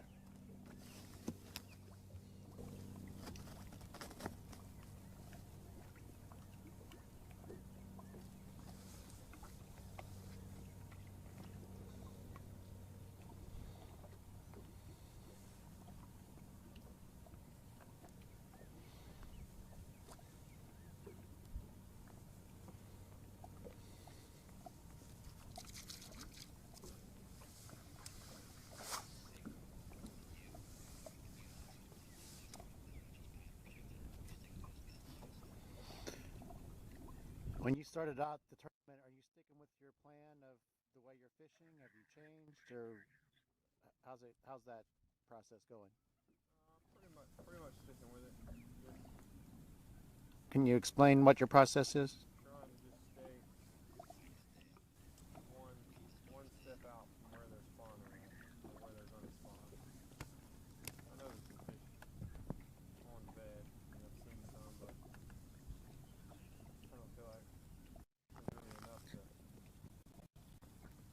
Corey Casey locked in, focused, trying to chase down that $100,000 in the NPFL Shield here on the home pond of Santee Cooper. Check back in with another local, Coach Patrick Walters, set up on another set of trees and stumps here, looking for some of those pets. There's a bass right there, I'm telling you, somewhere. Holy cow, that's the best bottom I've seen in a long time.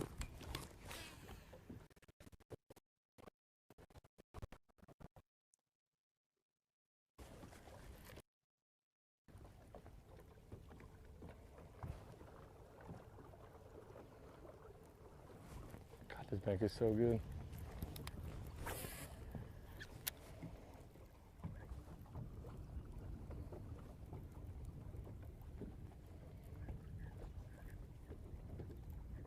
This crankbait gets one more fish.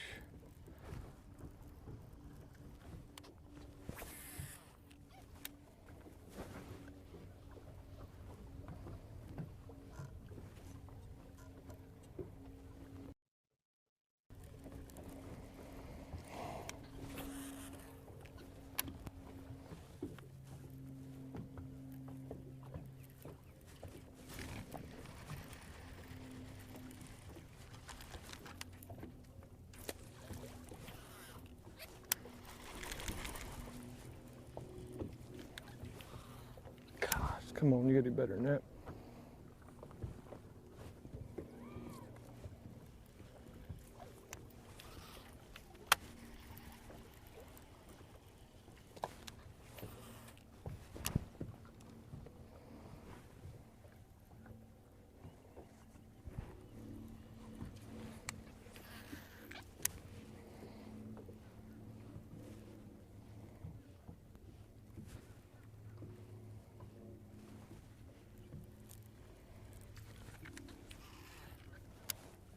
Too close to that one.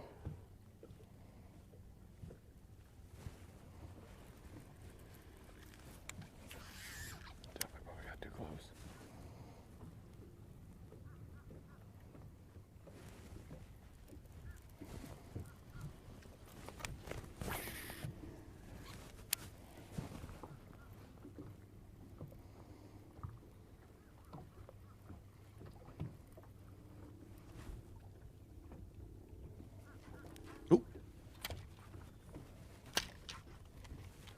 Those Santee stump bass. Seen a lot of that this week. Check back in with Corey Casey.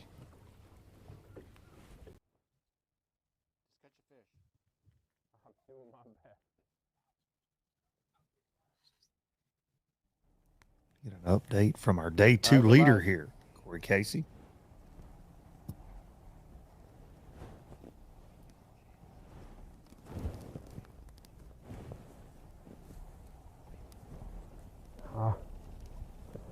Oh, I just stumped my chatterbait right at the boat.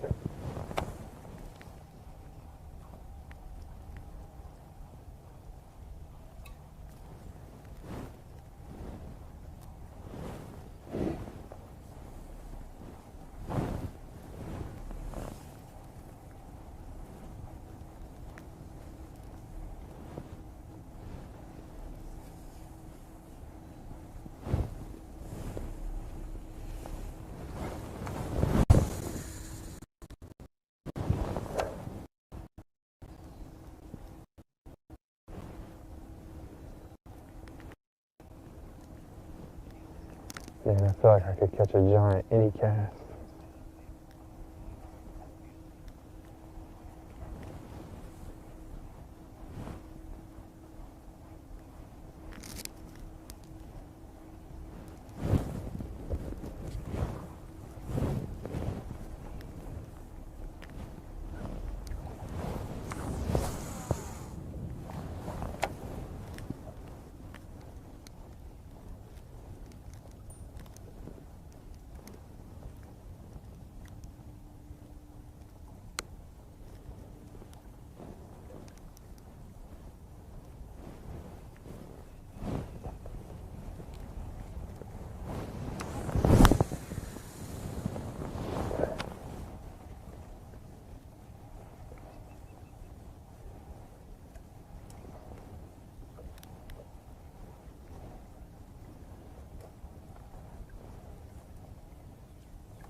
What structure are you fishing right now?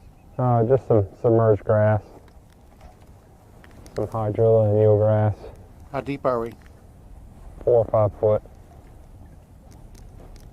Just in a little drain, a little ditch. Right outside of a spawning flat.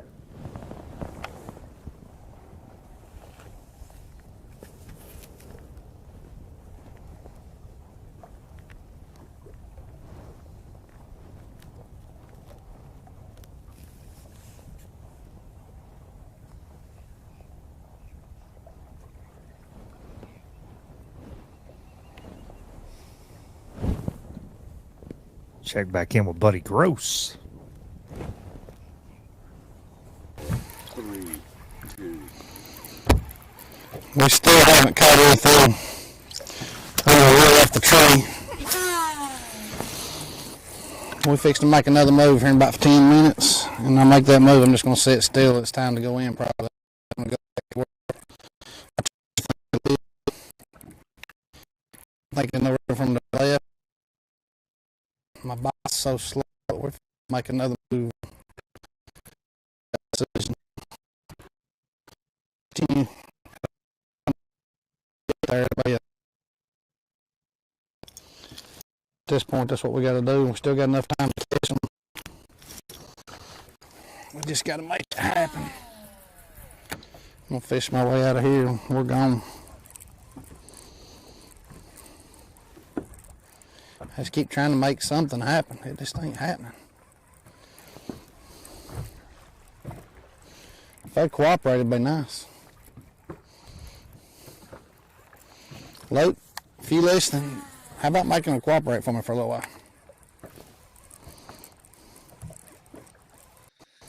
Listen, there's a reason you're fishing. My back hurts, I'm in here shoulders running hurt, my my mouth. hands hurt. This is not for the daggum faint right here.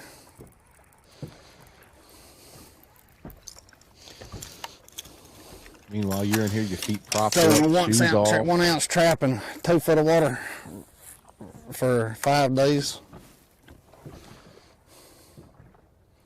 You'll know you've been there.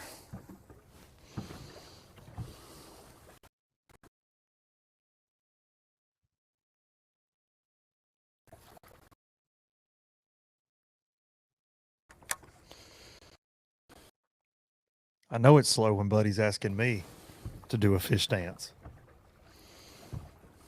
Fish hate me, man. I mean, I've been here when every other Fish tree ain't the has a only thing fish. that in it. hates you. I can't get bit on trees for hardly to save my life. We've had 2 bites on them today.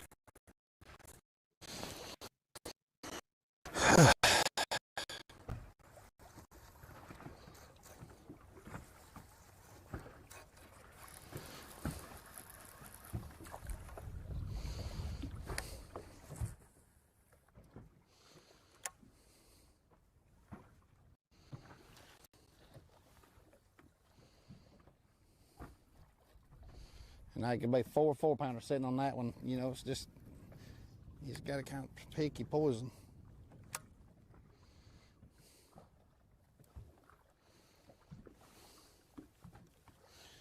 I always heard you run what brung you here.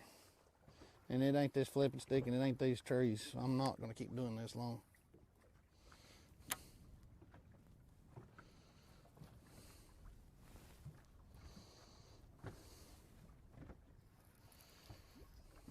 There's a killer eelgrass patch between me and that guy sitting out here in front of us. They could all be there. I caught a magnum crappie yesterday. 3, maybe a 4-pounder.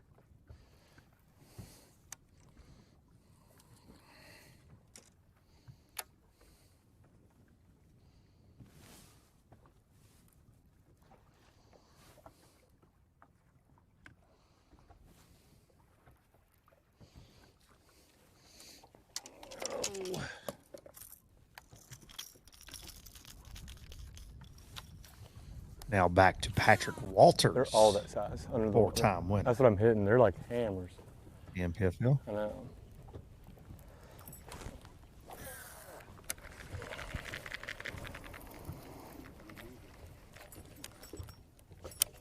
Yeah, you ain't removing those.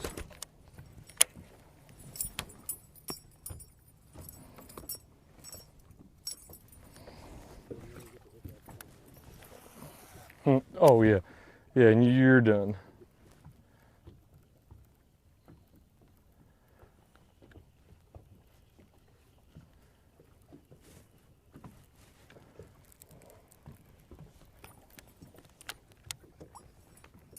The sun's starting to creep out. If that sun sticks out, I can help some things. The top 10 doesn't have to weigh in until the last flight at 6:30 p.m. today at John C. Landing. Big Al will start bringing the boom starting today at 4 p.m.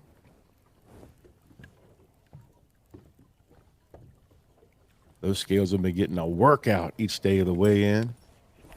Several bags over 30 pounds. I don't know how many in the 20s. We've seen 6s, 7s, 8s, 9s. Tie the NPFL record for Big Bass with 10-9. Harmon Davis. Just a freaking slack line.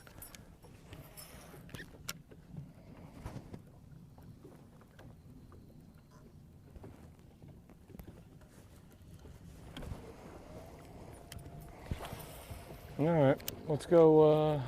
There's a big stump in the back. I don't know if it's going to be worth the darn. We'll just head to the mouth real quick.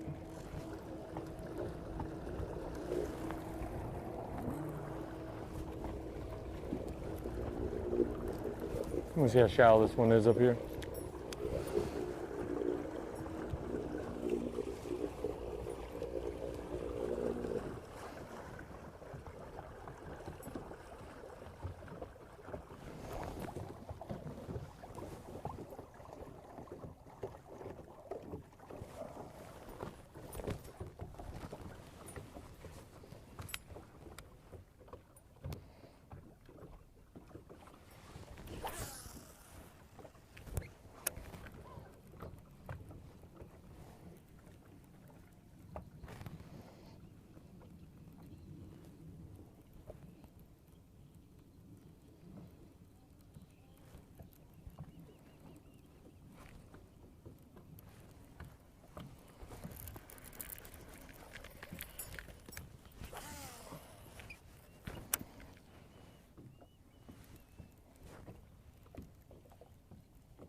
I just hit it. Oh, I should get my arm broke.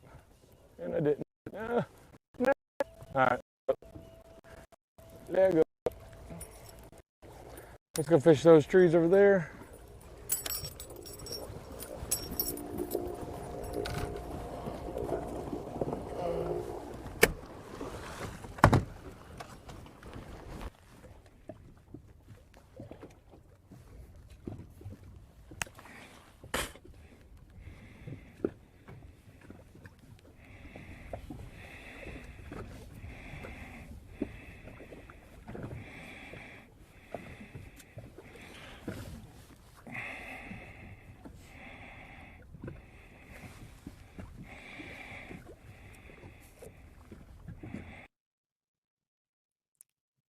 Welcome back to the NPFL Live studios here at the Strike King NPFL Stop 1, presented by Clarendon County Tourism. And low and slow in the low country is the best way to describe it right now. Again, days 1 and 2 after the weigh-in, you look down that official leaderboard and big bass after big bass after big bass, and it seems like it's just a catch fest, but it is slow and steady winning the race right now for sure. Over 2 days, a lot of our action coming in the afternoon. Of course, we're getting into that 12 o'clock, 12:30-ish time frame. The lunchtime bell should be ringing. I want to drive my head through this table right now, but I know we need a table for the rest of the season because that will come out of your check. Buddy, been to the weigh-in the past 2 days and saw all this meat hit the scales. Just Santee baby manatees, just huge fish. And then we watch live and nobody's home. We've seen a few fish catches, but man, I want to see Big Belly Kelly. I want to see just Girth Brooks. I want to see big old slobs being caught, and they're just going to do what they always do and catch them when we go off stream, Luke. There's no doubt about it. A little over an hour left in the NPFL Live here, and I'm sure the second we're done, all of a sudden they'll be like, man, you're not going to believe that's when I caught 37 pounds. Patrick Walters this afternoon. Oh, yeah. You'll get back up there and be like, man, the second you guys took the camera out of my bait, all of a sudden 8-pounders started jumping over this Minn Kota trolling motor.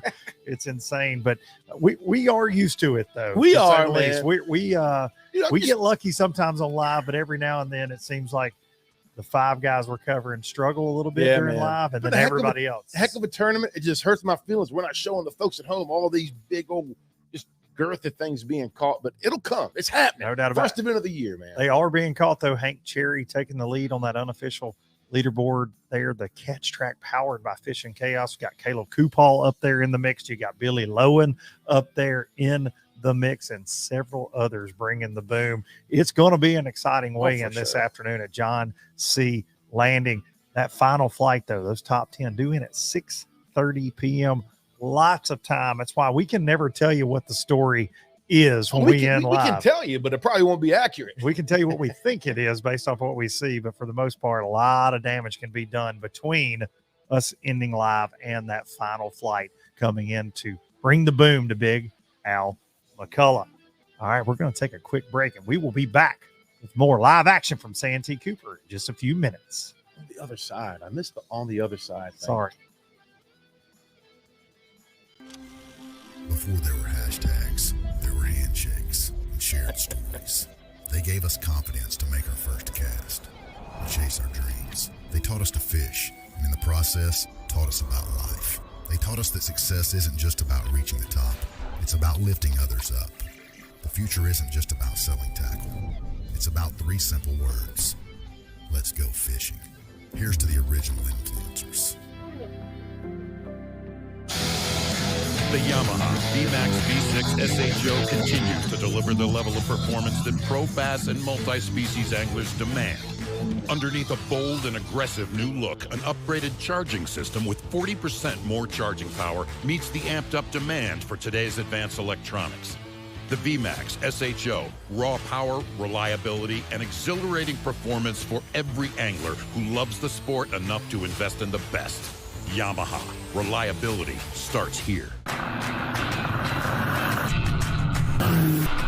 Since 1971, Basscat Boats has innovated, persistently thinking outside the box, never abandoning their roots or the commitment to quality through their process. Clearly visible in the new Puma STS, their design and development continues to evolve, improving performance, enhancing the angler's experience, and broadening the appeal of the sport they have dedicated their lives to. Basscat Boats. Feel the rush. We're off the clock to clock more fish, to fill our live wells and empty our coolers, because there's more to explore. The latest Humminbird fish finders work fast, see clearly, and know all the best spots. They fish even smarter paired with the Minn Kota and break down the water like never before. If you like your plans loose and lines tight, then it's time to explore. Only with Humminbird. All right, guys, no insurance talk on beach day. I'm down. Yes, please. Don't get me wrong, I love my RV, but insuring it is such a hassle. Same with my boat. The insurance bills are through the roof. Be cool. I wish I could group my insurance stuff. Like the house, the car, the RV. Like a cluster, an insurance cluster. Yeah, I doubt that exists. The bundle! It's a bundle and it saves you money! Hi, I'm Will from Progressive and I couldn't help it over here. Super fun beach day, everybody.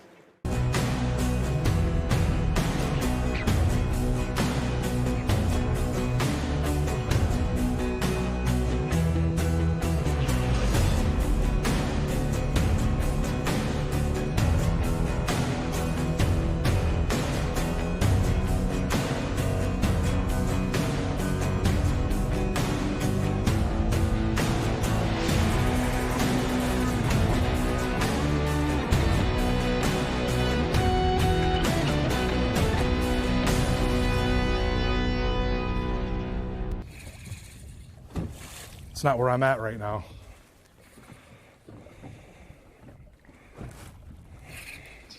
I can't do it. Another change with Buck Mallerie going to the spinning rod.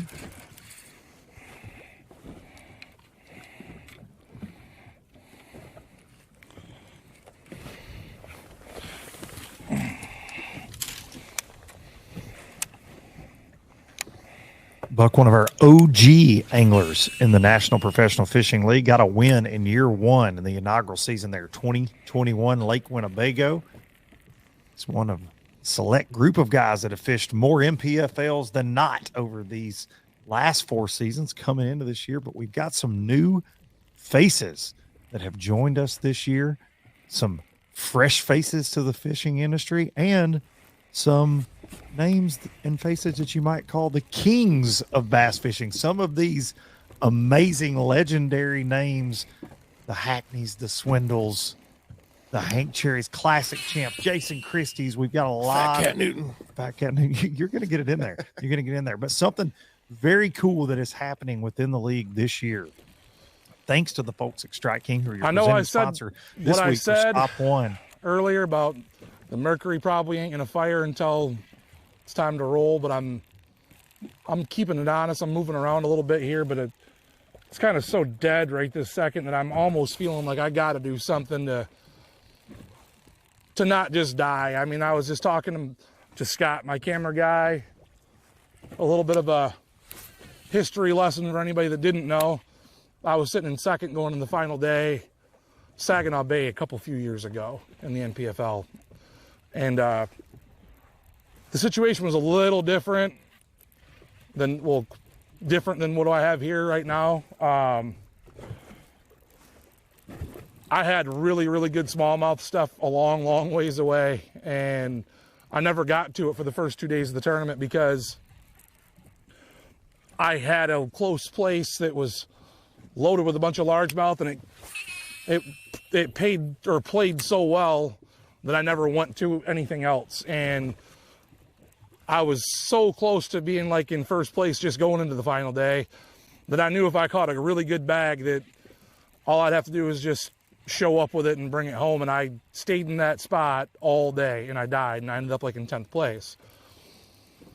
These are the things that, you got to sort through, and it's up to the angler to make the right call.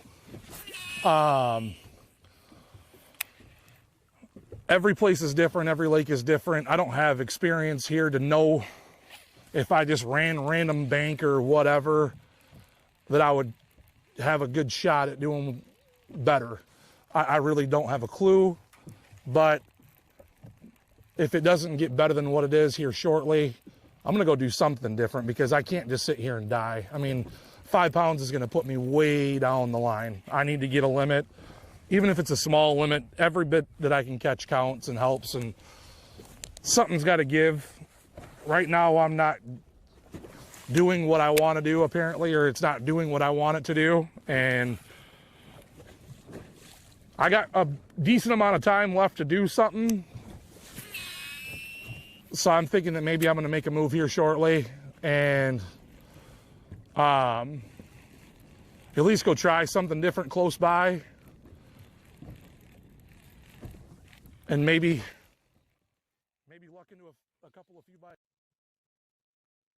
One of the best parts of live is getting to hear those wheels turning. We get that with a lot of anglers, especially on these showdown Sundays. The pressure is on, trying to win $100,000, trying to get in that top 40 to get a paycheck, trying to get valuable Progressive Angler of the Year points. But that is why we love what we get to do and why so many of you guys tune in at home. The folks at Strike King are giving you an extra opportunity to check in on one of the kings of bass fishing, the one and only Greg Hackney. This season, they are filming every event documentary style to show you the hack attack here in the league.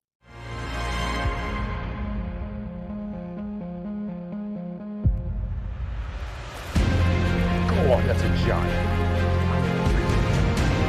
There he is.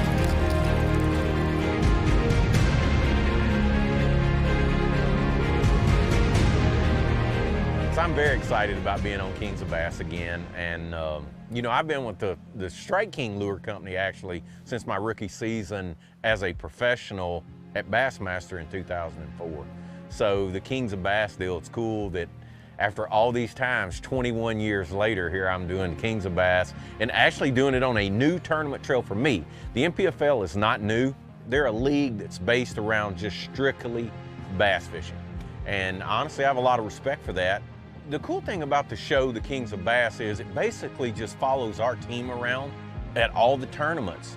Yeah, there's some fishing involved in this, but it's cool because you get to see the life of a tournament pro and what these guys go through from day to day. you know, from living on the road, living in a strange house, living in a hotel, wherever it may be, but just that life. So the Kings of Bass is the way to see exactly what goes on behind the scenes at all these bass tournaments all over the United States.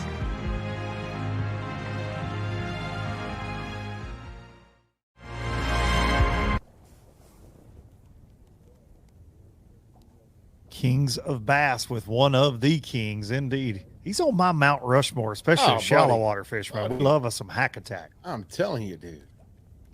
Thanks to the folks at Strike King for not only bringing you stop one here, Santee Cooper, but giving us that insight, that insider information on Greg Hackney's 2025 NPFL campaign. That's going to be fun to watch. King, 21 years. Since his rookie year. He was a rookie 21 years ago. Have mercy.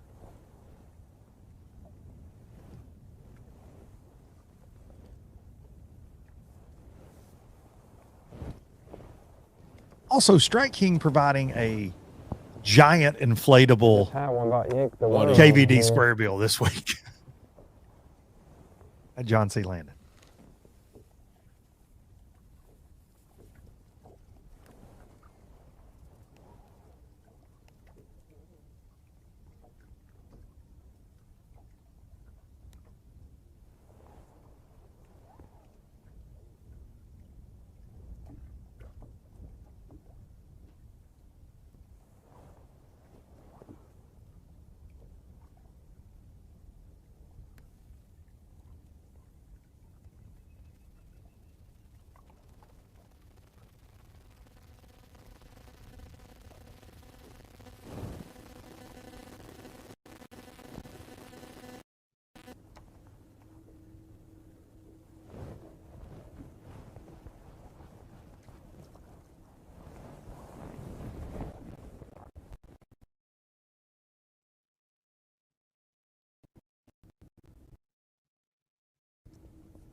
You know, it is crazy with all the change in weather conditions. We've talked about broken records all week long.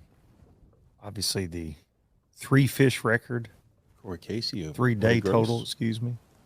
3 limits in jeopardy this week. But, you know, we really did think with that first day weigh in, man, we might see 90 pounds take this thing for 3 days. And honestly, had the weather conditions not been so all over the map here in this South Carolina spring weather, it's been kind of crazy. We might have seen it, but right now, unofficially on that catch track, you've got to have over a 20-pound average just to be in the top 5 unofficially right now. So steady, you know, consistency. Yeah, we've seen a lot of big fireworks, those big bags, but it really is starting to take shape, at least as far as what we're seeing so far on Showdown Sunday, that consistency might take home that shield and 100,000 over one of those, you know, giant, I don't want to say flash in the pan, but that one hit wonder, you know, that big 30-pound day, maybe getting those mid to high 20s 3 days in a row might land you the first NPFL shield of the year. Agreed. We saw that yesterday. Guys that weighed in those big bags on day 1 yesterday, some of them come in with 17, 18, 19 pounds. which is great. Our primary Sure. spot. But First cast, I got hung. I mean, everything looks good. Watercolor's fine. Water hadn't failed. I have no company. I have no excuses. I just got to catch them. Bite's tough, though. It don't come off from very small windows.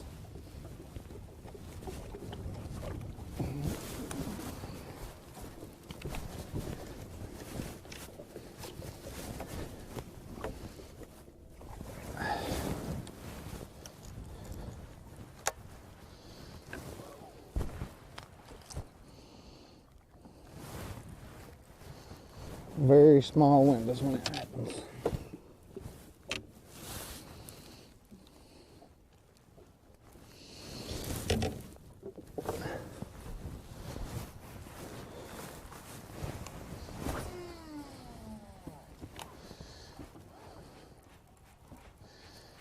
Got tons of timber in here. It's hard to keep this thing out of trouble. But I haven't been able to find anything else they like as much as this thing. And I've tried a lot.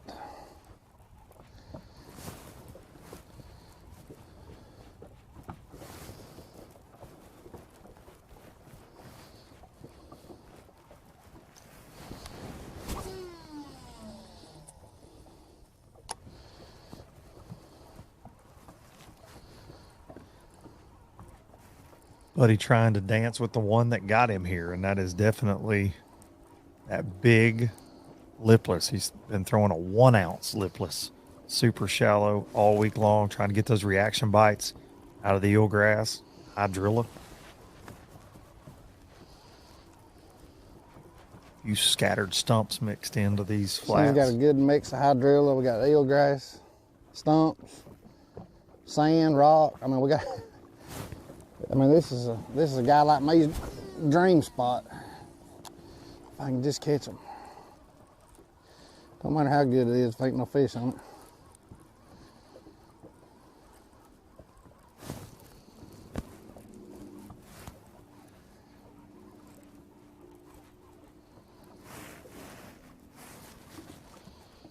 It's gonna be a matter of whether I can make myself leader if I have to. It's been so good to me. That's the hardest thing about this thing, is making the right decisions at the right time.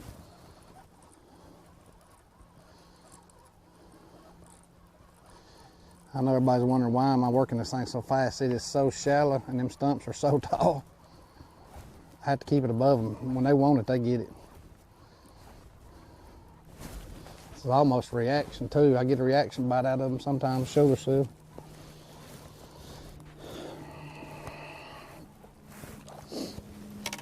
I can tell you one thing, it works you out good enough on a cold day that you can take your jacket off.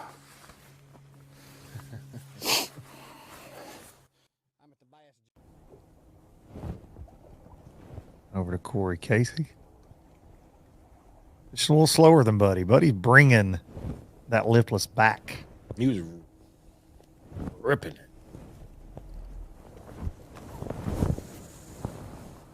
Again, even though he's not from Santee, Cooper, like a Corey Casey, just an expert at that shallow grass. Mixed in with a few stumps. That's Tennessee River 101 right there for Buddy Gross.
Check back in with Coach Walters.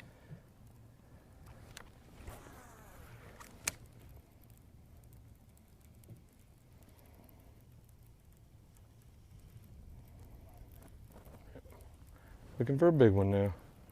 Head hunting. Check my bait. Oh yeah, hook shop. In a good area.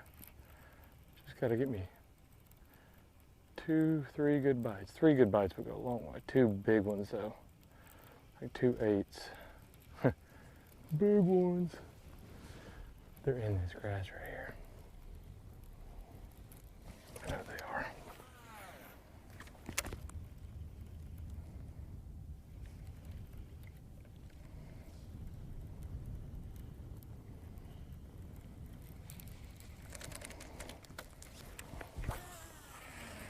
I want to turn and burn, keep my foot on the gas, but at the same time, it's like I just need to get around them, and then like I feel like I'm around them right now, but I feel like they're biting better than what we are currently showing.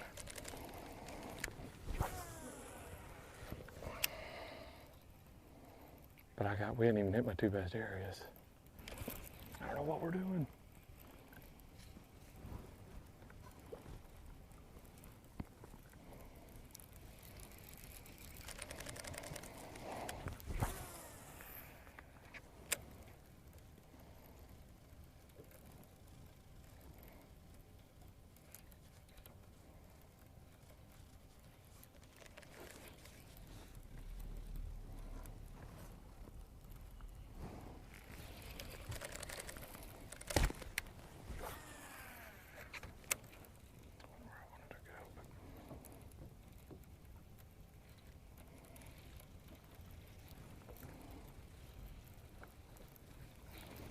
Curious if them suckers pulled out of here already. I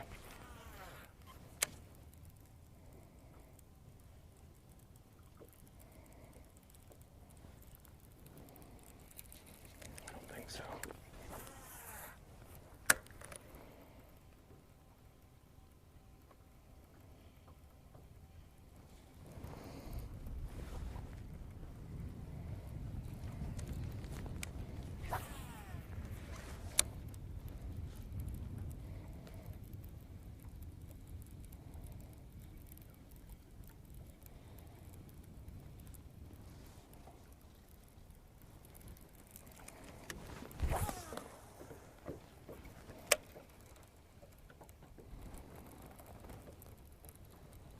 I want to reel this thing so fast and just covers water, because it's like, you make the right cast, you're going to get big. You just got to make the right cast. So I feel like if I make 100, 1,000 of them, I'll make the right one. There's a little left.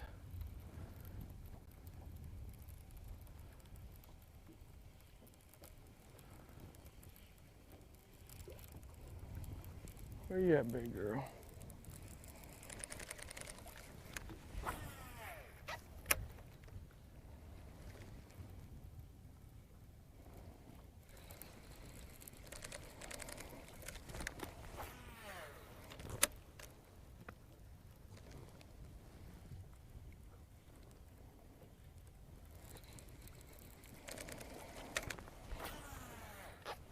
Worried my main area is probably going to be covered in boats.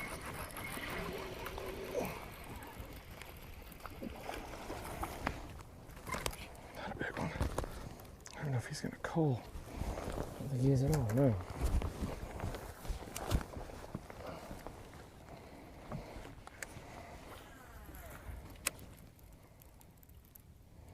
Coach Walters with one that won't help him there.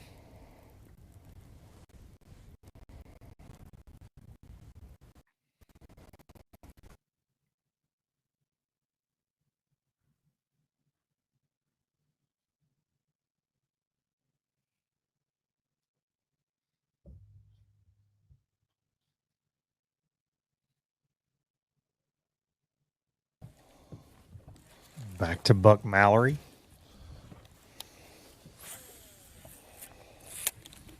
Definitely making moves.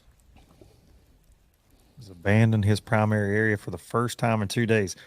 31 pounds on the first day. Had that by 9 or 10 o'clock. DoorDashed a pizza, basically, back at John C. Landon the first day. Yesterday, took him a little longer to catch just shy of 23 pounds off that same stretch, but now he has hit the bank, it looks like.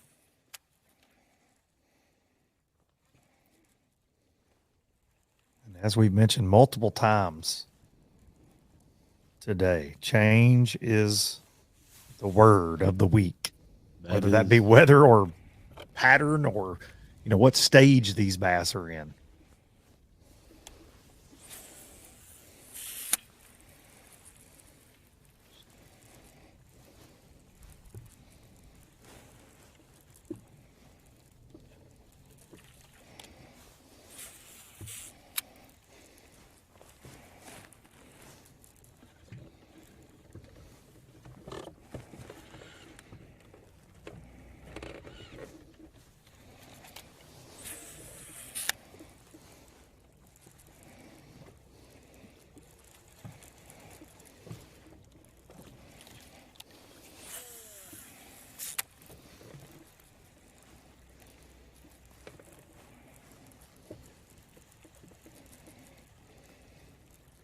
The daunting task with Santee Cooper is the fact that when you go to make an adjustment from an area that's loaded with them, every area looks like it's loaded with bass.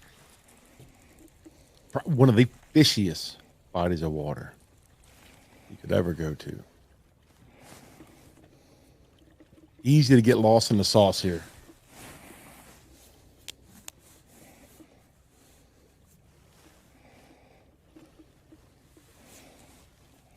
Oh. Speaking of lost in the sauce.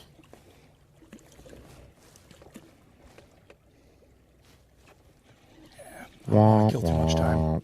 Hank I'd like to go in Cherry there up and look, but I top. don't want to kill too much time. We are still on the clock. 69 pounds. Jeez, oh Pete's. Hang on back there. That was a stump. You good? I didn't see it.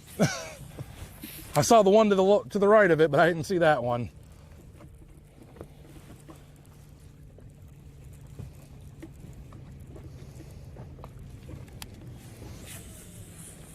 Get up in the dirt here at Santee Cooper. Lots of objects can ruin your day and ruin your equipment sometimes. That cat, but old Buck's got that Bob's hydraulic boat. jack plate jacked up. I don't know who he is, but that's an transducer NPFL boat. shield. I couldn't quite Saving get a good look at that it, but I transducer. remembered seeing that rat before.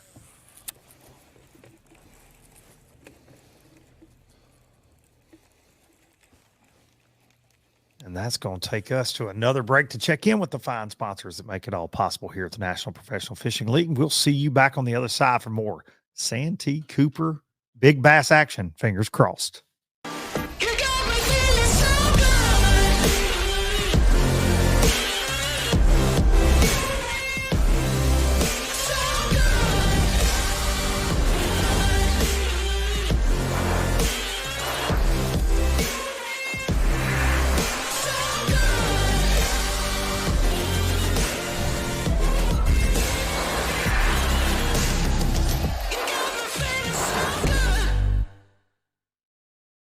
The Yamaha VMAX V6 SHO continues to deliver the level of performance that pro bass and multi-species anglers demand.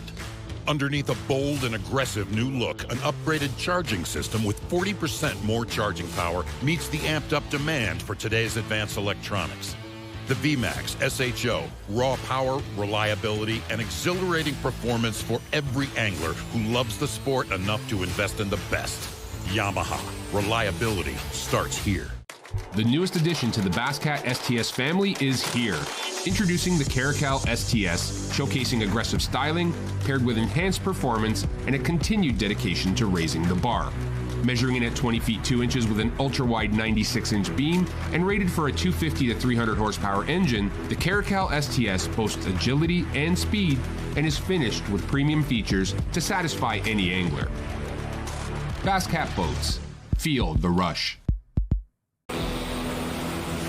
Epic only gives you one shot. So come armed with the Quest series. Minn Kota's toughest motors yet. Go where the fish are worth the fight, where chaos is the cost of entry, where the highlight reels happen. Motors that never let up, so you're never let down. The bigger the question marks, the better the quest.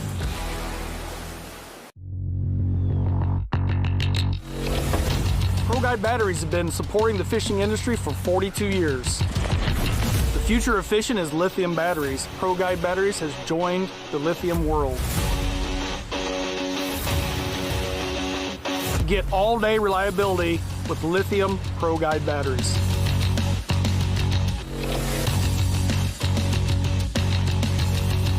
Check them out at ProGuidebatteries.com.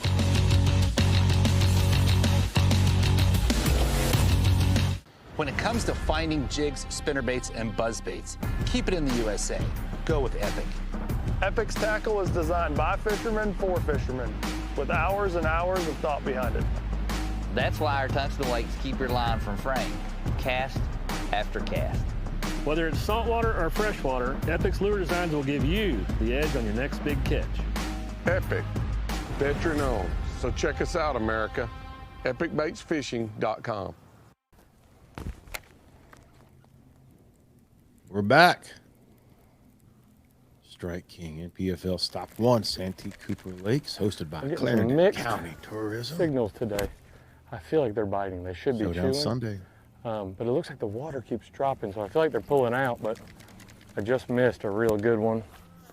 Didn't get the bait all the way, and it was in the dirt. Like I did not think she was gonna be up there that shallow. And so we had our other bites earlier, they were real shallow too. You just kind of go back and forth till you figure the deal out, and it's just been, every day's been different.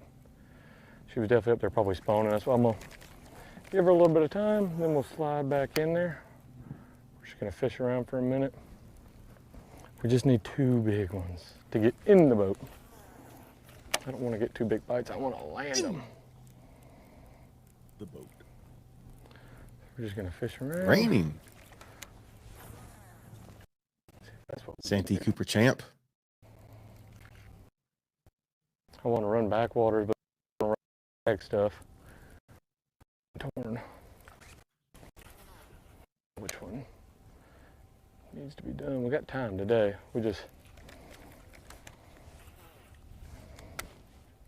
like there's a good bit of fish already in the backs of stuff. And they might just be biting today finally.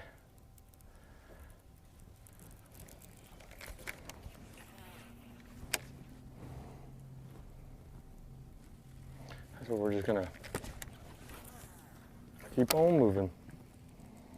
Try to catch one in this pocket right here, and then we'll circle back. Try to catch that one again. But the weird thing is I can't hardly get bit on a wacky worm. A worm, just finessing. They want something moving and grooving through, they're just power fishing, which, who complains about that? I just want them to bite something when I need to follow up on them.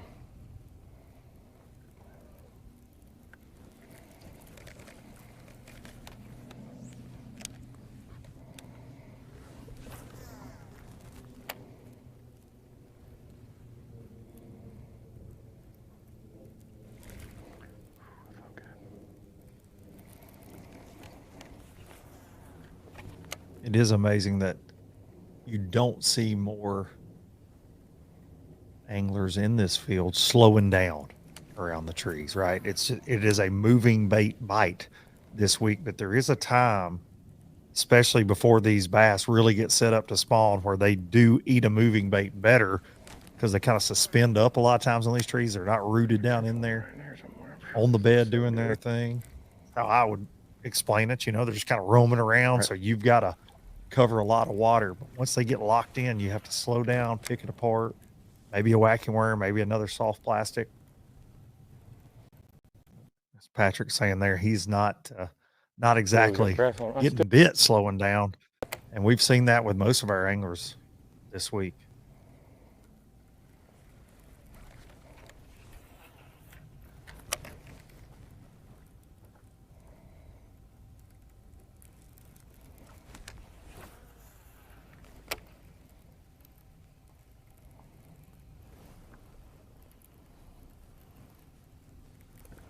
Need a big girl.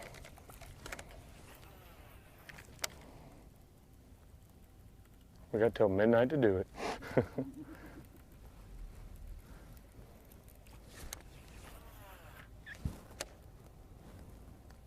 lot of people with depression today. Kind of surprises me.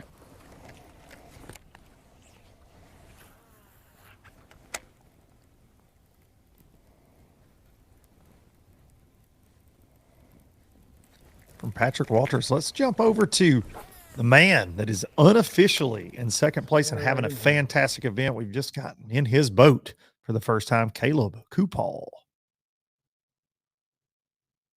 NPFL newcomer. Has a Bassmaster Elite Series win a couple years ago on the big G-Ville. I'm back in the area that I caught him in this morning. Got in here this morning, caught him pretty quick. I think I've had like 8 bites today, and most of them came in the first couple hours, right in this area. Caught a 7.5, one about 5, and then I got just a bunch of 3-pounders to kind of go with them. But I just been winding a jackhammer around these trees pretty much all week. In fact, I haven't caught anything on anything else this week. Just a jackhammer is all it's been. So black and blue. Water's a little muddy.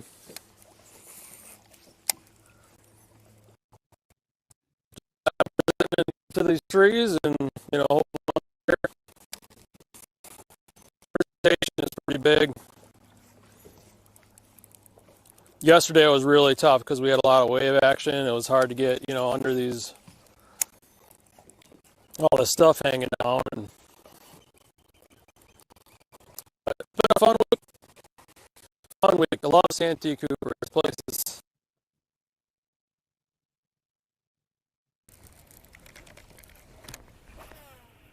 Back to Patrick Walters.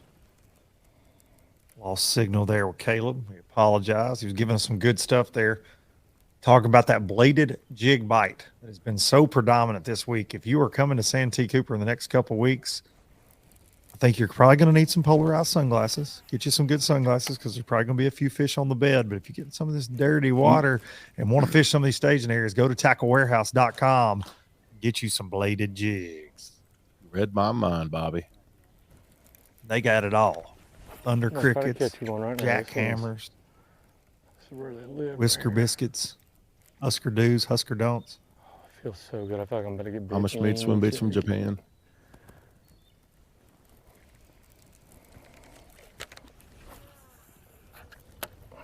I'm getting tired of Patrick Walters talking over me. Too.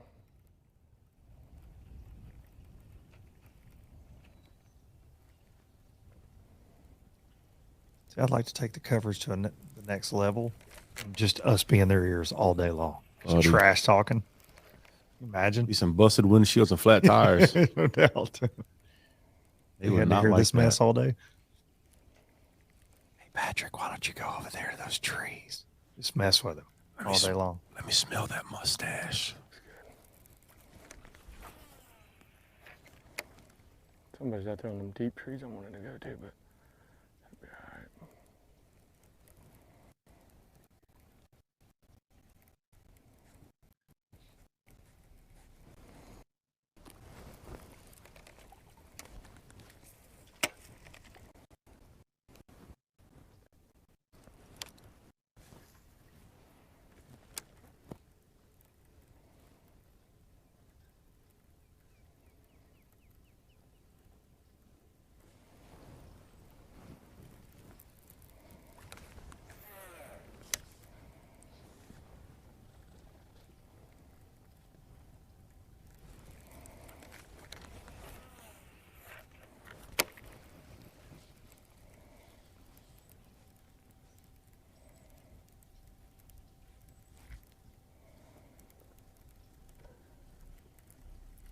Patrick has definitely stuck it out in the dirt, in that dirtier color water all week long.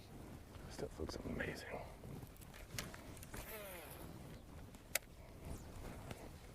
Does have 5 in the boat if you're just joining us. Has not updated the good old catch track. Yeah, he does not have the catch track fever. Catch track fever. Powered by Fishing Chaos.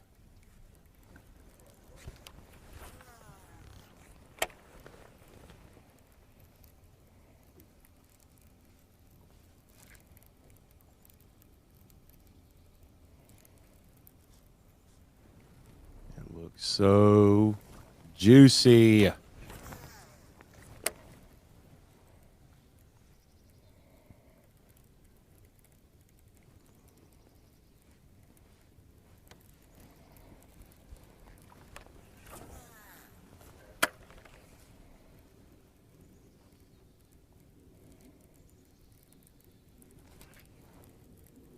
I'm just waiting on one to stop it.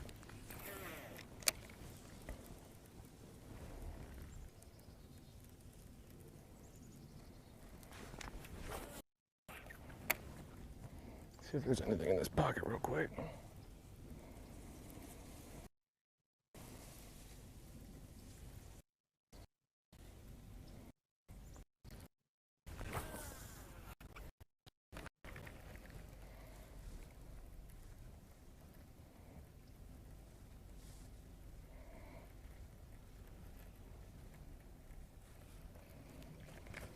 I'm gonna make a loop.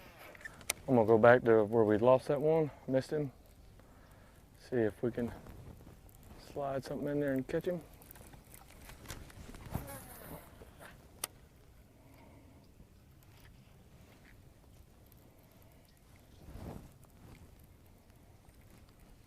Then we're gonna run down. I might pull into a depression. Thinking about hitting some outer trees.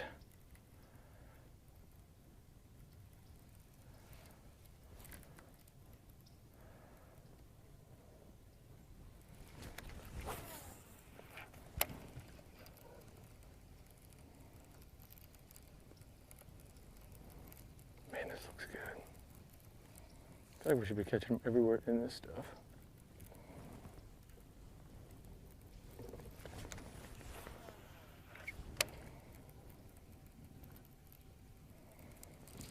Keep hearing Patrick talk about depression.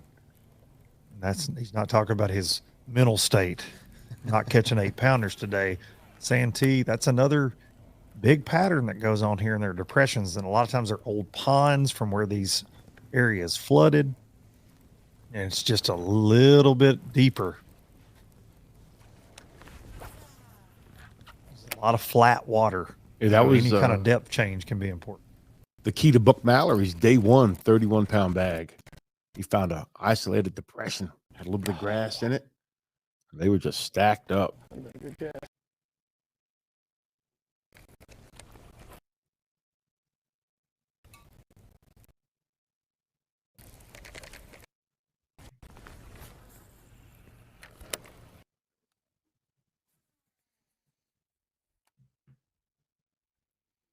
From Patrick Walters over to Buddy Gross.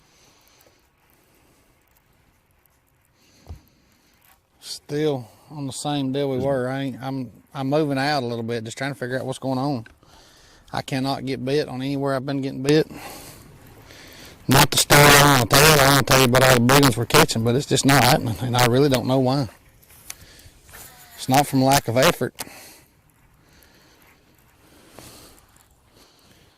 There's just nothing seems to be moving in our direction. I don't, it's weird. I never predicted this, and not that I can predict the future, but I would have never predicted this.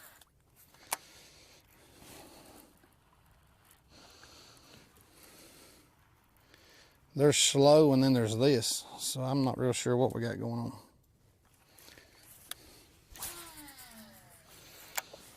I marked some stuff idling through here a couple of times. I hadn't even made a cast at. I'm gonna go try it real quick just to shake things up a minute. I am definitely concerned right now, though.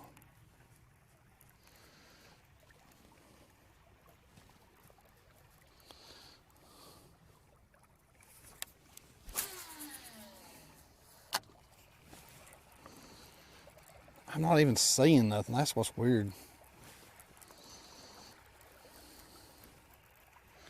I guess they burrow it up in something somewhere. I don't know. This is the part where local knowledge will help you. You know, when you've been here, lived here, done here, you know what to do. But when you just visit here every now and then, and I've been here several times, but this is the part that you wish you knew more about right here.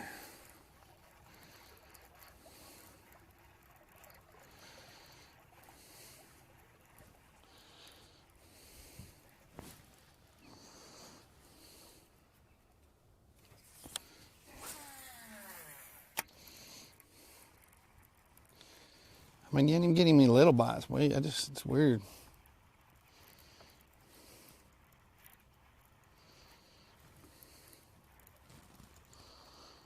I think I've said it's weird like 43 times.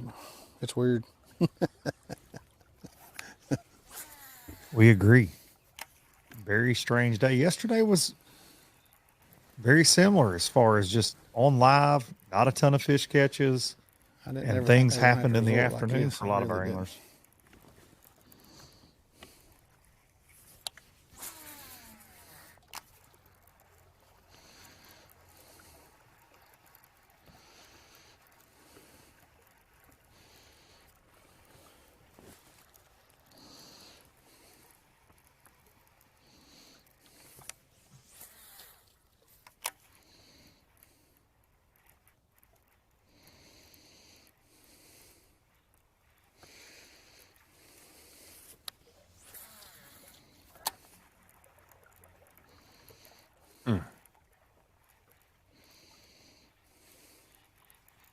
I mean, there ought to be one laid right up in there.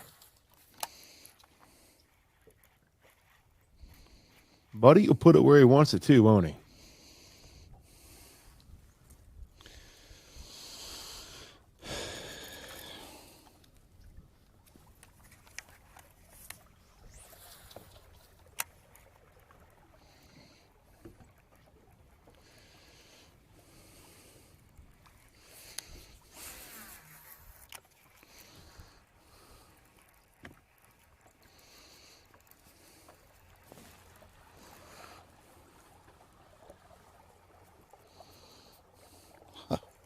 Had a minnow swimming with it. Go tell your great-great-grandma what I did to you.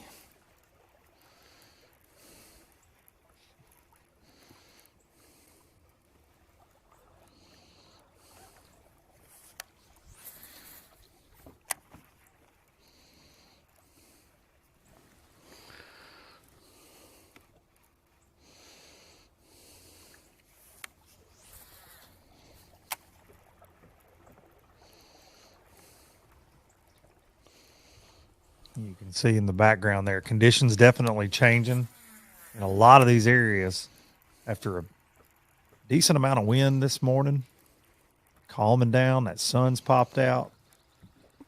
That's kind of what we've seen the first 2 days.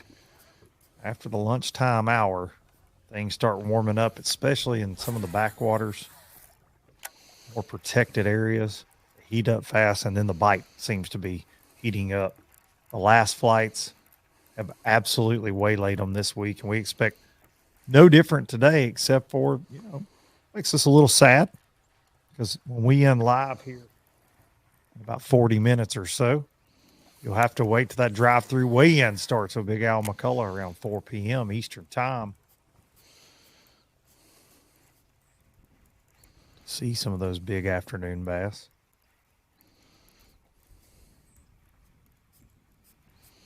Great turnouts at the weigh-ins this week. It's been great to be here in Clarendon County, South Carolina.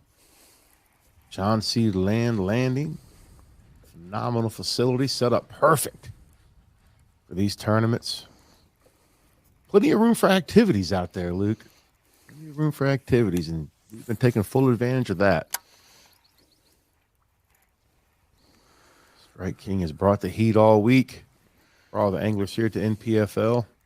We appreciate them and Luz and their whole crew doing what they do. I legitimately thought you were going to say Strike King and Luke. I didn't know where you said Lou. Oh, no. Luz. Don't flatter yourself, bud. We thank the folks from Luz. Strike King.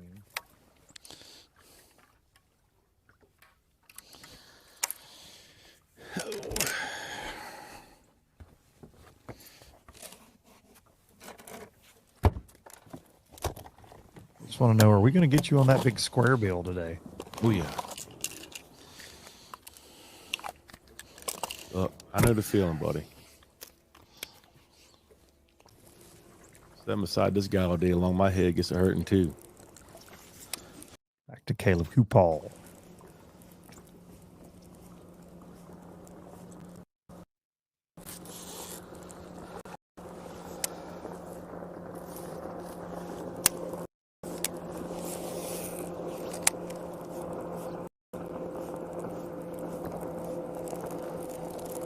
After we left Caleb just a few minutes ago, caught one of those elusive Santee Cooper live action bass.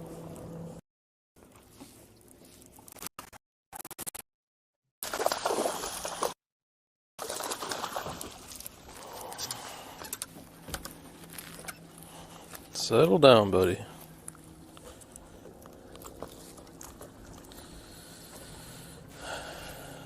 Oh, that one ain't even close to helping. I'm gonna check though. Caleb shows his smallest at a 2.8 right now.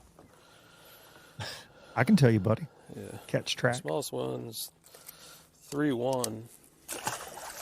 Oh, so he hasn't updated to catch track. That one's about 2.5. Maybe he did update it. Yeah, It's a bite though. Bite is good. Showing his 5 weigh unofficially 21.4 with a 7.4, a 5, a 3.4, 3.4, and a 2.8. Now he's saying his smallest is 3.1. Might have Will north of that 21 pounder. Do a little Santee sandbagging. Come on one time.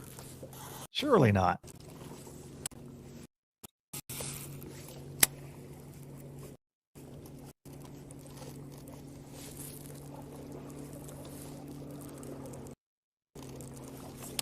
Big move on that catch track. Let's check in with Buck Mallerie. Uh-oh. Bobby and Floyd.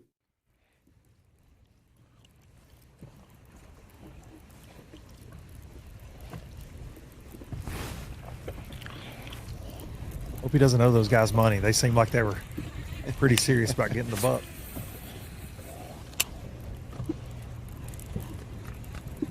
Buck's a big boy. He'll be all right. Welcome back, everybody. Like we love. As you can see, we just did a little bit of a move where we got a little change of scenery. I got no idea if I'm going to do any better here. I just wanted to check it out. I had ideas to fish this in practice, and I never actually got over here. You know, it's been a tougher day. I haven't caught anywhere near what I had been catching. I haven't really even had any bites hardly, except for the one that I caught and a few catfish early on. But here's the deal. Listen, we got a handful of hours left. We got good weather. The fish should be biting. We're going to give it all we got here. There's no letting up here. I guess the phrase that the kids use these days is all gas, no brakes. We're going for it.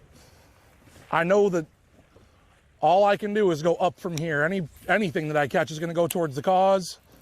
And if anybody's having, you know, the type of success that I'm having, I'm hoping that I can catch a few just to save myself a little bit and make some extra money. So, you know, shooting for that 100 grand mark as always, but like at the same time, wanting to be smart and looking to get paid. So you ain't seen this all week from me. I'm pulling out all the stops, like finesse even. I'm not scared. I don't like it, but I'm not scared. I would just assume that around some of these things here where there's a bunch of current,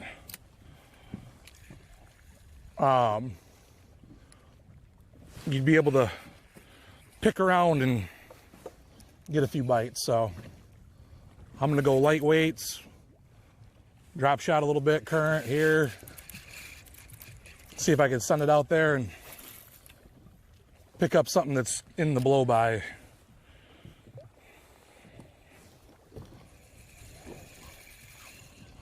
I think I would be better off if I was out there by then, but I'm not going to go encroach on that family having a good time here. That's not why I'm here. I'm here to have my own fun, not mess with theirs. So I was that little boy in a boat one time with my dad. I wouldn't have wanted somebody pulling on me either. So there's a fish. I don't know if he's a keeper, but he's a bass. I don't think he's a keeper at all. That is the littlest bass I've ever caught in this lake. 14 inches is the keeper size. Just because I ain't seen anything this small, I gotta check, but I think he's about 10 and a half.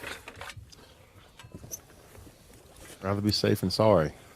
I'm glad I looked. He was 12. He was closer than I thought. But that's the idea that I have right there, is pitching this thing up in here and seeing if I can just keep catching a few here. Let's see how it goes. That is the only downside of having them little guys hit this thing, is, buddy, when they get a hold of it and you fight them in, ain't no telling what they're gonna do to your stuff. I got more loops and knots and tangles in this than I have ever seen. I thought smallmouth were the only ones that did that. Really.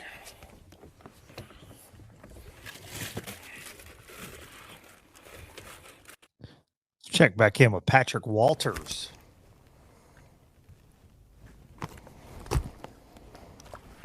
Go through the motions. We're checking some other stuff now. We're checking Buck. depression. We're gonna try to fish around. They on live talking through those See if they're decisions. ganged up in here before we run down and fish our flat and stuff and our shallow trees. Fish some clear water, just see if they've kind of, especially if they're dropping the water, they'll kind of gang up in these holes. So that's what we're checking for a second. Looks good too.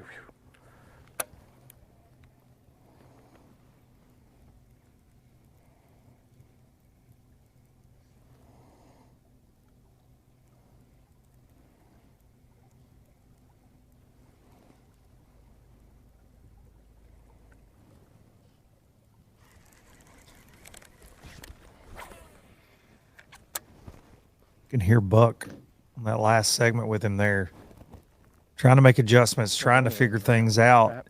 And on the catch track, he's only dropped to 7th place, and he's got 4 open slots in that live well with a 5-4. Nothing that's grabbed me yet. So we're just fishing around. See if there's any big ones still left up here.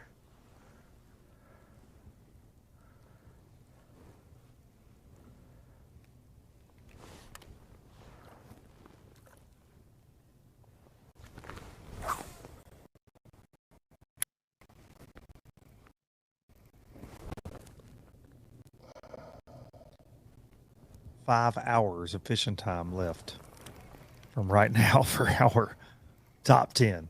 I don't see any gator grass in here.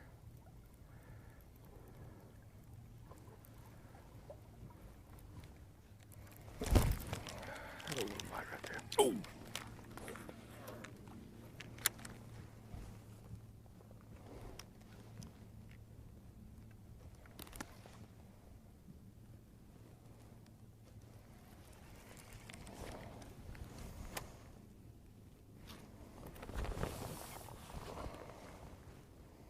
Got Bill Lowen has jumped to 2nd place over Caleb Kuphall with an 18-8.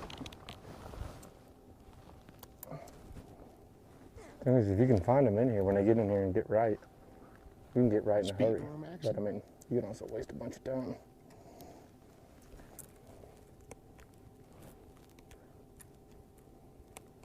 So before I go check some bed fish and some isolated trees, and then It's like a mix of some grass and a few stuff. pads, but keeps talking about these depressions. Just wanna give I feel like this is a little deeper right here.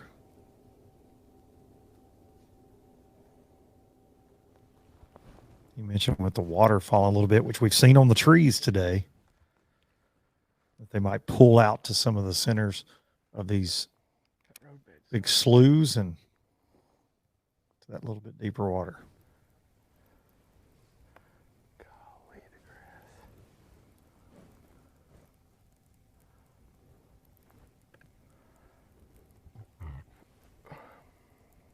Excuse me.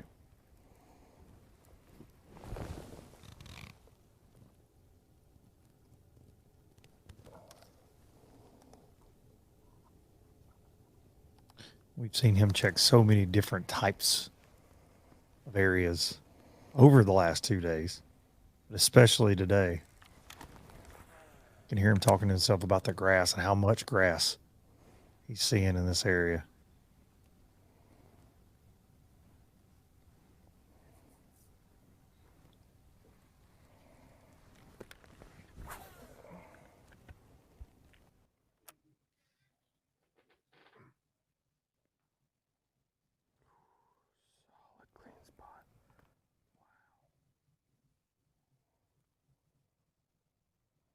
Yes, sir.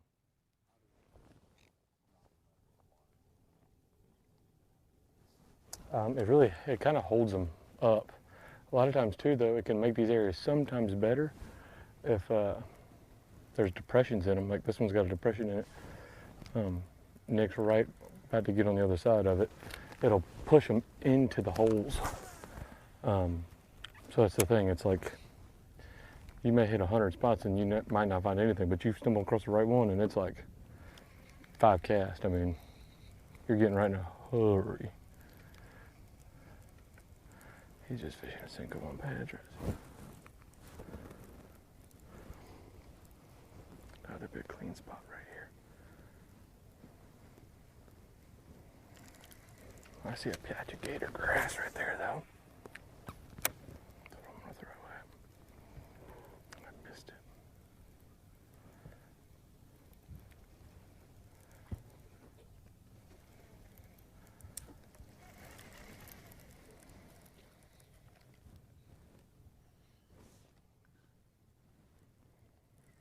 Strike King NPFL Stop 1 here at Santee Cooper, presented by Clarendon County Tourism and Clarendon County's own native son there. Patrick Walters giving us a fantastic breakdown on what he's trying to do to collide with some of these stingy Santee Cooper Giants today. He's backed off fishing a depression there.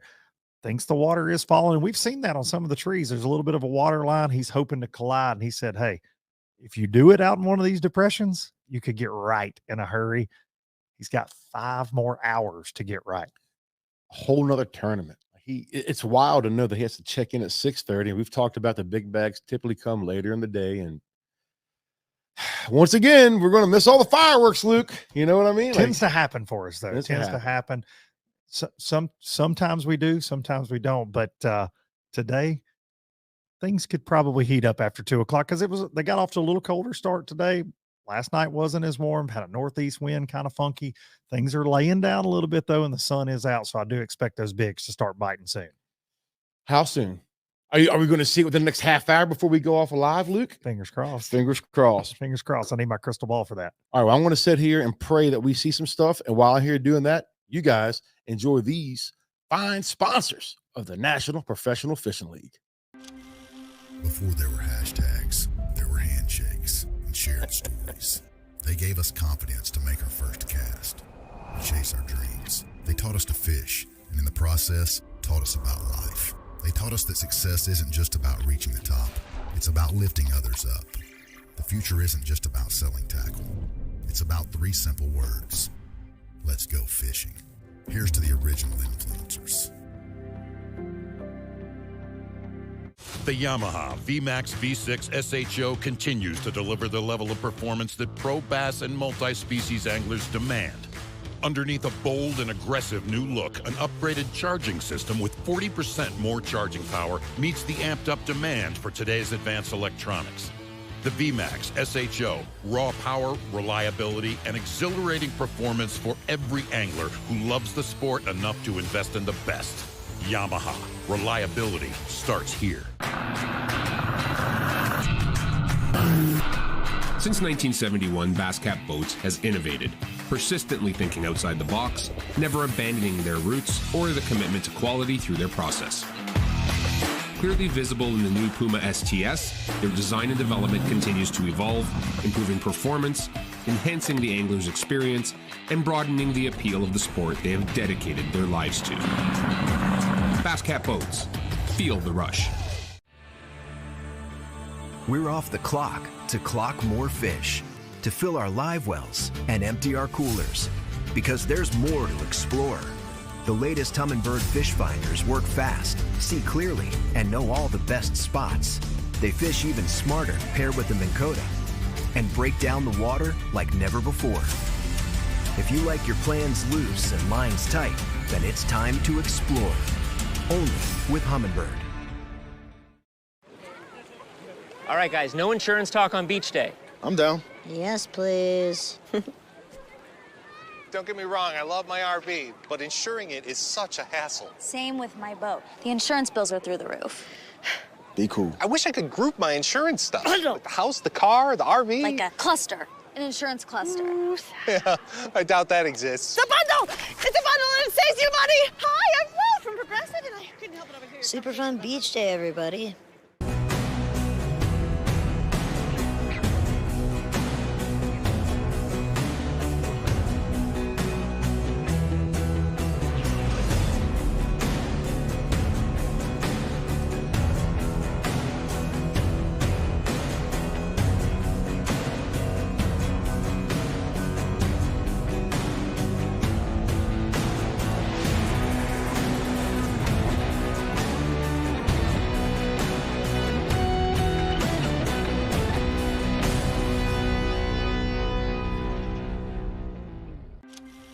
Before there were hashtags, there were handshakes and shared stories. All right, folks, we're back. Buck Mallerie.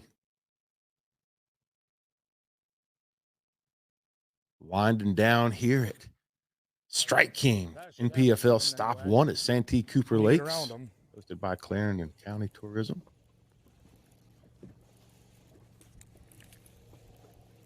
A little bit slower day for Buck.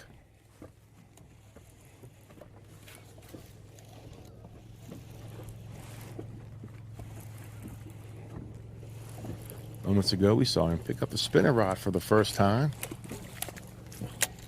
Trying to do a little bit of work with the Iraqi rig. Get back on track. Around 5 hours left of fishing for Buck. He checks in today at 6:30 p.m. Eastern Standard Time.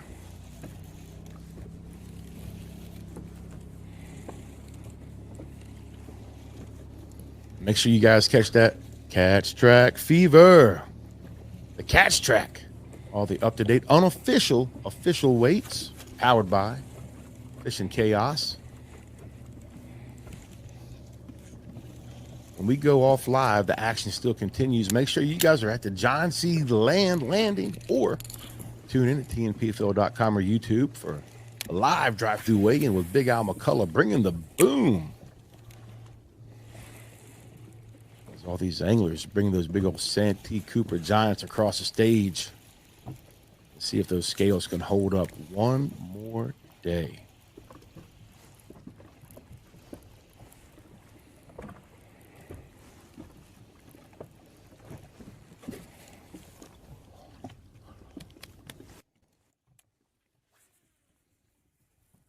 Here we are again.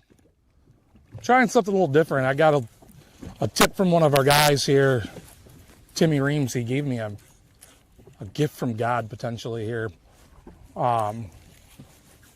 He's fishing right in front of us here, but he pulled up and was like, "You got him?" And I told him no. And you know, it's allowed for another angler to share information with you as long as he's still in the event. And he goes, "I caught 7 3-pounders down this line." And I said, "I don't want to cut off anything you're doing, buddy." And he said, "I'm so far out of it, it doesn't matter. Go over here and catch you some." So a few 3-pounders will go a long way. So I'm not going to stare the gift horse in the mouth, and I'm going to try it. But I will say that this is not my strong suit, is throwing a trap, but I'm going to give it a solid effort. And at worst, I think I got a spot back there that I can go catch a limit. They're just not going to probably be very big, but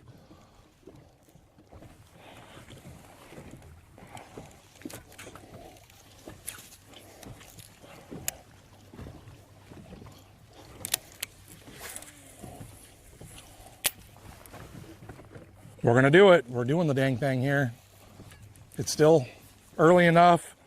The fish should bite still. I think we're all right. As long as everybody else struggles and then I come somehow prevail here, might be okay. I can only imagine though that with the way the first 2 days went, if it was fishable, Skeeter probably smashed him today. I hope he did. I would like to see him do well here too. Being one of my travel partners, I want to see him do good. But ultimately, I'm looking out for me, but I'd like to see him, finish strong too.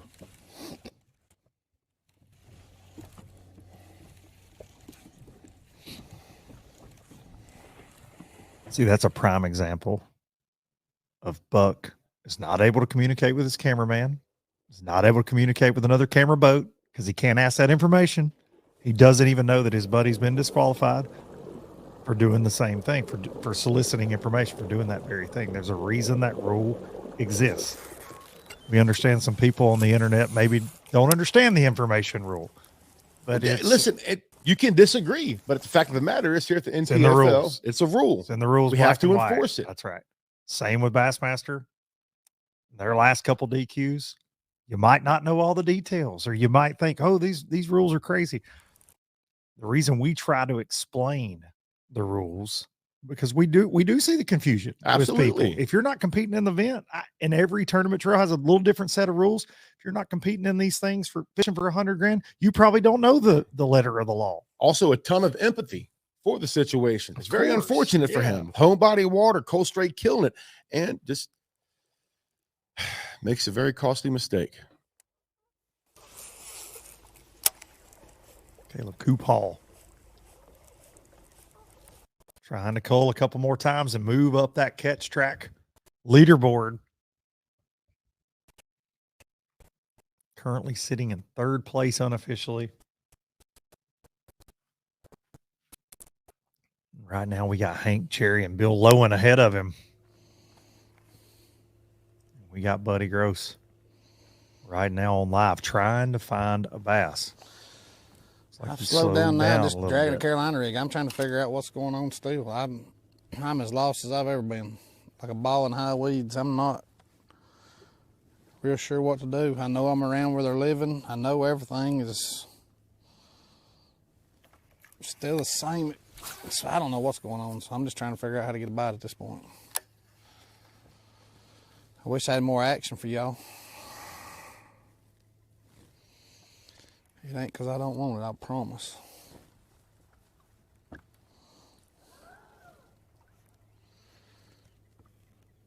I've tried hard spots, grass spots, stump spots, tree spots.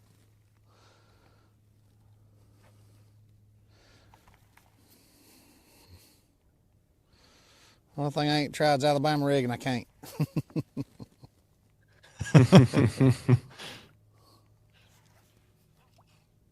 No A rigs and no live scope.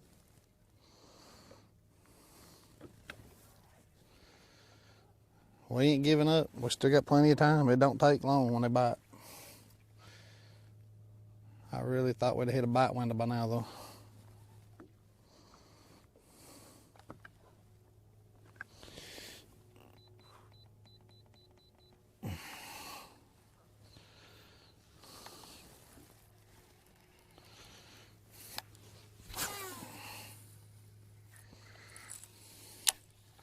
I mean, it ain't like I'm missing the cast. I got the waypoint. I got the tree I'm throwing out. I've triangulated. I mean, we're in the money. It's just they're either gone or they do not want to cooperate. It's one of the two. Either one's bad. Yeah, one's just as bad as the other. Mm-hmm.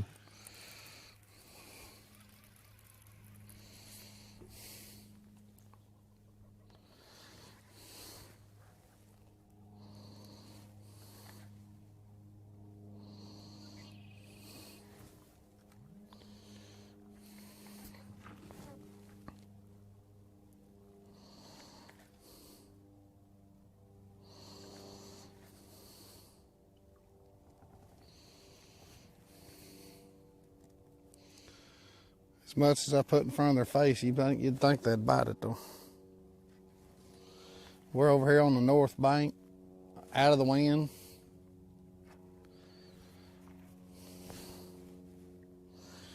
Prime place, prime time. We just ain't getting it done.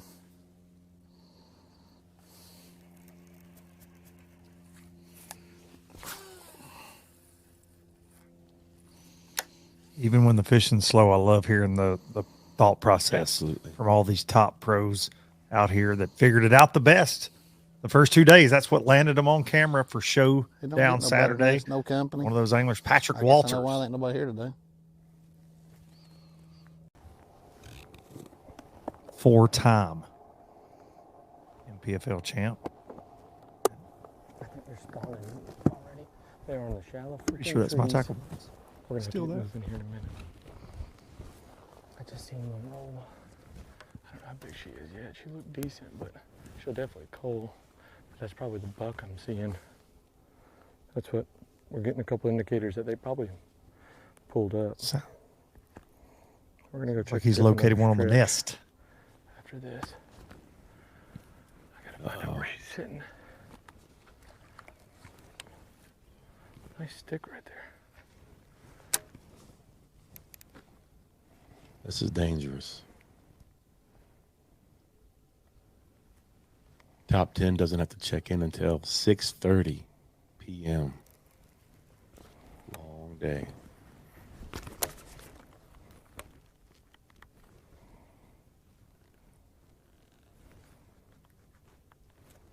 Plenty of time for big things to still happen. And plenty of sunshine. Oh, yeah. If this starts happening. We kind of opened the show with that this morning. Will this happen today? And Patrick's ran around like a chicken with his head cut off all day long. And we've seen him in nothing but chocolate milk most of the tournament. And here we are. He can actually put eyes on him.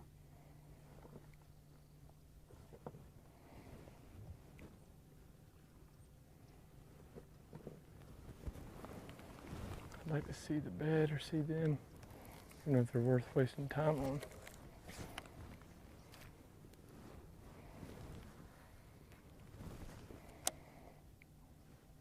I saw her twice.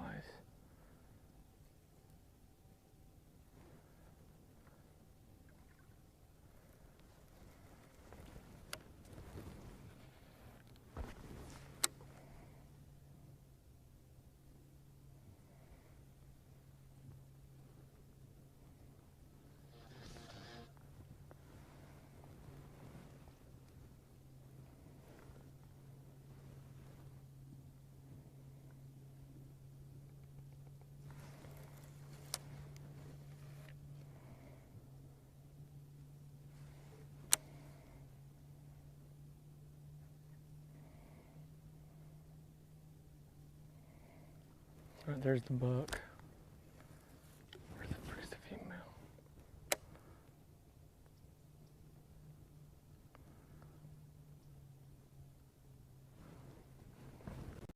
She's not 7 pounds. I don't see P-Walt as an angler that sets still much. I'm gonna do a quick lap real quick, if that's the case. Oh man, we got Have some patience good for stuff to run. snake fishing. I didn't think they were gonna be doing that.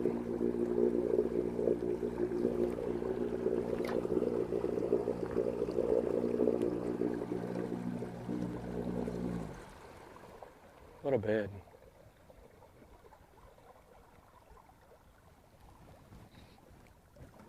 Santee's one of those places you can lay your eyeballs on giant bass. When they decide to Little guy. make that march 3 beds that they in a row. tend Bam, to bam, do. bam, bam.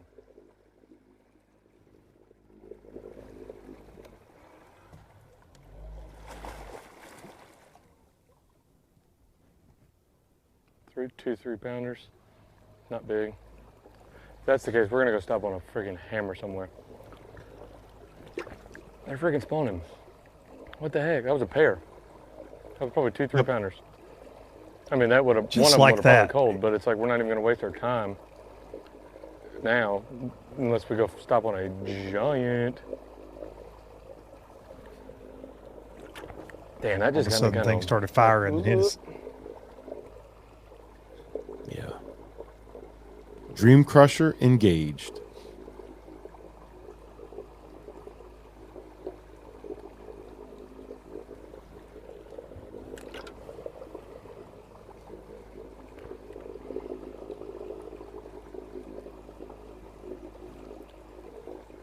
My man went right by 2 3-pounders and said, they'll cull, but I'm not stopping. Eyes on the prize today, Fat Cat. Reigning Santee Cooper champion. Brought home the chrome in 2023.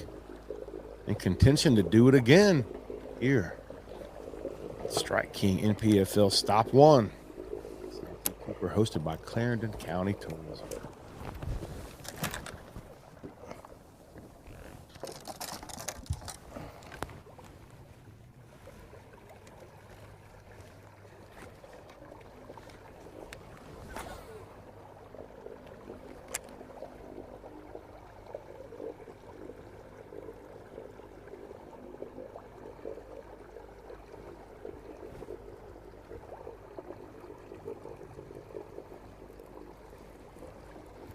Thrown the scenario out all week long. Would the spawn turn on before the event ends? And it's kind of setting up that way because all of our stage and fish anglers, which basically our top 5, they fished a lot of stage and fish to get them here. Those stage and fish non-existent for Buck Mallerie today, non-existent for Buddy Gross, non-existent for Patrick Walters in a lot of his areas today.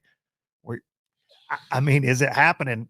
Patrick just said, oh my gosh, they're on bed. And now he's got 4 more hours to running around, 4.5 to go see if he can lay his eyeballs on enough bass to win a shield and $100,000.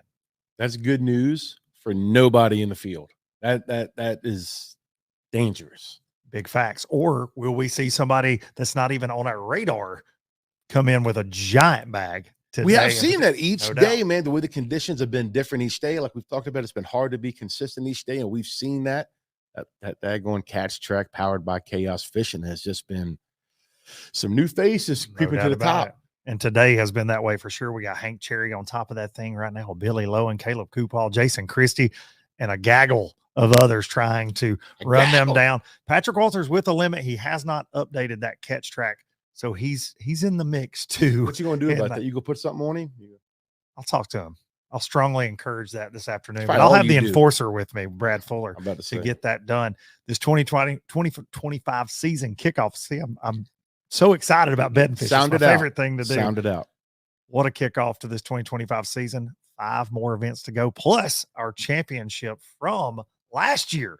Qualifiers from the 2024 season going to get to duke it out at the end of the year. But before we get there, Lake Norman, just about a month away. Fat Cat, we are looking forward to that one. Oh, yeah. In the big city up there, just outside of Charlotte, North Carolina, Mecklenburg County. Going to be lots of fish catches happening there. Then we're going to go to the mountains of East Tennessee there, right outside of Dandridge, Tennessee, Douglas Lake. That will be an interesting event because you're going to have lots of things going on from water level there. Be lots of changing going on. Maybe some offshore bass, maybe some shallow bass. Going to be an interesting event there. Stop number 4 will be Lake Eufaula, Oklahoma. The last time we were there, one of the tightest, if not the tightest event in NPFL history. Came down to Will Harkins and the bass warrior himself, Luis Fernandez, tying for the lead on the final day. Lewis taking his first NPFL shield with the tiebreaker. There, the St. Lawrence River, Messina, New York, bass fishing paradise, especially it's a little steamy and hot down in the south. In July, you roll up there and catch you some of those big brown bass. And maybe this year, no forward-facing sonar, will we see largemouth play at the St. Lawrence River? I bet you we will. No doubt With the about it. field we have, I'm sure we will. There's lots of big largemouth that live in those backwaters of the St. Lawrence River. And then we're going to round out the 2025 season with the Logan Martin event, Oxford, Alabama, Coosa River. That's the grinder event of the season, For correct? sure. Yeah, for sure. Logan Martin will be a little tough. Logan Martin has more bass than anywhere I've ever been, to be honest. We'll see a lot of limits, but bigger fish in September in the South is going to be hard to come by for a lot of guys, but somebody's going to figure it out and win $100,000. And we're going to crown a Progressive Angler of the Year there on the Coosa River. Don't forget, this afternoon, we're going to be rolling the anglers through the drive-through weigh-in with Big Al McCullough, John C. Landing. Come out, see the big bass. They're going to show up. It's inevitable. It's happened the first 2 days, regardless of what you've seen with us two today here on NPFL Live. We appreciate all of you tuning in this week. We appreciate the sponsors that have supported this and the anglers. New faces, old faces, new rules. It's been a fun first event of the year brought to us by Strike King. Yeah, it's been fun. It's been interesting. It has been a heck of a way to kick off the season. I look forward to the rest of the season.